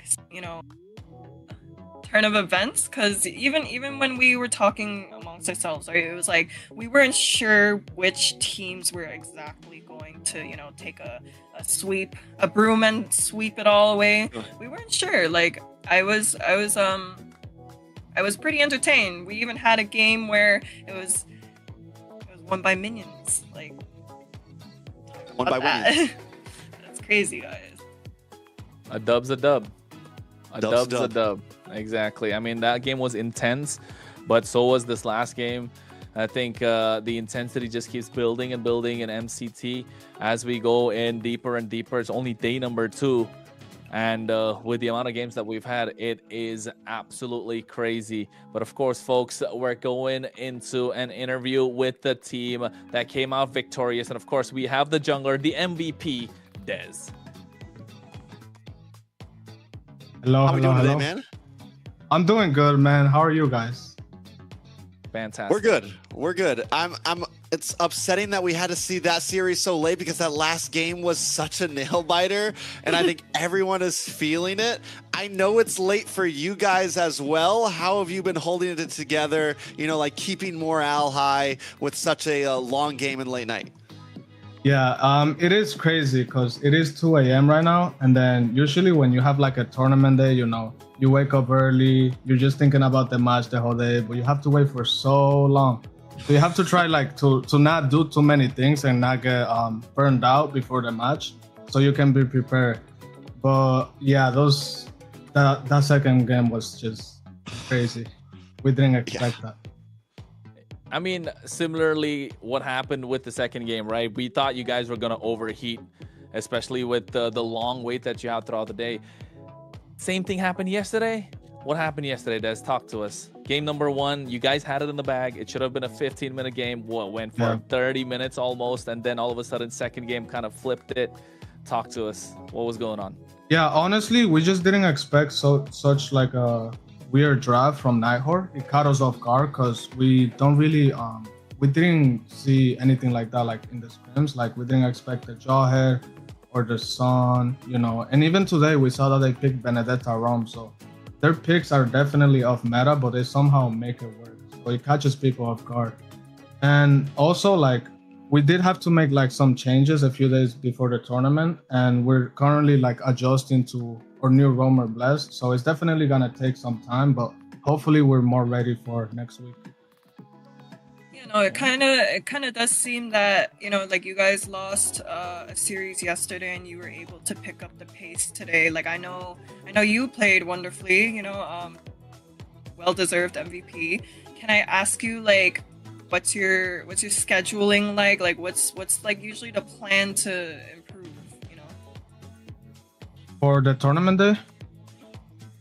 Well, I mean, I try to like everything is important. Like people don't usually think about or talk about stuff like this, but you know, you gotta try to, you know, things like eating healthy or like staying hydrated, or like I even time like the time that I'll drink like caffeine or something so that you're like mentally prepared, especially like at a time like this. You have to be really ready, and then you know you also gotta like watch a lot of MPL, practice yourself when you can, and just try to be confident overall, because yesterday was the first day, so I'm sure like a lot of people were a little bit shaky, but once you get through that first game, I feel like the nerves just, you know, you don't have them anymore, and you get more comfortable playing the tournament, and you get, you know, feel that pressure off of you, and it is very important. Yeah, I mean, it's nice to know what the prep behind the scenes is, but now since you finally got the first victory, you're ahead, you got the points on the table, 1-1 now. I want to ask who you want to face to next week, but before that, which is the team that you really want to go head to head against and take down the entire competition? I mean, I think everybody's aiming for like Alpha 7 because they know they're like the strongest team and they have like, you know, all the stars players. So it'll definitely be good to aim for them. And then to whoever we face, I think we have a chance to go against Nighthawk again. So it'll be nice to have like another rematch. Vengeance arc. Yeah. The Vengeance arc. But yeah, I want to say like this MCT, I feel like it has been like the most competitive. There's a lot of good teams, and it's definitely very enjoyable to like watch and play as well. And what do you think about the global bans though? Like, I mean, change? Yeah, I know a lot of people don't like it because they're not applying those rules like overseas and stuff, but I personally love it a lot because with global ban, you don't see the same heroes over and over, you know. You're gonna see something new every game, which is something that I really like. And it's something that we've seen before, like, you know, same picks over and over again, no matter what game it is. I definitely like it. Been super interesting. Overall, coming into this, you take a loss on day one, you take a win on day two. How's the team's morale holding up? How are you guys feeling going into this? Like, what is I guess my final question is like, what's the overall goal of this? Are you guys like aiming for grand finals? Are we aiming we really just like we'd be happy with top 3? Like, what is you know, what is Team Stamina Esports like goal throughout MCT? We're definitely aiming for grand finals, but after today is definitely a relief that we did win tonight because it gives us like more time, you know. Now we have until next week to prepare even more and try to build that synergy. That's very important. But of course, our goal is to like qualify for EWC. Anybody that plays tournaments should be always aiming to, you know, win. Of course, you cannot be comfortable with just, you know, getting top 3, top 2. You should always aim for the top, and you shouldn't care about like who you're against or anything. Yeah, man. Like it. You sound like you're locked in. The noise is completely blocked out. And I think this is the version that we were kind of expecting as well. All of us on the desk, we've been talking about it behind. Like Trex has been saying it mostly. Like, we got to see Dez locked in. And hey, listening to what you had to say, Trex, you happy? A lot of white noise. He's just completely locked in, right? I mean, and I feel like you're becoming a popular face in the NA scene. Last year we got to see you kind of break into top 8 and like really start performing against some of like the big dogs. And I think a lot of us want to see where you can exactly take it. You know, like, can you push the limit? Can you be that grand finalist? There's still obviously some growth, but the drive, we can see it, and we're happy to see it there for sure. Yeah, you can't just go against the big dog. You got to be the big dog now. You gotta beat them. Exactly. You got to be them, bro. You got to be them. You gotta beat the god dog above the big dog. God dog. Yeah. Well, more or less, if anyone is deserving to be here today, it's you, Des. I'm pretty sure a lot of us know that you worked hard to, compete for the spot, and best of luck to you. I do know that you have a lot of fans who came to show support and watch you today. So do you have any messages for them? I want to say thank you to anybody that supports us, or the competition in general, because it's very nice to see like an official MPL, you could say, like this come to this side of the region, because it's been really long and it's honestly been going downhill. But I hope whoever qualifies here, whoever wins, it could be us, it could be anybody. Most likely, I just hope they do good in overseas, so they can keep bringing these competitions and just for everybody to support each other. Well, thank you so much, Des. It's been a pleasure to have you. Can't wait to see you guys play next week, seriously. I think we're all excited for it, the players, the teams, the casters, the viewers. So we'll see you next time, all right? Thank you. Good luck. All right, guys. Hey, man. That's some really positive news we see. And the fact that even though you kind of glazed the donut, it's not going over his head, right? Come on. Can we stop with the glazed donut? It makes me feel weird inside. Okay. A little uncomfortable. I get it. But you know what I'm talking about, right? It doesn't really get to his head. Pride's not a massive thing here. Doesn't have a massive ego, I'd say. And I think he's really humble in terms of what he's looking forward to. He's literally locked in and wants to really get through to the competition, understand what's at play, from looking at it from a macro and a bigger picture perspective. Most definitely. With that, we start to go into the closing of this night. We're going to be taking a look at the Swiss format and what we're going to be, I think, our matches tomorrow. Yeah, it should be. Is it out? Matches no, it's tomorrow. Not. No, not tomorrow. Next week. But I don't think it's coming out today, is it? Or next week. Next week. Even if it came out, I'm pretty sure they wouldn't show me because they'd be like, wait. Yeah, don't show Ashley. Hey, but you know what, Ashley? You were absolutely amazing. Fantastic. Day Really one, were. day two. Could not have asked for a better host. Sadly, this is our last day with you. Unless you decide to come back one day. You always have a place here with us on the desk if you want it. I mean, we don't like run it all, but if it was up to us, we'd be like, yeah, let's bring Ashley back. A new career path. I don't know, guys. One challenge at a time, right? I still have. First, you got to go win MWI, and Yep. then you come and be a caster. You get to retire as a caster. Yep. I promise you. If I do ever win the whole thing, I will be back. I'll be back right here. That's good. That's good. We'll be cheering. We'll be rooting for you. Thank you. But then it's not like we're saying goodbye now anyway. Yeah, we still got some time to kill. We still got some time. You guys are definitely gonna see me more often, anyways. But yeah, more or less, what I did notice about these interviews, though, were a lot of these interviews were very it was kind of wholesome. It was so wholesome. Mm-hmm.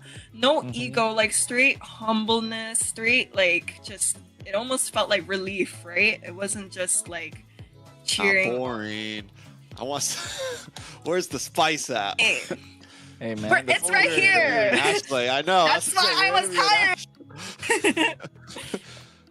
No. But for sure, it was good to see some of these familiar faces, some of these new faces. Now I have a lot of favorites. Oh yeah, everyone's been super cool. I think even some of the new faces, everyone just seems very excited to be here. It's a great start, I feel like, to MCT. I think when we get into playoffs, things might, interviews might get a bit more everyone's going to get a bit more comfortable. There's going to be a bit more rivalries starting to happen. And I feel like we're in this place where, we're kind of rebuilding and players are going to start to, the rivalries will start to happen as we move forward. Mm-hmm. I agree, and I think with this first weekend that is there, right? It was an absolute crazy weekend. What was the favorite parts of your weekend, at least? But before that, we are gonna see the schedule for next week, folks. Not tomorrow. Oh, is it tomorrow? We're looking for tomorrow. South, actually. For South, yeah. my bad. We're looking at the schedule for the South, which is gonna happen tomorrow. That's right. AMER is not just North; it's North and South. And we are looking at these 4 matches: Octa Gaming versus Black Sentence Esports, DreamMax Esports versus Infinity, Influence Rage versus Entity 7, and Alpha 7 versus 9Z Global. And you know what, Trex? The one to watch out for is that last one. Actually, you know what? All games are cracked. Yeah, I mean, if it goes anything like how things went here, all of the matches will be amazing. It's not going to be me, Kronos, or Ashley on that desk. It's going to be a set of new casters. We'll leave that as a surprise for you guys. Hopefully you've been following the MLBB Esports, and you know what casters are going to be casting tomorrow. That's why you got to watch that kind of stuff. That's why you got to tune in. But I'm sure they're going to bring on an amazing show for you guys. So make sure you guys stay tuned in, because the week is not over for MCT Americas. It's crazy, right? It's crazy to think that we got 4 days of streams going on MCT AMER. And of course, like Trek said, if you want to keep up with all the info, make sure you follow MLBB Esports and be a part of our community. X, Instagram, Facebook, YouTube, TikTok. The info is all there. And of course, I think a massive shout out to the ones who made it possible for us. Can we maybe do it early as possible? Maybe. Ooh. Yes, we do. Of course, we're talking about runestone.gg. A quick shout out to them, because if you want to level up your gaming experience, check out runestone.gg. It's the perfect place to track stats, improve your gameplay, and stay ahead of the competition. Go take a look and start climbing smarter today. You know why? Because they are the official sponsor for AMER MCT 2026, and get ready for a new esports experience with real-time data and more interactive broadcast, folks. Well, Ashley, it was an amazing cast with you. Seriously, from day 1 to day 2, you got rid of the shakes. You were able to come on. I'm super thankful. It was an amazing week 1 with you, Kronos. We got a lot more days to come. And to all the players, fans, viewers, seriously, it was great. Ashley, or Kronos first with any last words, and then Ashley, if you want to give some last words and send us out. Yeah, I mean, I got nothing really. It was exciting. Just looking forward to tomorrow as well as next week. Don't forget to catch us in the, catch the South streams as well, because they're going to be cracked. They're going to be amazing. And of course, at the same time, follow our socials, show us some love, like, subscribe, share the streams. It helps out the growth of MLBB Esports, and not just that, AMER as a whole. Well, looking forward to next week. All right. Well, I'm not sure where to start, but I wanna first thank the casters right next to me over here. Even though I might banter with you guys quite a bit, it was wonderful being here with you guys at this desk. Even I couldn't predict this happening, but hey, it was very fun with you guys. And thank you guys. Thank you to all of the fans and supporters out there just watching this kind of train wreck happen.